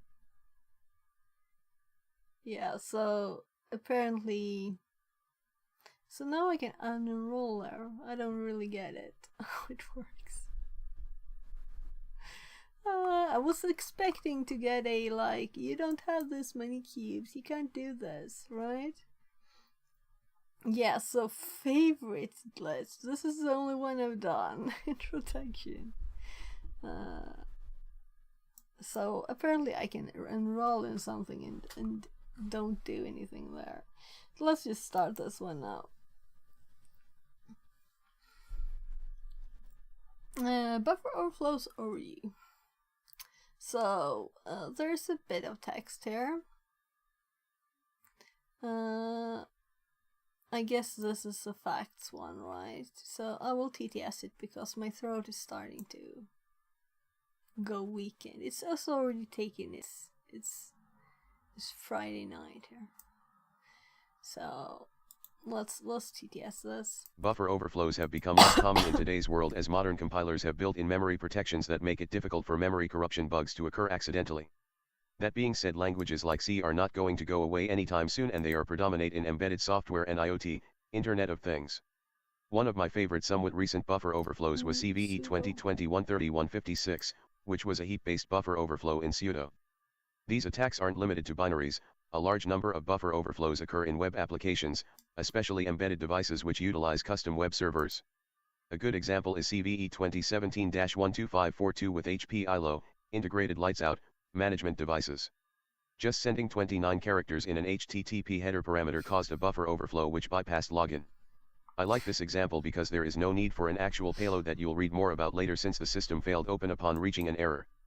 In short, buffer overflows are caused by incorrect program code, which cannot process too large amounts of data correctly by the CPU and can, therefore, manipulate the CPU's processing. Suppose too much data is written to a reserved memory buffer or stack that is not limited, for example. In that case, specific registers will be overwritten, which may allow code to be executed. A buffer overflow can cause the program to crash, corrupt data, or harm data structures in the program's runtime. The last of these can overwrite the specific program's return address with arbitrary data, allowing an attacker to execute commands with the privileges of the process vulnerable to the buffer overflow by passing arbitrary machine code. This code is usually intended to give us more convenient access to the system to use it for our own purposes. Such buffer overflows in common servers, and internet worms also exploit client software. A particularly popular target on Unix systems is root access, which gives us all permissions to access the system. However, as is often misunderstood, this does not mean that a buffer overflow that only leads to the privileges of a standard user is harmless. Getting the coveted root access is often much easier if you already have user privileges. Buffer overflows, in addition to programming carelessness, are mainly made possible by computer systems based on the von Neumann architecture. The most significant cause of buffer overflows is the use of programming languages that do not automatically monitor limits of memory buffer or stack to prevent stack-based buffer overflow. These include the C and C++ languages, which emphasize performance and do not require monitoring. For this reason, developers are forced to define such areas in the programming code themselves, which increases vulnerability many times over. These areas are often left undefined for testing purposes or due to carelessness. Even if they were used for testing purposes, they might have been overlooked at the end of the development process. However, not every application environment will likely exhibit a buffer overflow condition. For example, a standalone Java application is least likely compared to others because of how Java handles memory management. Java uses a garbage collection technique to manage memory, which helps prevent buffer overflow conditions. Yeah.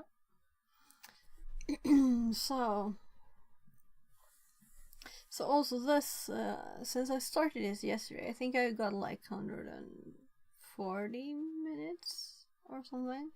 So I guess you should just start this. I hate this kind of limitations. It's better that you see, oh, I like this from the free ones and then pay for it. That's what I did with Rackme. Yeah. But that was a year ago, I think now.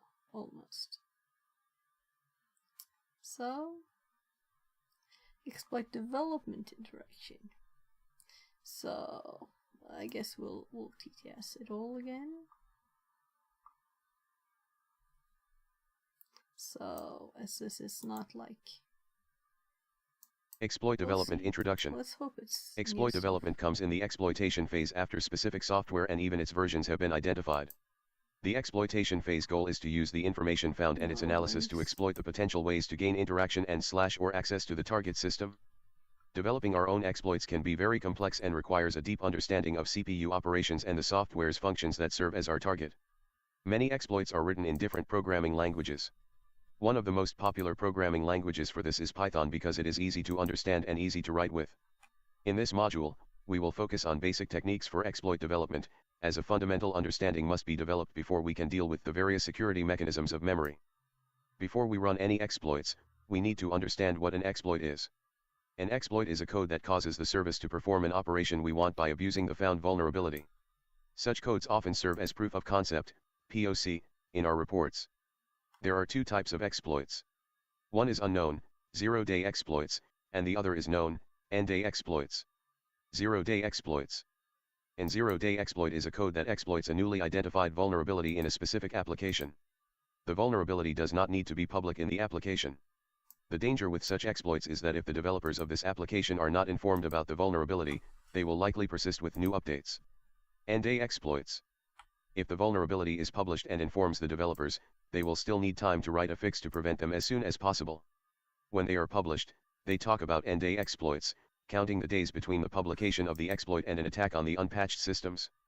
Also, these exploits can be divided into 4 different categories: local, remote, DOS, web app, local exploits. Local exploits/privilege escalation exploits can be executed when opening a file. However, the prerequisite for this is that the local software contains a security vulnerability. Often a local exploit, example in a PDF document or as a macro in a Word or Excel file, first tries to exploit security holes in the program with which the file was imported to achieve a higher privilege level and thus load and execute malicious code/shell code in the operating system. The actual action that the exploit performs is called payload. Remote exploits. The remote exploits very often exploit the buffer overflow vulnerability to get the payload running on the system.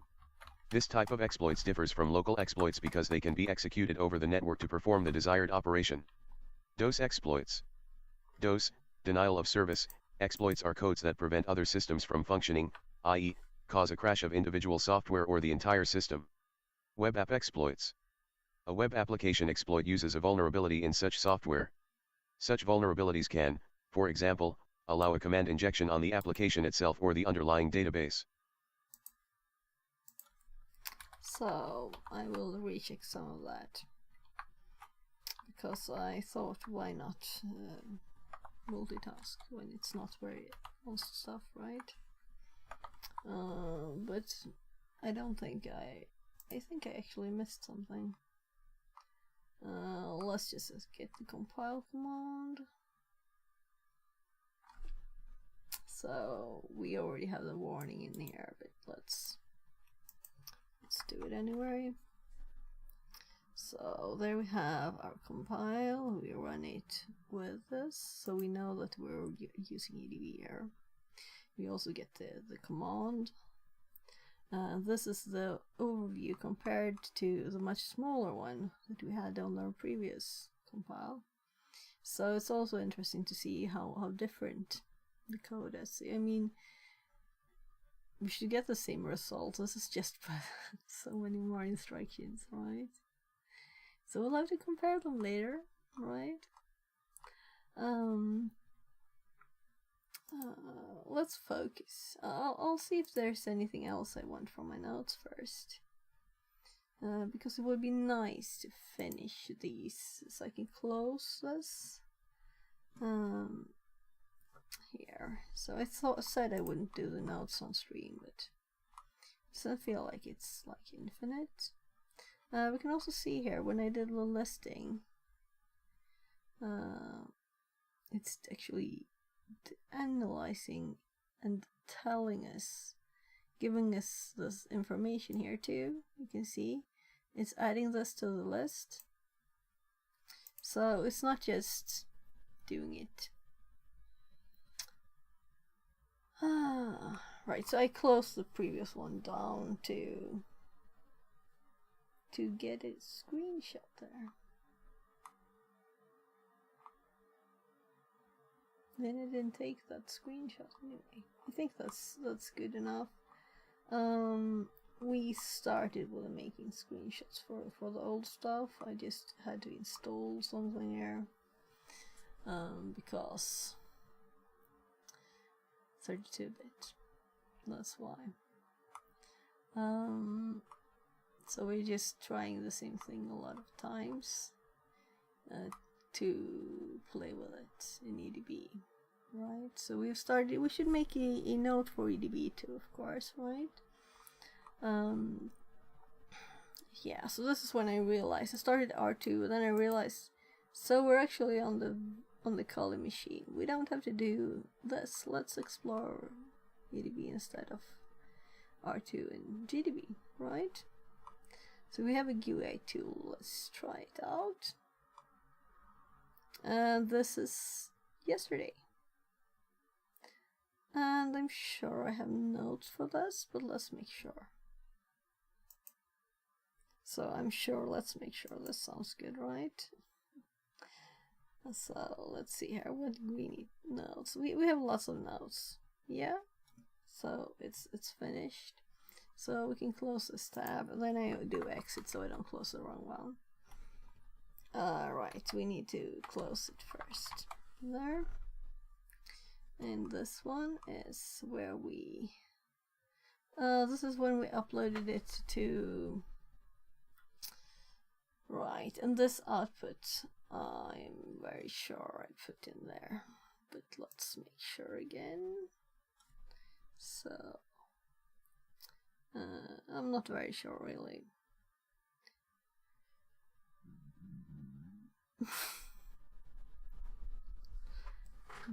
Yeah, here it is.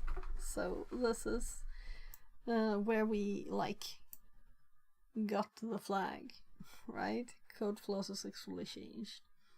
But we had to add 72 instead of 64, and I tested a few things to get there. So I'd like to see the stack here too. I'm curious what was added here. It's 8 bytes extra. 8 characters extra. So, what was added? What was in there in the memory in between?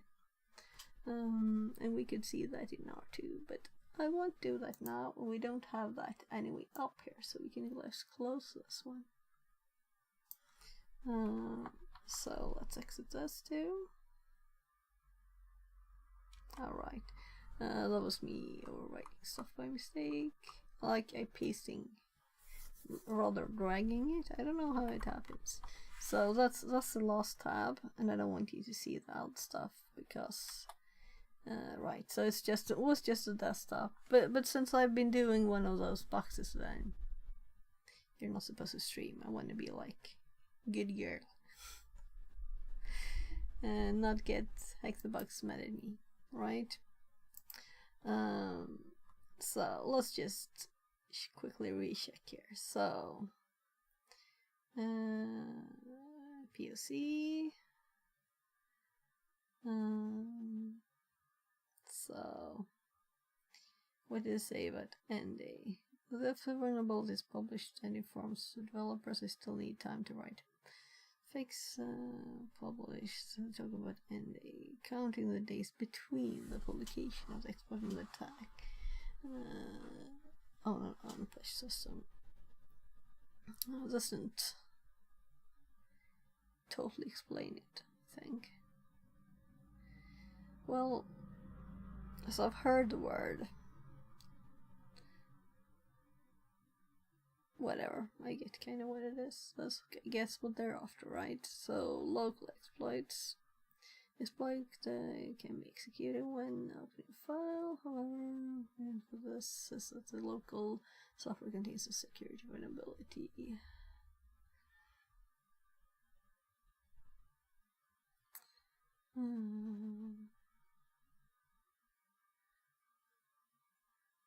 The actual action to perform that exploit performs called payload. Remote exploits. Very often, this type of exploit is from local exploits because it can be executed over the network and perform the desired operation. DOS. We know what DOS is, right?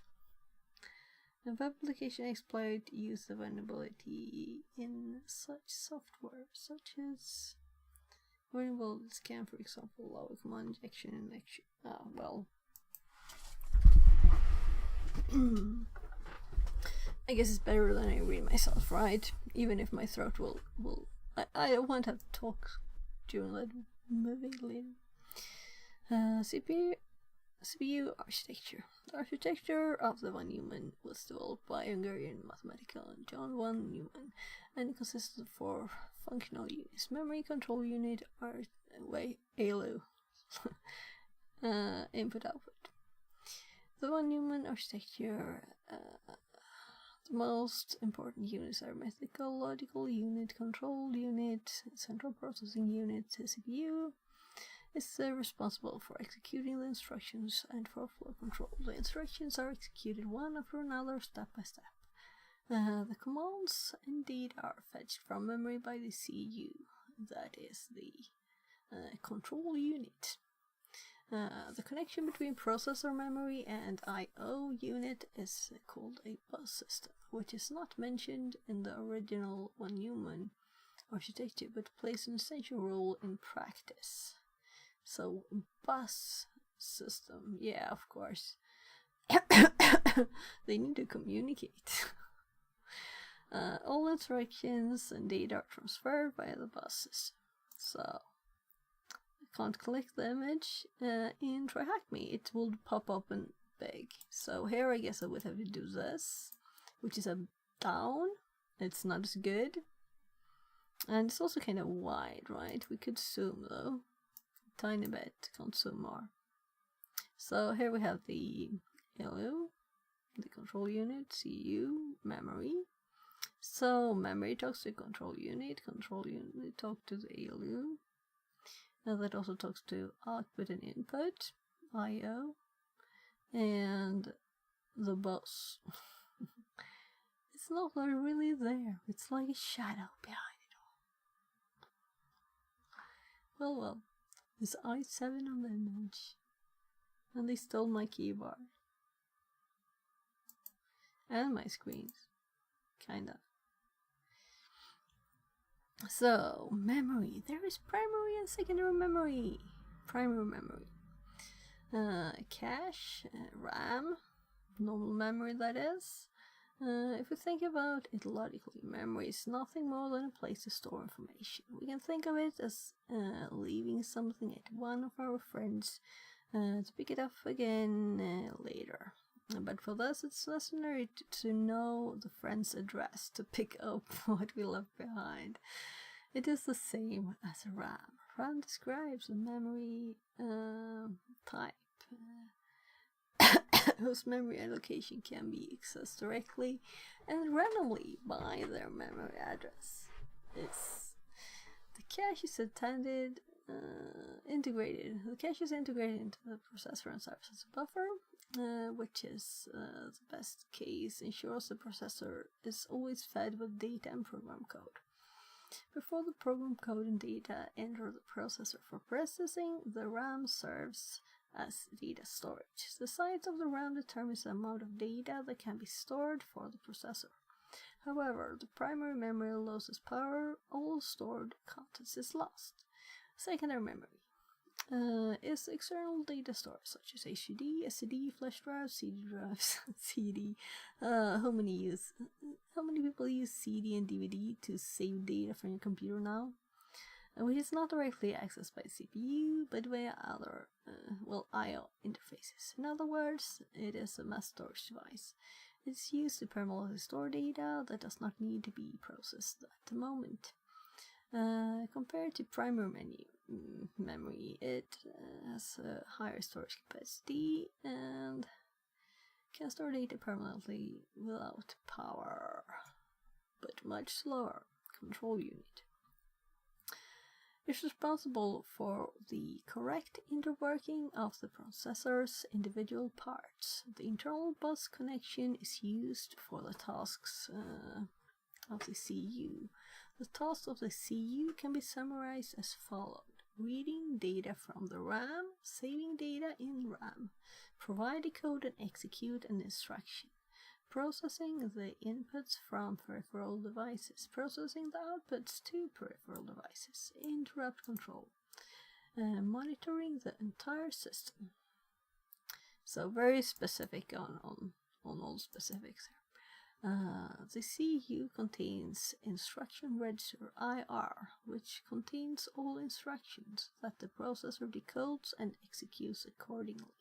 The instruction decoder translates the instruction and passes them to the execution unit, which then executes the instruction. The execution unit transfers the data to the ALU for calculation and receives the result back from there. The data used during execution is temporarily stored in registers. Central processing unit. The CPU is a functional unit in the computer that provides the actual processing power. It is responsible for processing information and controlling the processing operations. To do this, the CPU fetches commands from memory, one after the other, and initiates data processing. The processor is also referred to as a microprocessor when placed in a single electronic unit, such as circuits, such as PCs. Each CPU has an architecture on which it is built. The best known CPU architectures are x86 i3386,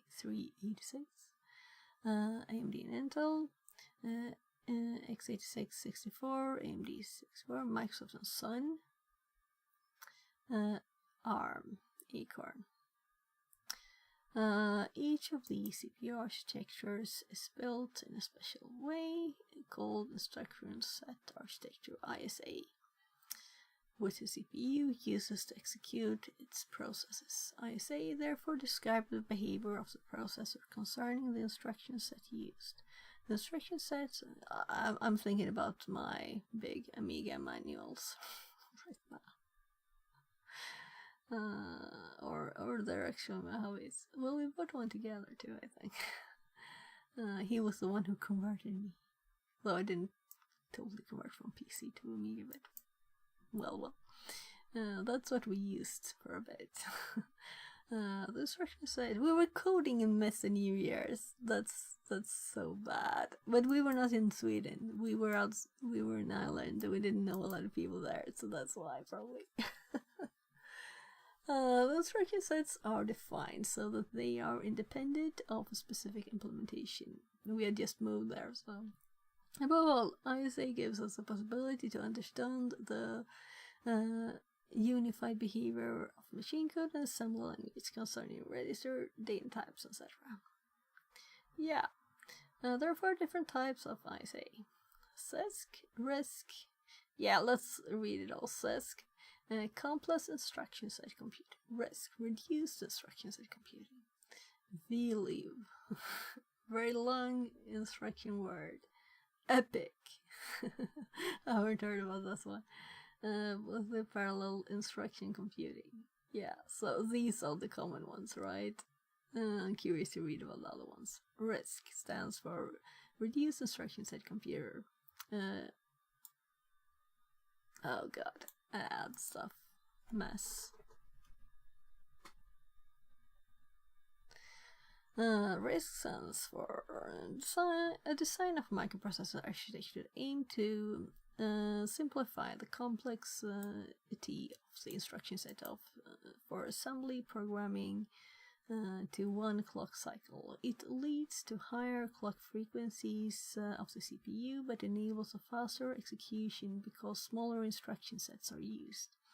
By an instruction set, we mean a set of machine instructions that a given processor can execute. We can find RISC in most smartphones today, for example. Nevertheless, pretty much all CPUs have a portion of RISC in them. RISC architectures have a fixed length of instruction defined as 32-bit and 64-bit. CISC, Complex Instruction Set Computer, is a processor architecture with an extensive and complex instruction set. Due to historical development of computers and their memory, recurrent sequences of instructions were combined into complicated instructions in second-generation computers. The addressing of CISC architecture does not require 32-bit or 64-bit in contrast to RISC, but it can be done with 8-bit mode. Yeah, so I kind of stopped listening to myself, so I'll just reread it. I was like...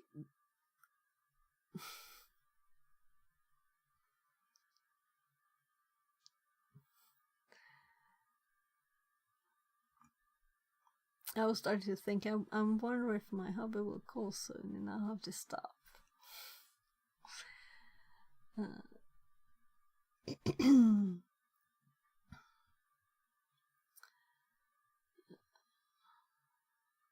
Due to start the addressing and search it does not require 32-bit story, counter storage, but can be done with 38-bit mode. Instruction cycle. So they didn't do the other ones. The ones I was curious about, they skipped them. Well.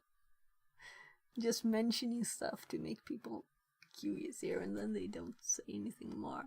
Instruction cycle. The instruction set describes a total of machine instructions of a processor. The scope of the instruction set varies considerably depending on processor type. Each CPU may have different instruction cycles and instruction set, but they are all similar in structure, which we can summarize as follows.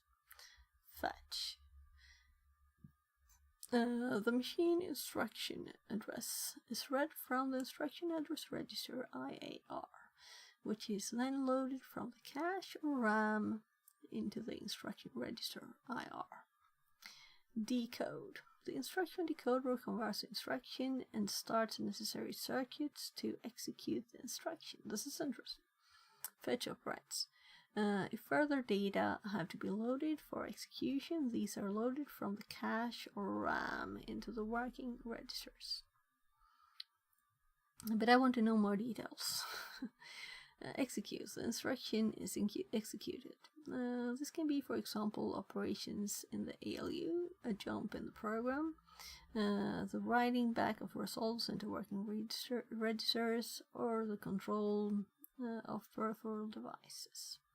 Depending on the result of some instruction, the status register is set, which can be evaluated by subsequent instructions. Update instruction pointer. If no jump execution has been executed in the execute phase, the IAR is now increased by the length of the instruction, so that it points to the next machine instruction. And this we have seen very closely as we have stepped through the assembler and the machine code, right?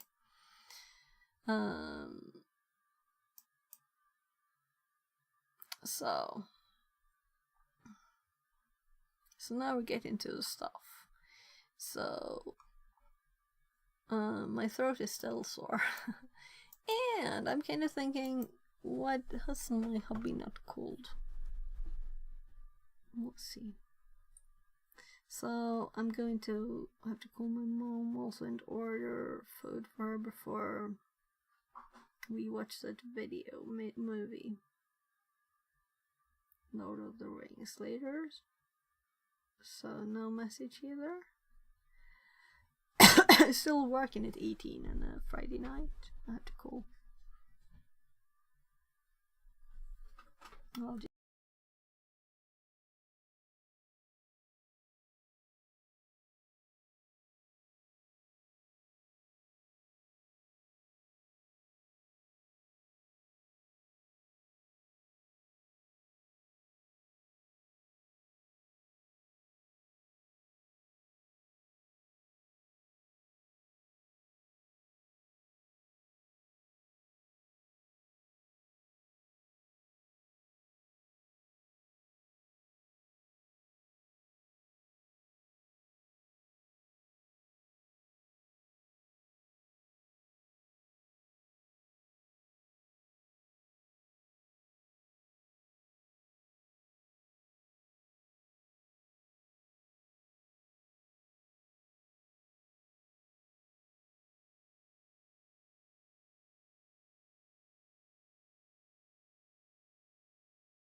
there, so I'm just going to go check with my kid what he wants, and we'll probably order now because he will be home in like 25 minutes. And they are slow. VR_Mechatronics says, hey, how is going? Hi viewers. Hi VR, just when I'm leaving, right? Yeah, so we've been playing around with finding data and stuff there, and looking at graphs of functions. This is an F here in the C code, and this is when it's true and false and stuff, and playing with EDB too. Lots of stuff, fun stuff. You'll have to take me soon what you're doing. I have to go check first. Linus, vad skulle du vilja äta idag? Vad vill du ha för mat? Snackar den? Linus, vad vill du ha för mat? Jag förstår det, men vi ska ju köpa någon sån här thaimat eller pizza. Men då kan vi köpa pizza så kan du äta typ en tredjedel och ha kvar resten till imorgon. Okej.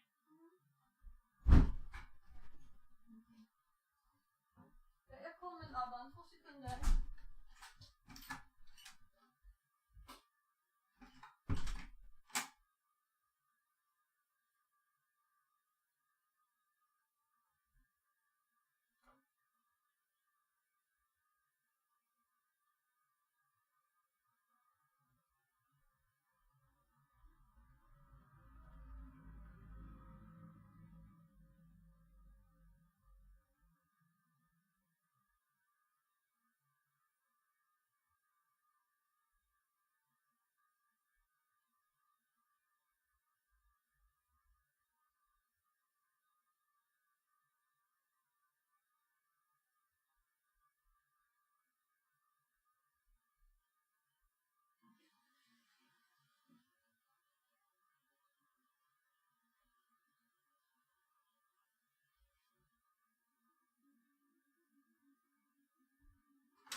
Yes, love.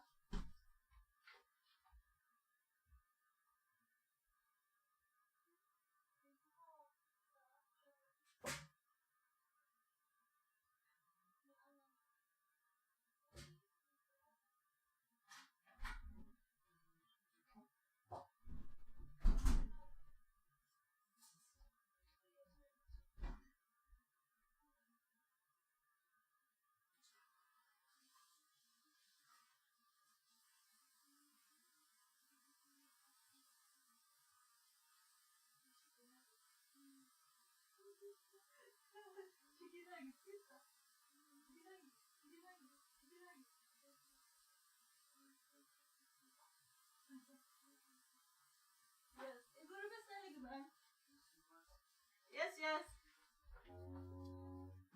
Make it like. Yes. Yeah, so it'll be pizza today. I'm going to order pizza.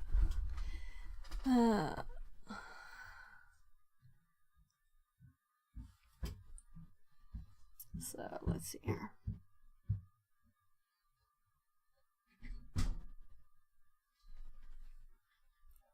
So my throat is really a bit bad now, so maybe I shouldn't read so much more.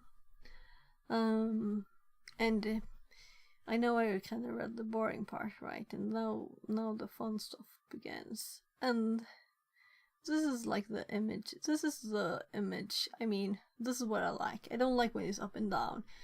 This is much better. Also, it doesn't take as much space on the page. So we'll have to read all of this. But maybe I will do it actually when you're not here. So we'll see.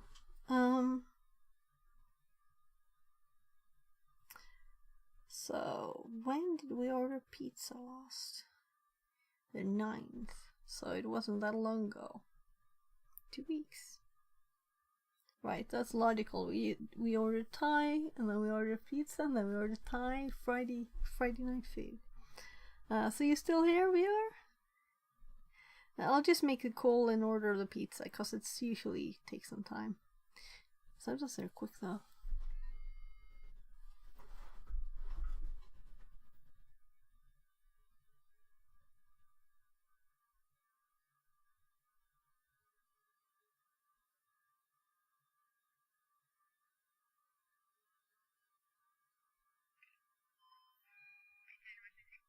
Hej, jag skulle vilja beställa en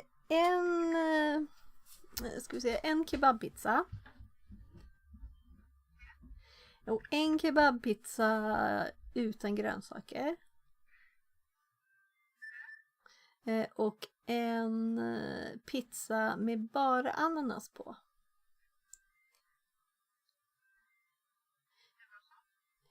Och han vill gärna ha mycket ananas, så att man får ofta att det är bara som om det hade varit typ skinka på också och sådär. Men nu är det ju liksom som att alla grejerna på är ersatta med ananas, om man säger. Så gärna mycket på. Tack. Och också en kebabrulle. Utan lök och utan pepperoni. Vad säger jag? Inte utan lök, utan tomat. Och utan pepperoni. Och med extra lök och sallad. Yes. Ja, det är bra så tack. Och hemkörning. Holmbodavägen 95. Och pizzabröd också gärna tack.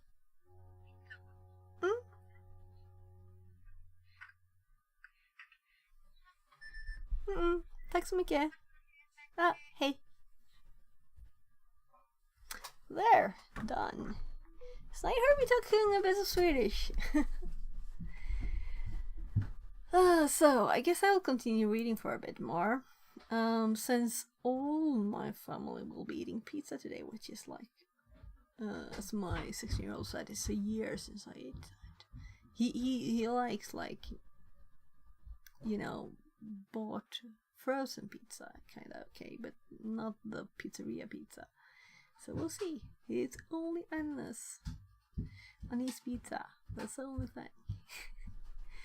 So I was saying, like, have a lot on, not just 3 pieces of it. Yeah, pineapple is called in English. I was like, Englification of the Swedish word. It's called ananas. So pineapple is called ananas. It's a funny word. So he has only pineapple on his pizza. So let's read this now. And let's hop my face over there, right? So stack-based buffer overflow. Memory exceptions only. Okay. Before I start, I guess I need to switch ears because I've been going for 4 hours. Oh, that was a long battery. Alright, I was biking first. That's why. So I didn't have this. That's why. 5:46? How did that happen? It feels like it was like 2 hours, maybe? Having fun. I'm having fun. So stack-based buffer overflow. Let's see if I can turn my shirt a bit there. Memory exceptions are the operating system's reaction to an error in existing software or during the execution of these. This is responsible for most of the security vulnerabilities in program flows in the last decade. Programming errors often occur, leading to buffer overflows used in intention when programming with low abstract languages such as C or C++. Or assembler, right? Nah, you would have controlled that, wouldn't you? These languages are compiled almost directly to machine code. And in contrast to high abstracted languages such as Java or Python, run through little or no control structure operating system. little or no control structure operating system. Well, I wouldn't have written that. Buffer overflows are errors that allow data that is too large to fit in a buffer of the operating system's memory that is not large enough, thereby overflowing this buffer. Yeah, we've been doing this, right? So everybody knows what it is who's been listening to like over a week on this stream. As a result of this mishandling, the memory or the functions of the executed program is overwritten, potentially creating a security vulnerability. Such a program binary file is a general executable file stored on a data storage medium. There are several different file formats for such executable binary files. For example, portable executable format PE is used on Microsoft platforms. Another format for executable files is executable and linking format ELF, supported on all modern Unix variants. If the linker loads such an executable binary file, the program will be executed. The corresponding program code will be loaded into main memory and then executed by the CPU. Program storage data and instruction in memory during initialization and execution. These are data that are displayed in the executed software or entered by the users. Especially for expected user input, a buffer must be created beforehand by saving the input. The instructions are used to model the program flow. Among other things, return addresses stored in the memory. Therefore, where did I get that from? Which refers to other memory addresses and thus defines the program's control flow. If such return addresses are deliberately overridden by using a buffer overflow, an attacker can manipulate program flow by having a return address refer to another function or subroutine. Also, it will be possible to jump back to a code previously introduced by the user input. Yeah, so that's what we're trying to do too.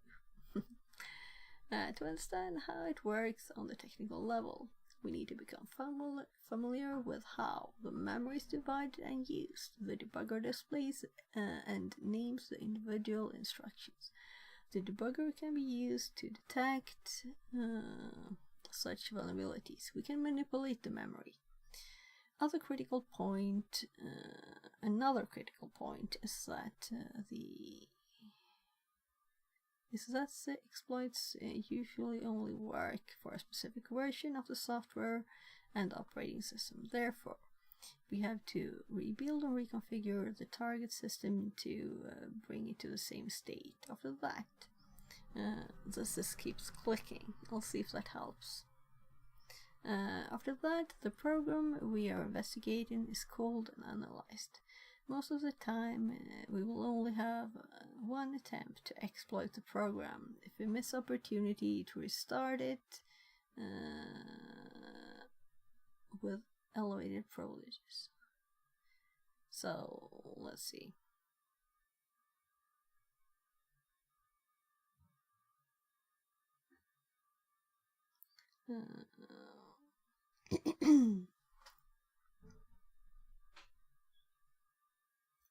I don't know what they're saying there. Odd. The memory. When the program is called, the sections are mapped to segments in the process. And the segments are loaded. I always want to rewrite stuff, you know. Fix bugs and text. Sorry. Can't be quiet about it. When the program is called, the sections are mapped to the segments in the process, and the segments are loaded into memory as described by the .elf file. So there's .text, .data, .bss, and keep it stack in empty space.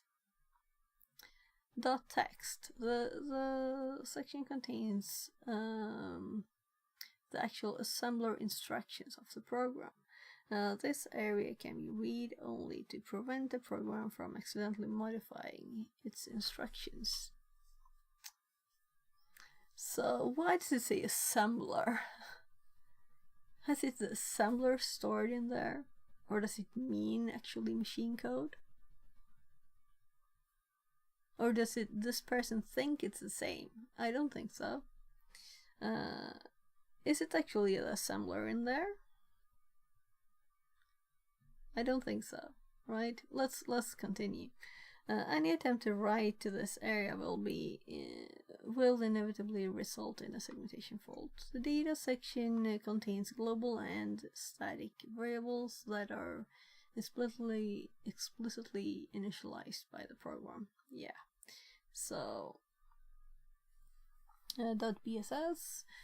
Several compilers and linkers use the BSS section as part of the data segment, which contains statically allocated variables represented exclusively by 0 bits.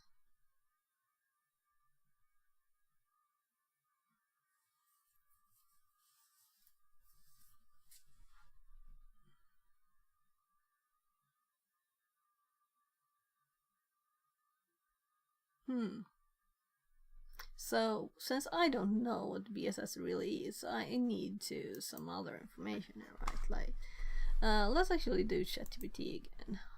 Let's do, please explain .bss section of ELF file, right? So we're getting a better explanation than that, I'm thinking. So first, it stands for block started by symbol section. It's one of the sections in the ELF, which is used on Linux-like operating system.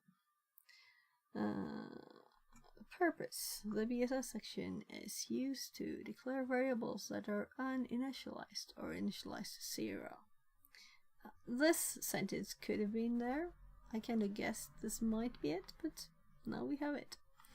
It does not contain actual data in the ELF file itself, but rather indicates a region of memory that should be reserved for these variables when the program is loaded into memory. Size and storage. The BSS section does not take up space in the disk file because all variables in this section are initialized to 0. This is why BSS only occupies memory when program is loaded.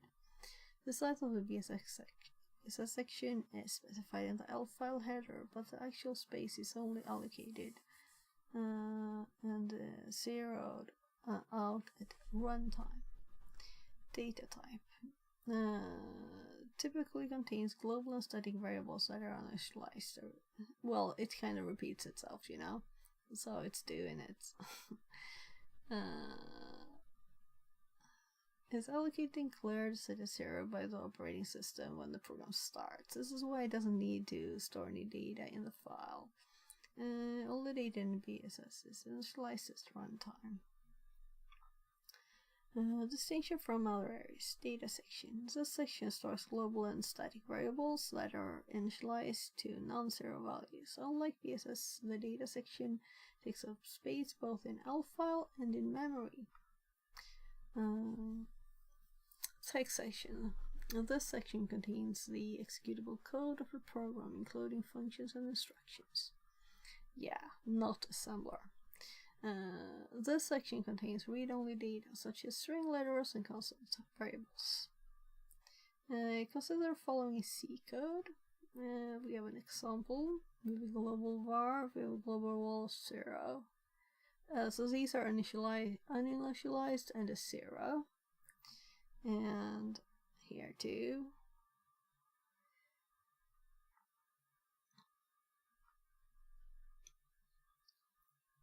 So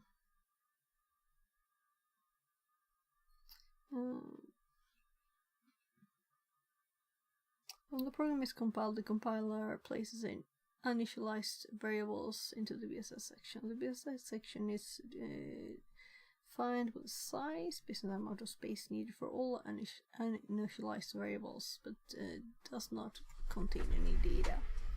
During linking process, the linker makes the BSS section in the final executable but does not include any data for it. Only the size and location are noted.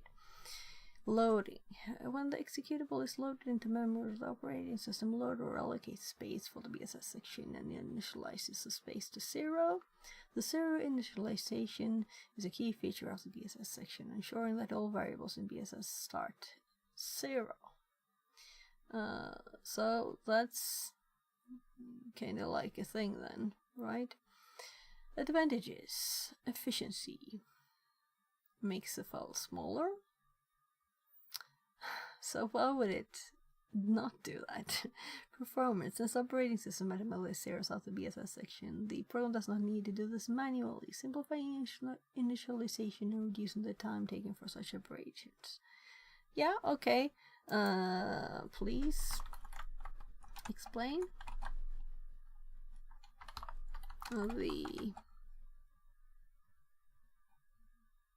well, I think I know the others. The possible other sections.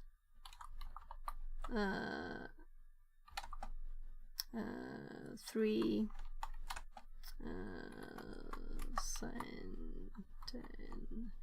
sentences for each. Oh, misspelled. Text section. The text section contains executable code of the program, including functions and instructions. It's typically marked as read-only and executable to prevent modification or accidental data corruption. This section is crucial for the program's functionality, as it defines the instruction for the CPU will execute. Data section. The data section stores global and static variables that are initialized to non-zero values.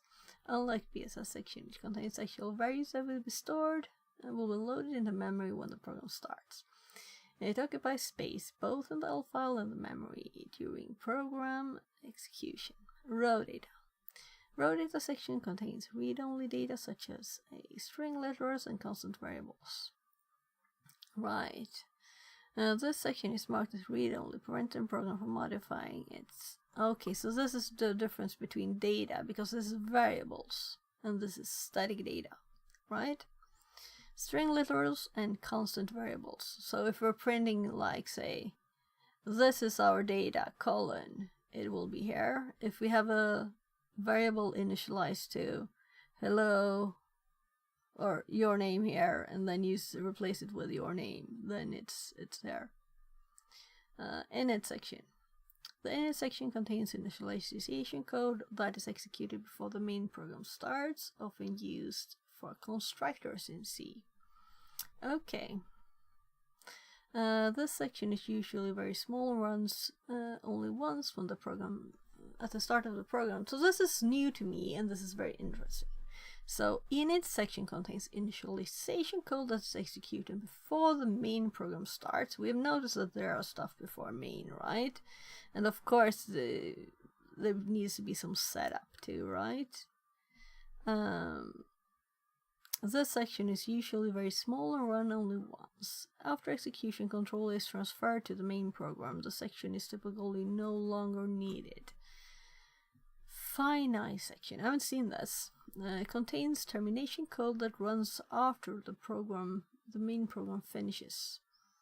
I had to check, but I can't see. I have closed everything that's related to this on the color machine, so we can't test.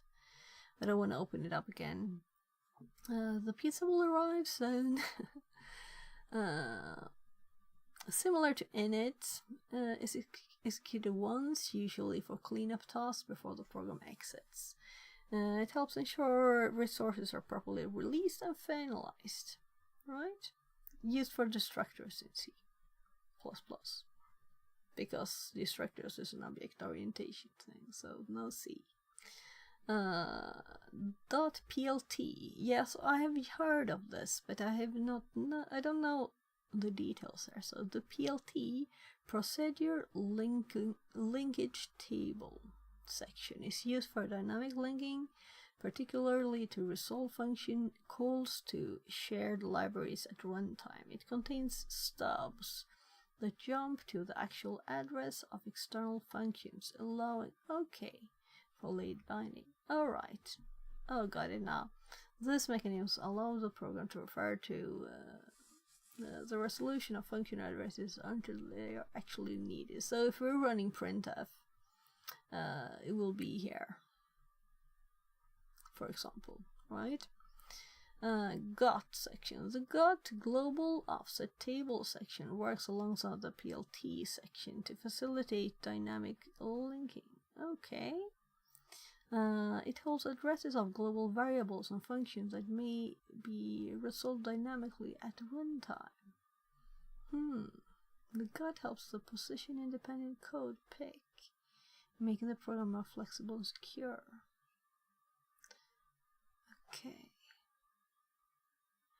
Okay, so this might be just for this then. Why would it be needed else? I don't know. Because we already have this? What kind of global variable would this be? Something, I guess, more base that's in the system, I guess. Yeah, of course there are variables. I'm mostly like thinking functions, but it's other data do. SymTab section. The SymTab symbol table section contains a list of all symbols, functions, variables. Yeah, we've listed this, all the symbols.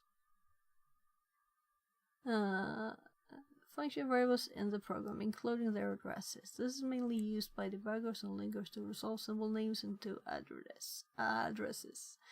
This section is usually not present in stripped binaries, as it increases the file size. Okay. str tab, string table. Alright, section stores strings used by the symbol table, particularly the names of symbols. It stores a reference to strings in other sections like SymTab and DINSym. This section is essential for mapping symbols to the human-readable names during debugging and linking. Okay, so if we like save debug information, will that be where it is saved then? I'm feeling stupid. I don't know. We'll see. But we'll have to research more stuff. The dynamic section contains information about the dynamic linker to manage shared libraries. It includes entries for dynamic linking such as paths to shared libraries and relocation information. This section is crucial for programs that rely on dynamic libraries to function correctly. Rela sections. These sections hold relocation information used to adjust addresses in the program when it's loaded into memory. Rel is used for simple relocations, while rel includes additional fields for edits.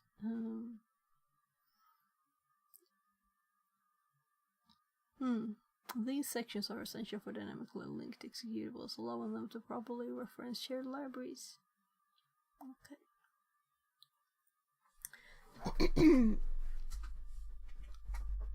So, the DINSym section is a symbol table used specifically for dynamic linking. Yeah, so I'm kind of thinking my voice is dying on me.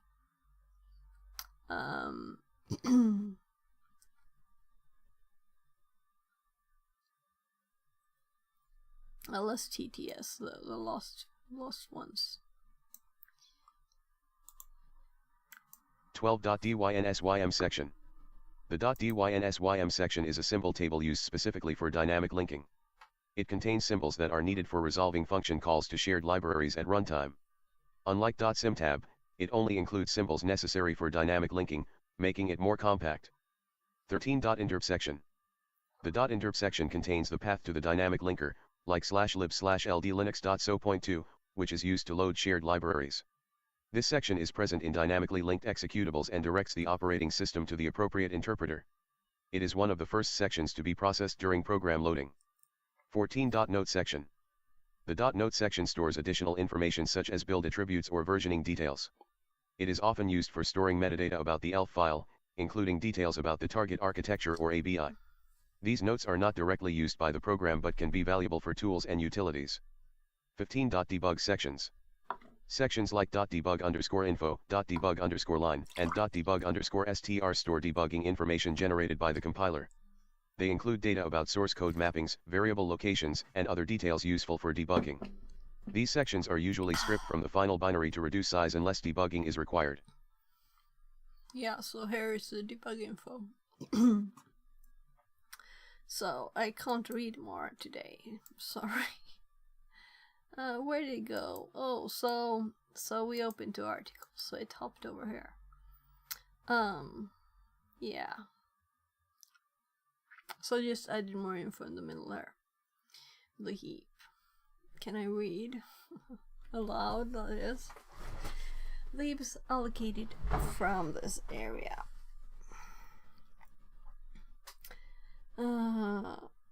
The heap memory is allocated from this area. This area starts at the end of the BSS segment and grows to the higher memory addresses. The stack. Stack memory.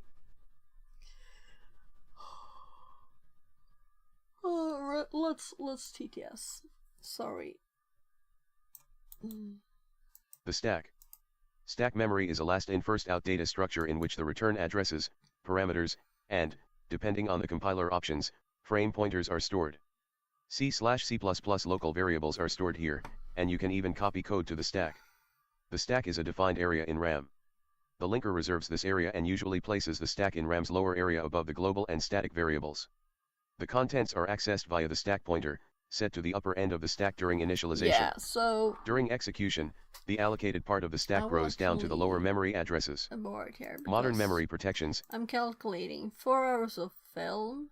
The food will arrive soon. So if I go and prepare now for the movie, we can get started when the food arrives, but probably not anyway for my kids, right? But it's time.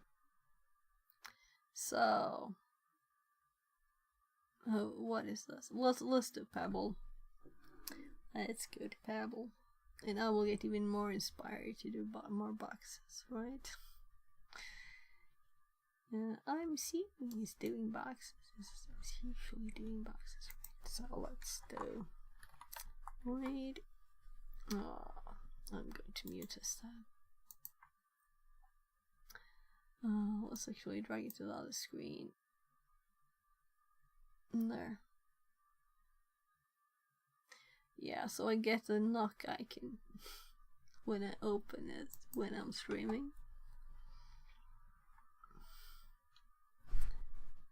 Yeah, and there my hubby closed the door, so definite good timing here. So we're going to read Pebble, and I will know how many people was in here if anyone was there watching me do this. Are you here, anyone? So maybe 2 people. I'll listen to the full URL too. I know that people don't like this as much as when you do other stuff. Whatever. I do. So I'm doing this to learn, you know? To learn stuff. And I don't know why, but some streams there have been like over 500 views. It like amazes me. Why? Well, you're welcome to view it. Yeah, so I won't talk forever here. I will click the link or rather the read now button. Unless I talk long enough for it to automatically do it, right? Yeah. So checking and seeing that my GitHub link is sent at the same time to both Twitch and YouTube. Jag håller på att avsluta. Jag streamar, jag håller på att sluta. Okay, so bye bye everybody. People calling me here.